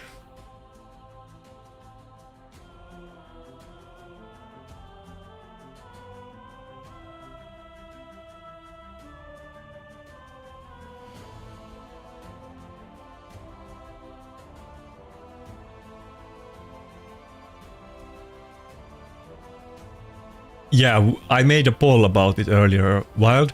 I might try to actually scratch that. I already mentioned I tried to shield for it in the content creator chat maybe like a couple days ago. But you never know. I kind of speculated that Swift Parry and Deflection and Accessories might be a thing that Parium was planning to do before. I don't have any information about it, but they have still kind of hinted that there is gonna be clan versus clan like actual PvP, CVC. I'm gonna assume that's gonna be the next big update that we get in Red. And actually Swift Parry and Deflection accessories would make perfectly sense as a reward from it. If it's not that, then I'm sure it's something else similar, but I think it would make it will make a lot of sense if they were to introduce those. I think we're still gonna open with the A2, but then I'm gonna try to polymorph the UDK if I can.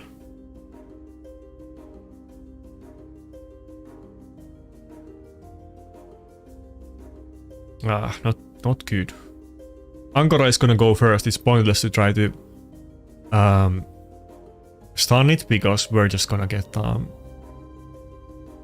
actually maybe I need to polymorph the Harima. I wanted to polymorph the UDK, but Harima is gonna go first. No, let's go on the UDK. Maybe my Narcissus can survive one hit. I guess he's gonna do maybe the multi-hit on... what? We went... okay, good. Never mind, I thought that my Arvans was gonna get one tapped and then Narcissus would die too, but okay, very good.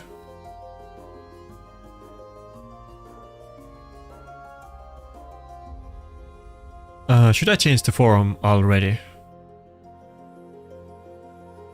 No, let's increase the duration of the buffs. I guess I could reduce the turn meter from Taras, but that wouldn't do anything. Yeah, I wish they would wild, but I don't think Plarium really I don't think they swing that way, to be honest.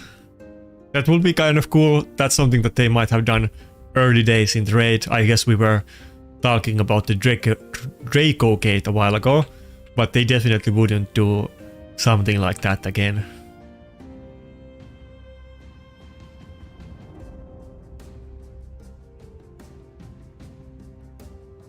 Yeah, let's polymorph the Harima and I guess that's it.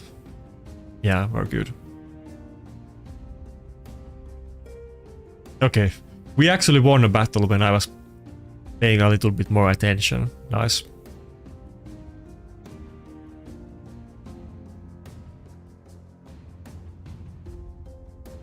Yeah, I mean, I play a lot of live arena, so probably a lot of people have met me if you play actively.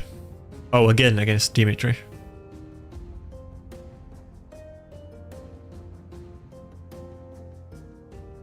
Yeah, that was the that was the one that I was referring to, Newgate.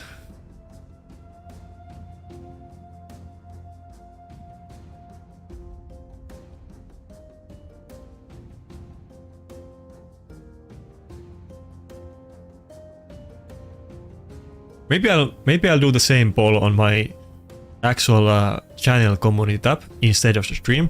I kind of want to see if the people think about it differently who didn't see the stream, but if it gets a lot of votes, I'll post it in the CC chat.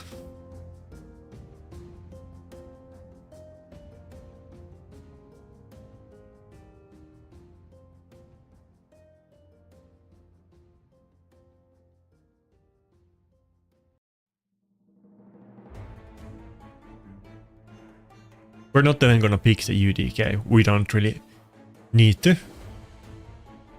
He already picked 3 supports.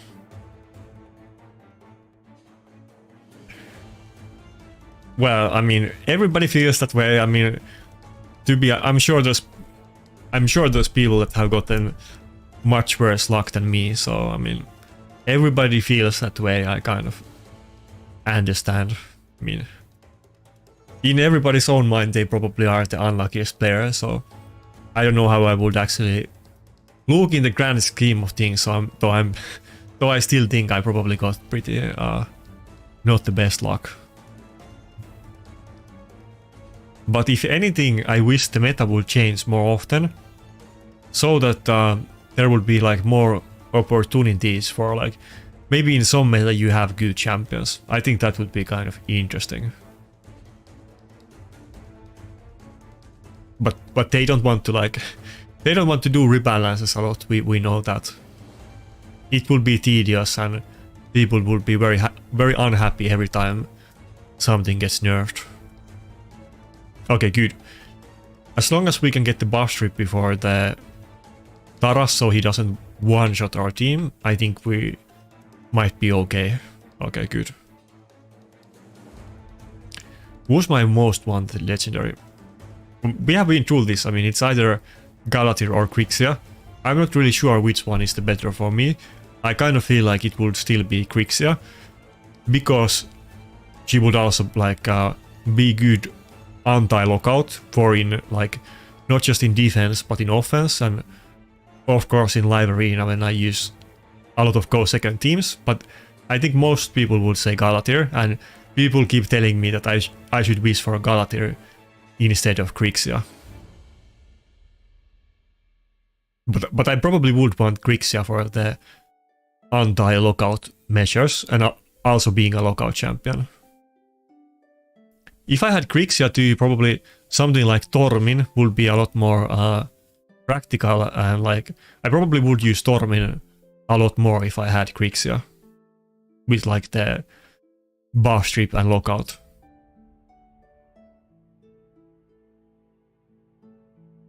Other than lockout, oh, you said void leg. Okay, I didn't even read that to the end. If it's okay, this is probably gonna be kind of unpopular as well. I would say Siphi, and of course second and third would be Taras and Marichka, but I probably would want to get Siphi the most. I think Siphi enables many strategies that kind of there's no other alternative than Siphi. Like, because she does multiple things. You can use Siphi for like a speed team. You can make your team tanky with her because she has good base stats and defense buff. And she also can be good for defense scaling nukers since she's the best champion with defense buff. Also, you know, she has CC, which is good for speed teams, and she heals. She like, you can use her for many different roles, and she's very good like early pick. So probably I would want her. I don't know if Marichka or Taras would be better. I'm not sure. If I had both of them, I'm sure it would be better for me in classic arena. But if I can just get one champion, I probably would go with Siphi. Wait, I don't think you have Siphi either, Biohack. You don't have Siphi, do you?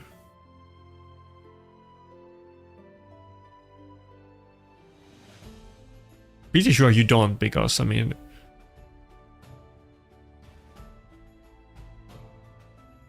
you use Katja. I don't think you would use her a lot if you had Siphi.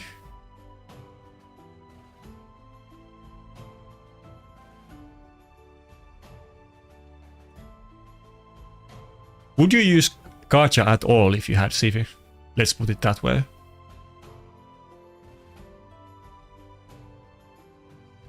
So you would probably say that Siphi is your most wanted void champion as well.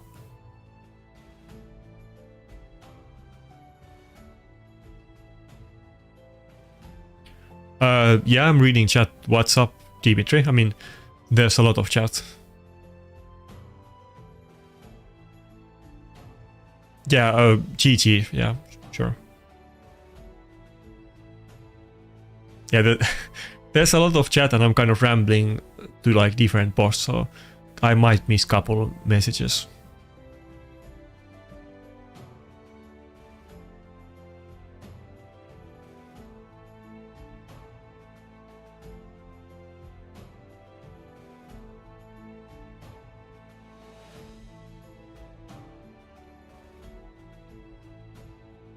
I feel like somebody asked that question before if it wasn't you, but yeah, I don't think two Armans really make sense. I mean, if you have one and it goes first, then you already are in pretty good situation, and you probably should have something else for some kind of other utility.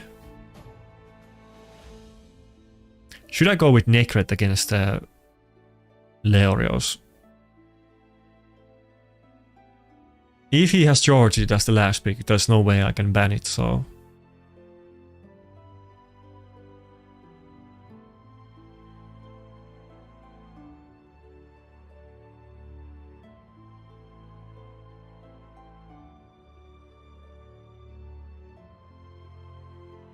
Yeah, Hegemon is kind of interesting because he does have really good utility sometimes, but there's a lot of stone skin. But if you run a speed team, then it probably would make sense. And you have charge it and you have Grixia. Yeah.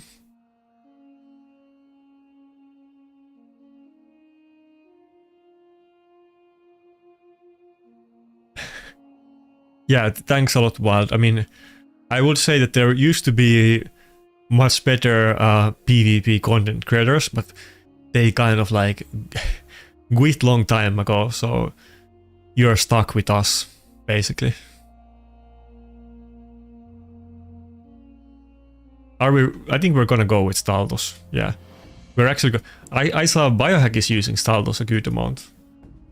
Yeah, I think. I don't really generally like. I don't think Staldos is actually a great counter against Rotos, since you do a single. The original AoE isn't a double hit, and even with the A2, it's kind of hard to often one-shot the Rotos. But since we do have the Necret, maybe it will be okay this way. But often Rotos can one-shot Staldos, and Staldos can't one-shot Rotos.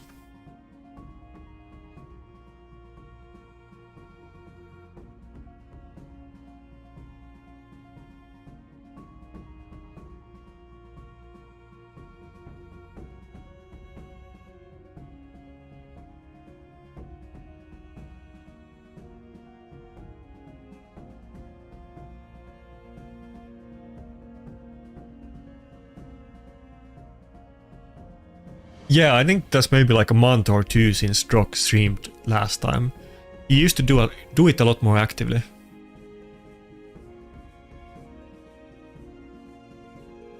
Maybe he will do a lot more streams on summer. Who knows?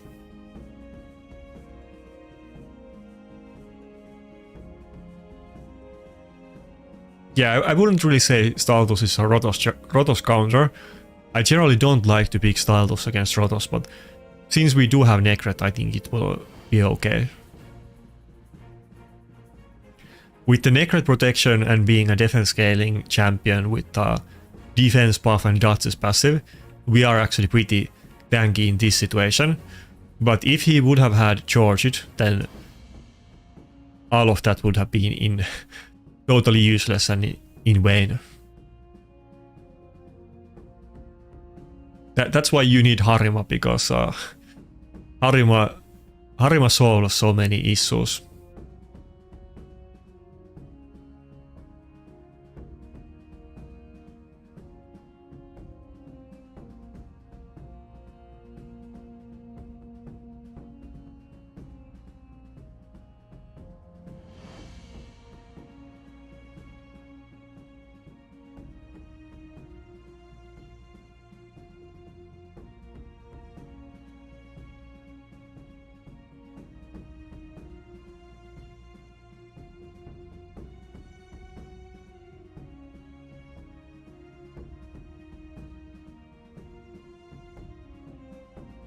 I remember at one time, this is a while ago, but it was when Rotos was popular in defense. I used to run a triple nuker team. It was like Rotos, Staldos, Gala and UDK, and that actually was really good against some teams in Classic Arena. But Staldos was actually kind of useful in that setup because you have the double hitting A1, and often neither one of those hits did enough damage to proc the Rotos passive. Usually they both did like little bit less than 50%, because I was using like that team against teams with Rotos and Lockout, and they often had UDK as well. And that's why like Staldos worked in it.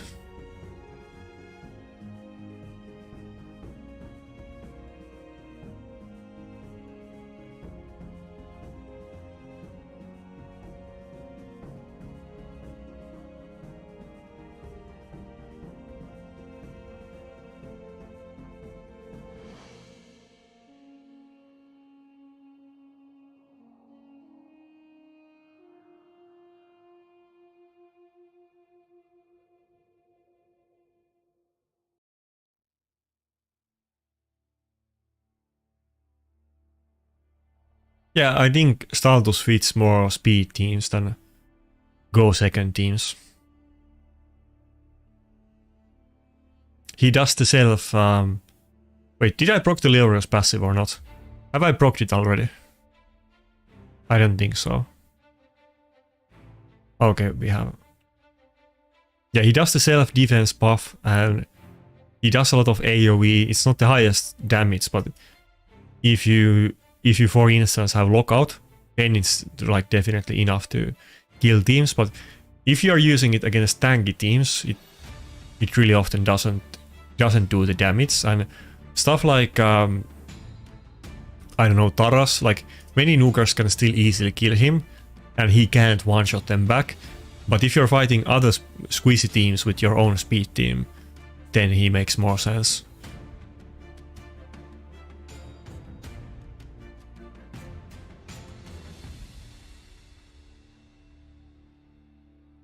Okay, against a clan mate or cluster mate, let's say.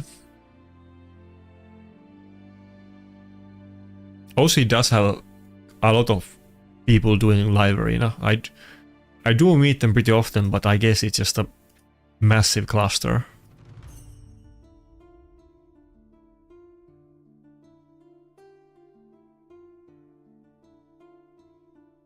Yeah, I wish I had Ragas as well. I would rather have Ragas than Staltus, to be honest. But even though I hate Staltus, I still use him. He's like that champion that I hate him, but I'm glad I have him, but I wish I didn't have to use him.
Wait, so Biohack, you don't have any other primals than Grixia, right? Or do you have something else? That was your first primal that you just got, right?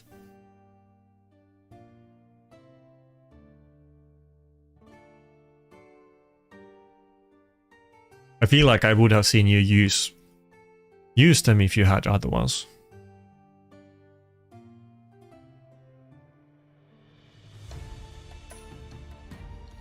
Oh, Androck, yeah, okay, yeah, you do use Androck, I forgot about it. You don't use it that often, but yeah, I have seen you use it.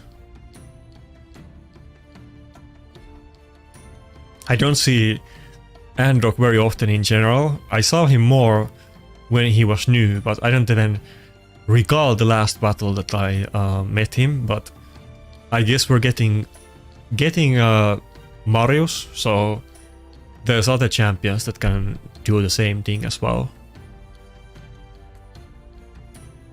I think Androck might be like, out of the primals that are kind of intended for PvP, it might be the least used one. I feel like we battled against Metzomel multiple times today, and I don't even recall the last time that I met an Androck. He might literally be the least popular one, unless we count the ones that are meant for like PvE that you never see.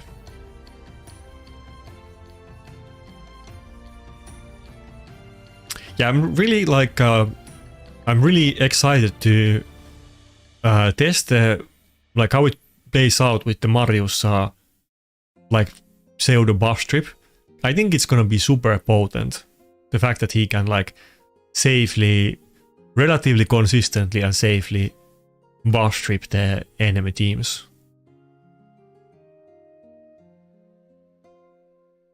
How much does he have? Life Harvest, 1 champion, okay.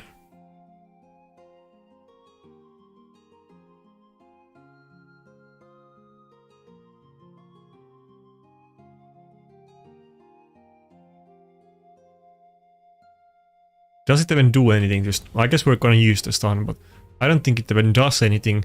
But I don't know if I want to buff strip them. They will just lose the shield. I still wanted to go for the second form to get the passive up.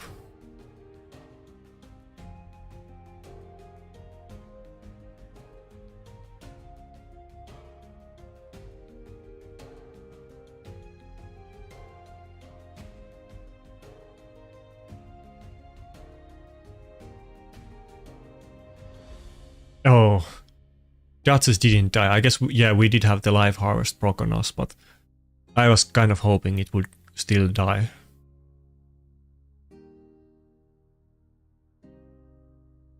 I think we lost. It's looking kind of bad.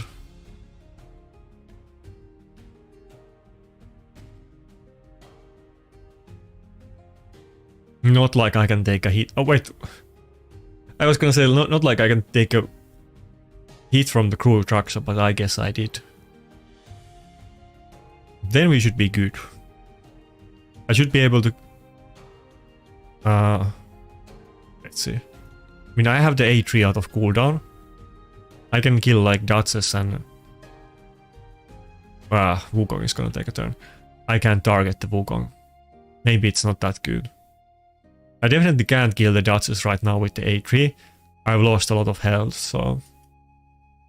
I mean, I can't kill the Siphi. I can kill the Duchess, but not the Siphi. If I had full health, it might have been close. Maybe the double hit could have killed the Siphi. But yeah, I think we lost it. Yeah.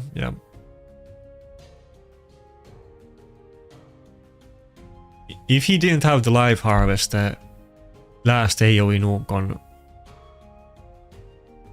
Narcissus probably would have been enough to get the kill, but we lost a lot of damage getting the life harvest proc.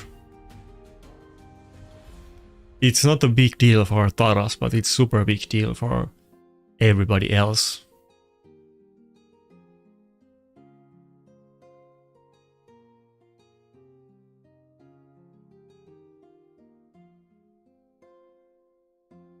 Yeah, it was a long stream. To be fair, in the last Friday I had a long stream as well. I don't know if it's gonna be this long stream on every Friday, but it's gonna be a lot longer stream than on Mondays, that's for sure. Mondays I'm mostly streaming the Platinum Push, and Fridays I'm doing like a long stream. Just like a weekend chill out section and like a arena talk stream. Might as well. Probably not like, of course there's gonna be some Fridays that I miss, but I'm planning to do it regularly. Or both of them, I guess.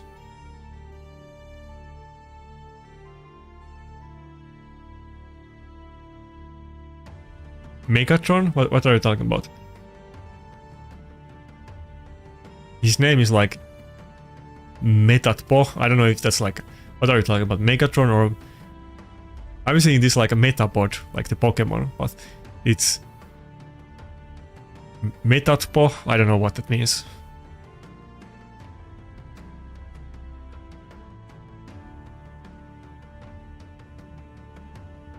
I have never seen any of the Transformers movies.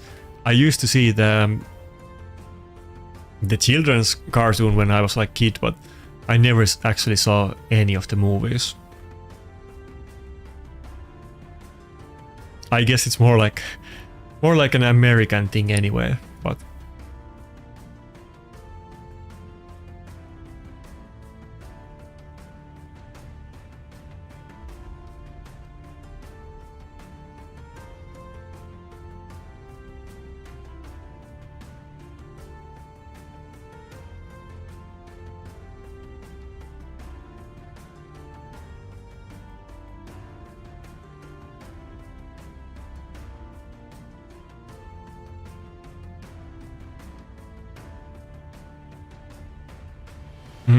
I think I might actually go with Necret again.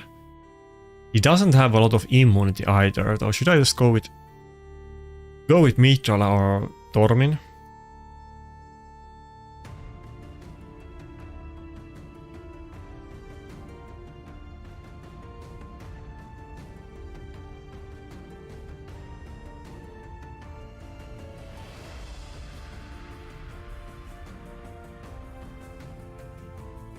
Mithrala and one nuker. I'll go with that. But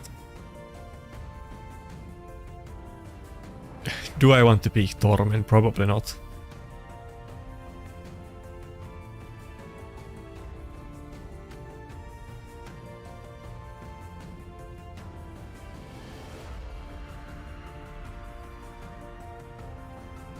Yeah, I've heard that many times. It's like a meme at this point. I don't know if you're just saying it as a meme or that actually happened, but people have said that to me like more than 100 times. I'm sure when I was in MAD, the MAD people said it to me more than 100 times.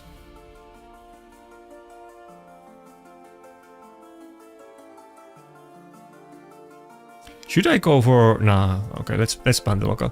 I almost thought about banning Leorios, but nah, let's do this.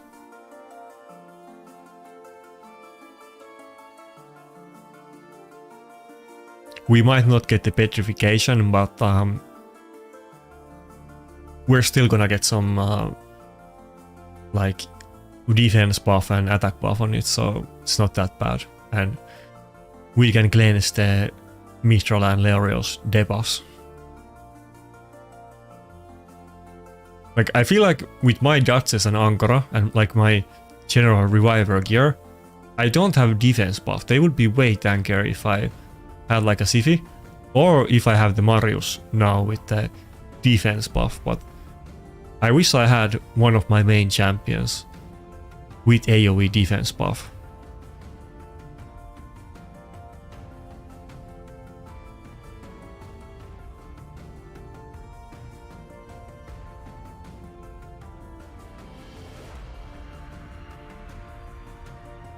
I feel like my glasses are like, I mean, sure, I agree, but it's kind of like very generic. I mean, I have the most basic glasses there is. I mean, this is not like a very specific like specific type of style. This is just how the old school glasses looked like. I feel like this is more like simplistic glasses. Normally people have much more fancy ones than I do.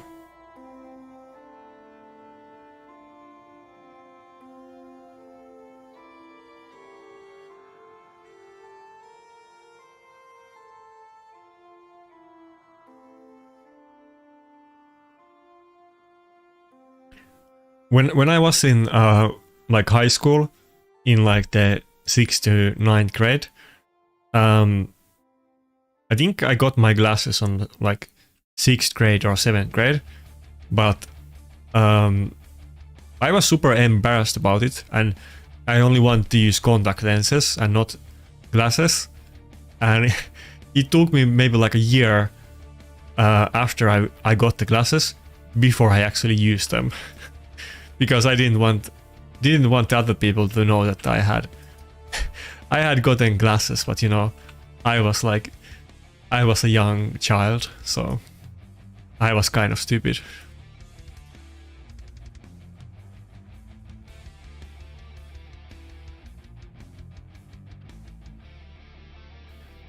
Yeah, I don't sing very well. Actually, I mean, I definitely don't sing well, but I can sing a lot better than I used to be able to.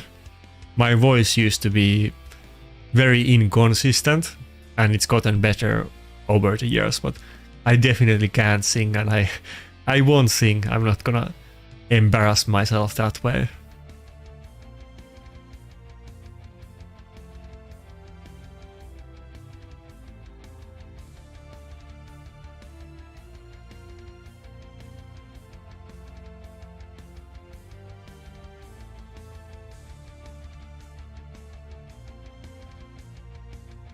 It kind of looks like the early Ankara Narsus pick actually seems to work better for me in practice than going with like Duchess and Narcissus or Migake and Narcissus. Even though I don't get the early polymorph, but I can kind of see what they pick first and then make better decisions afterwards. Like here, I think we're actually gonna go with Duchess, yeah. I could almost even consider using Staldus in this battle, but it kind of depends what he picks, but it's not like he can go with Maritska and a second Reviver, so I think maybe we can do this with Staldus. Yeah, let's do it.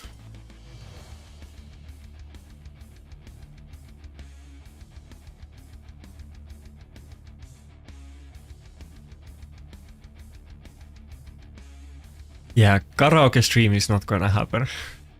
Don't even try. Not happening.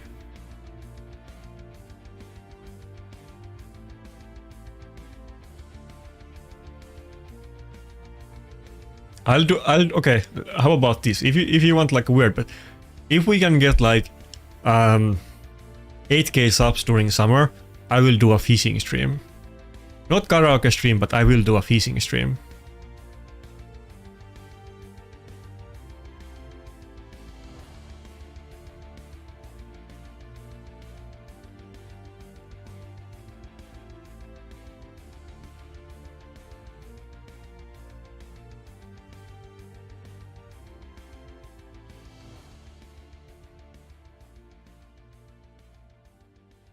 Yeah, the Siegfried is kind of scary.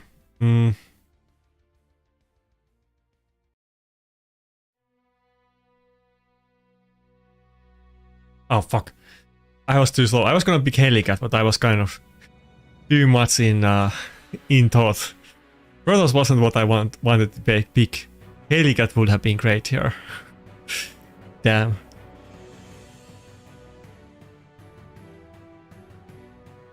Yeah, I mean, I have posted fishing pictures before. Not that I go like fish every day, but I do like fishing. And in like 2 weeks, there's like a holiday.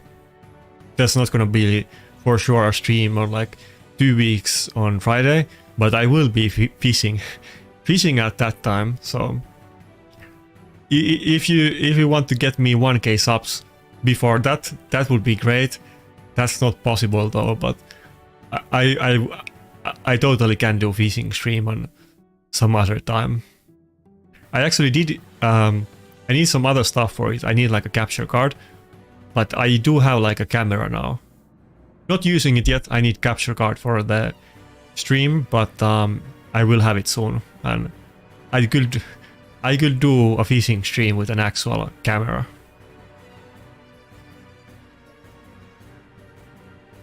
Damn, he has a lot of life harvest. Wait, how much is that?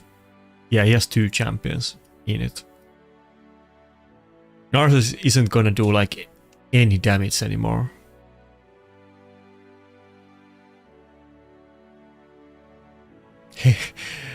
Too bad I missed the Helicat. The Helicat would have been super useful here. I trolled this battle. If I picked Helicat like 0.1 seconds faster, we would have been good, but now I paid the price. Can't do anything anymore.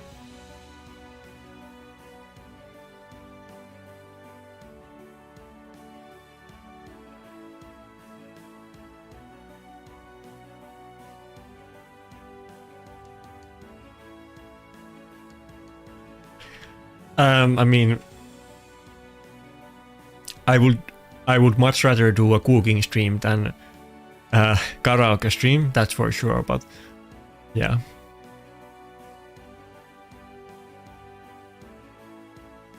Oh, dude, so, okay, so like I said, in 2 weeks I'm not gonna be like streaming, so, or like I will be in the holiday, so the place I'm gonna be is the same place I used to make content for like a couple of months, like when I started out during like the last year, which is the sauna cabin that you're talking about. It's actually not like a sauna cabin, even though it looks like that. It's a Oh, okay, you're talking about other stuff. I actually did. I've been making videos from 3 different spots. I guess I did make from sauna cabin videos for like 1 month, but that was temporary. But before that, I made videos for like couple months from like our family cottage. Before I like moved or when I was moving. I'm gonna go there like in a couple weeks. It also looks like sauna. I thought you were referring to that because people often tell me that that place looked better than my actual apartment. But yeah, I will go there. That one isn't sauna, but it looks like a sauna. It's just a big old house actually.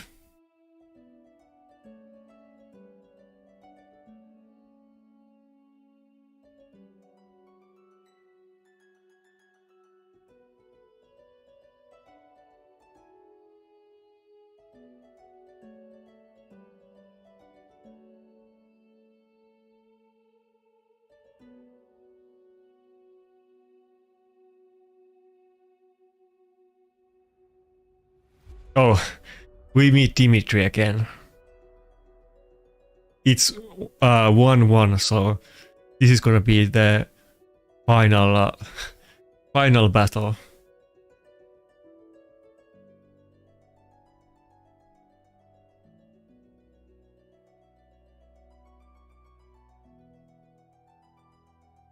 Didn't Dimitri go with like UDK and Wukong and Siegfried?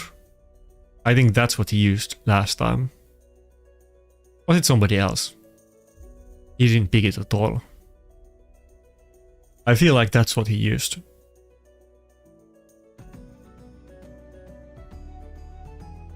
That's not the sauna, but that's the place that looks like a sauna. It's basically my my grandfather's house. It's his house, but it's his like summer house, let's say.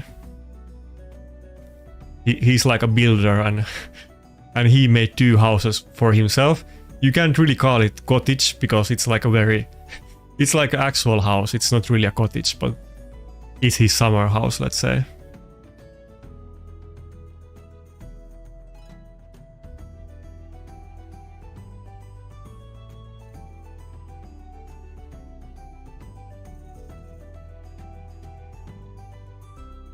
By the way, that house is super interesting because it's like built inside like a hill, and how can I say it? Like half of the house is like inside the hill, and like you can go to the house. Like the first floor is like you can walk into it, and you can also walk on the 3rd floor because they are like on the like opposite sides of the hill. It's a very very weird house. Not weird, but like very unique. You haven't seen one of those. Like I said, half of the house is basically inside ground. It's like there's actual basement too that is more below the ground, but half of it is just like built inside the hill. And it has like a bunker floor that is below ground, even on the ground floor. And it's like a bar room and like billiard room. It has like darts table, billiard, what do you call it? Billiard table or whatever it is called. And then it's like a bar room with all kind of like bar stuff.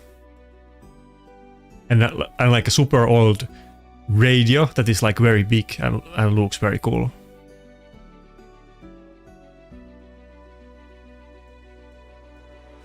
Yeah, it's kind of, it's like a hobbit house. Yeah, kind of. Except it has like I said, like two exits that you can go from like the other side of house in the like high floor. You can walk in, and then like down you can basically go from the other side of the hill inside as well. Yeah, pool table. Okay, I was thinking like billiard. I guess you don't call them billiard table. Yeah, pool table. Sure.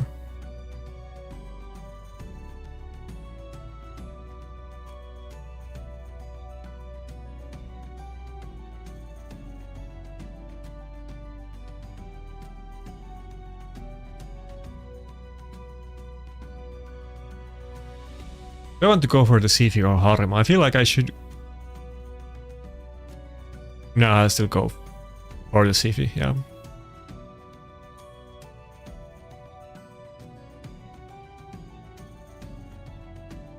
Okay, how much life harvest did Dimitri have? No life harvest, okay.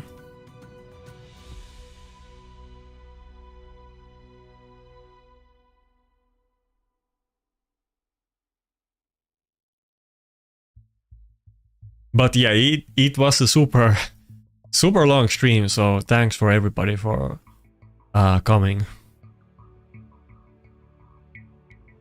Especially if you were here a long time or you left and you came back again, like some people said in the chat.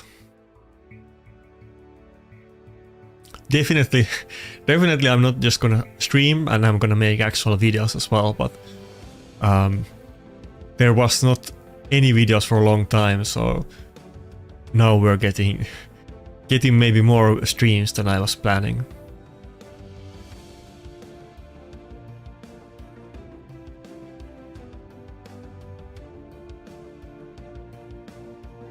I really hope we can get those like live arena or classic arena friendly battles. If we get those, I promise you that I will like I will try to make some kind of tournaments or streams around that. I really hope Larium does something like it. Or if we get the PvP CVC, I will also definitely stream that as well. I don't know if I'm able to pull off a revive. I really need to get Ankora A1 proc, or maybe some polymorph from the Harima to buy time. That is not looking good. I think by the time that my Ankora gets another turn, Warlord is gonna do the lockout again. What's up, Robert? It's kind of like I was just talking about. I've been streaming for like 7 hours, so if you just joined, I'm probably gonna end very soon, but yeah, what's up?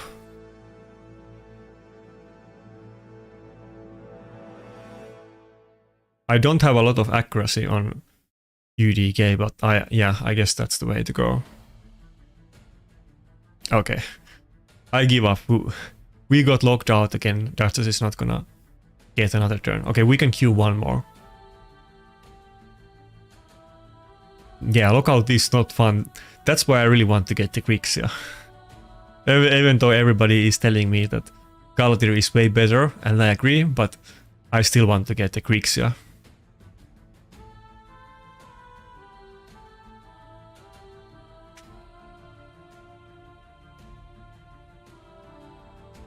Yeah, thanks a lot for coming back, Puss. I don't know how am I supposed to say that, but yeah, thanks a lot and see ya.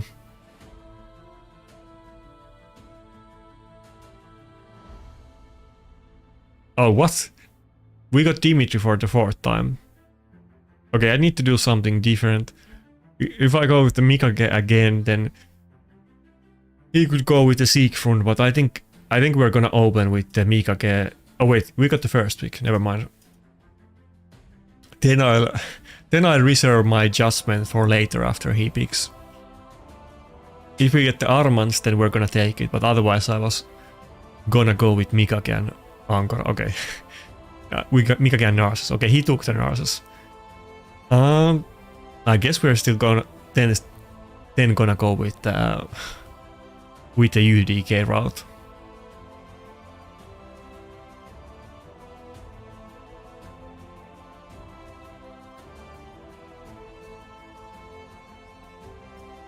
Yeah, I mean, this is the 4th battle we have with Dimitri, so...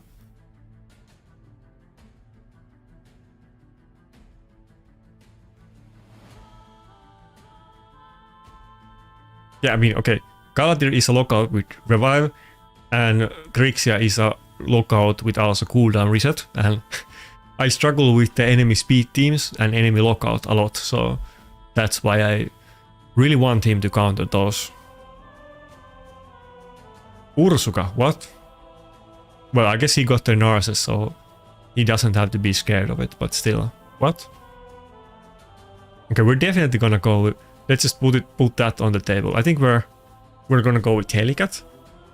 I'm not gonna have any reviver, but I think we're gonna go with this. Yeah. I need to be careful with the buffs though. I don't think I want to do the... Like if I steal some buffs it might be bad.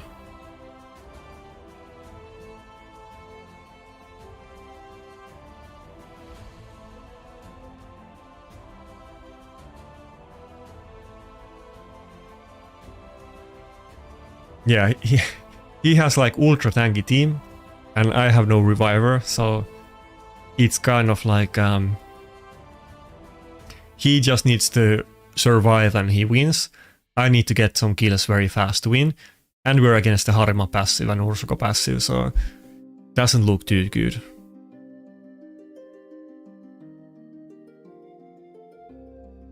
I mean, I went with the Helicat and he's obviously gonna be faster with his Warlord, so I had to go for the Warlord ban.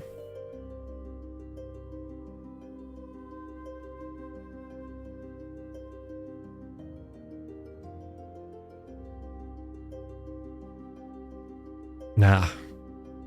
I wish we didn't get the reaction proc. I was thinking that Ursuka probably has more reaction than Narcissus, but he procced it anyway.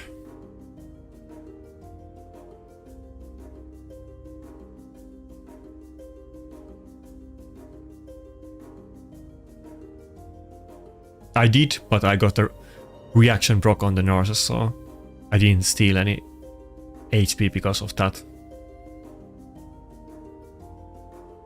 What? I can't believe I had enough accuracy. I need to be kind of careful that I don't want to get too many buffs on him though, so I can't do the... He's gonna have a third buff when the block damage ends. And... Well, I guess it doesn't matter if I do the shield or not, because Wukong already has 3 buffs anyway.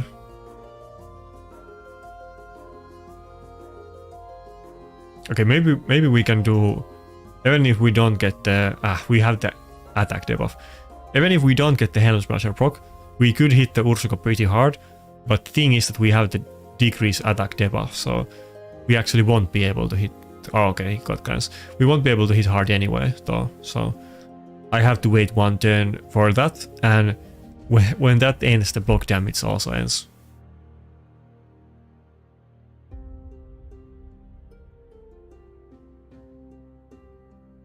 Yeah, we lost this one as well.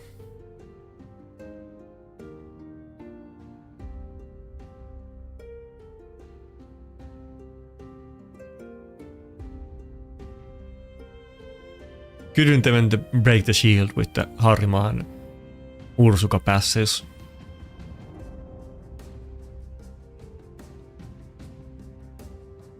Ash has your back. That's kind of funny.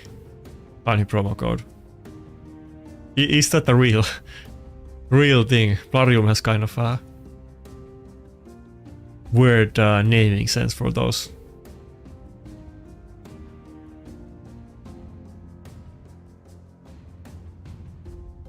Okay. Fair enough. We lost it anyway. We're gonna get... Oh, we survived the block revive because of the ally protection. Okay. How come I didn't already die there? But I have the attack debuff again, and I guess I'm basically gonna have a permanent uptime on it, so I'm not gonna get a break.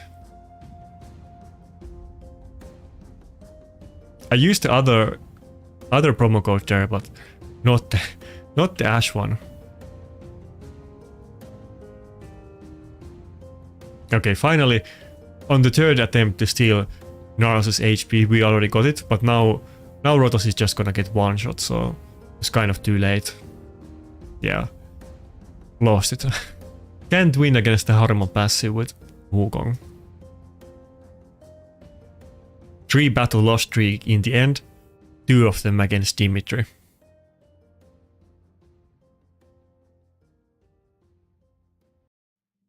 But yeah, probably not next week Marius, but Marius soon, and we will see how it goes with that.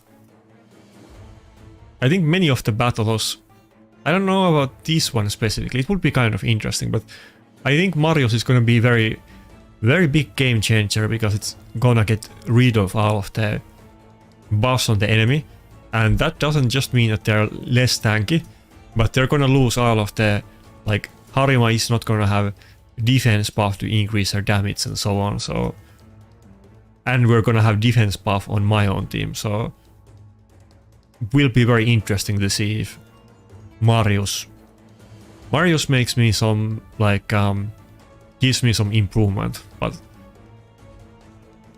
yeah, kind of 50-50 except a loss streak at the end. Yeah, I'm kind of I think Marius probably will be picked a lot, especially when it's new. That's kind of like it always happens, that if a champion is semi-good on PvP, it's gonna be very popular when it's new, and then it's gonna fade out. But the thing is that there's stuff like Armans and Grixia and Galathyr in the game. I don't think you can ban Marius over those things, so I don't think he's gonna be banned very often, to be honest. And I think he's gonna be very interesting pick against... I mean, I guess for instance, Marius is gonna make Helicat even less viable, because it's gonna destroy the Helicat buffs, but at the same token you can use it against other stuff as well. Especially when the Siphi is very common, and Siphi and Harima are very common. Those teams are gonna have less damage and less tankiness pretty easily with Marius. I mean, the issue is if you can actually keep him alive, because he's just a basic defense snooker. He doesn't have any kind of survivability, but the utility is very interesting. AoE defense buff and a stun on the highest turn meter champion, and then basically a buff strip, but you can't get polymorphed.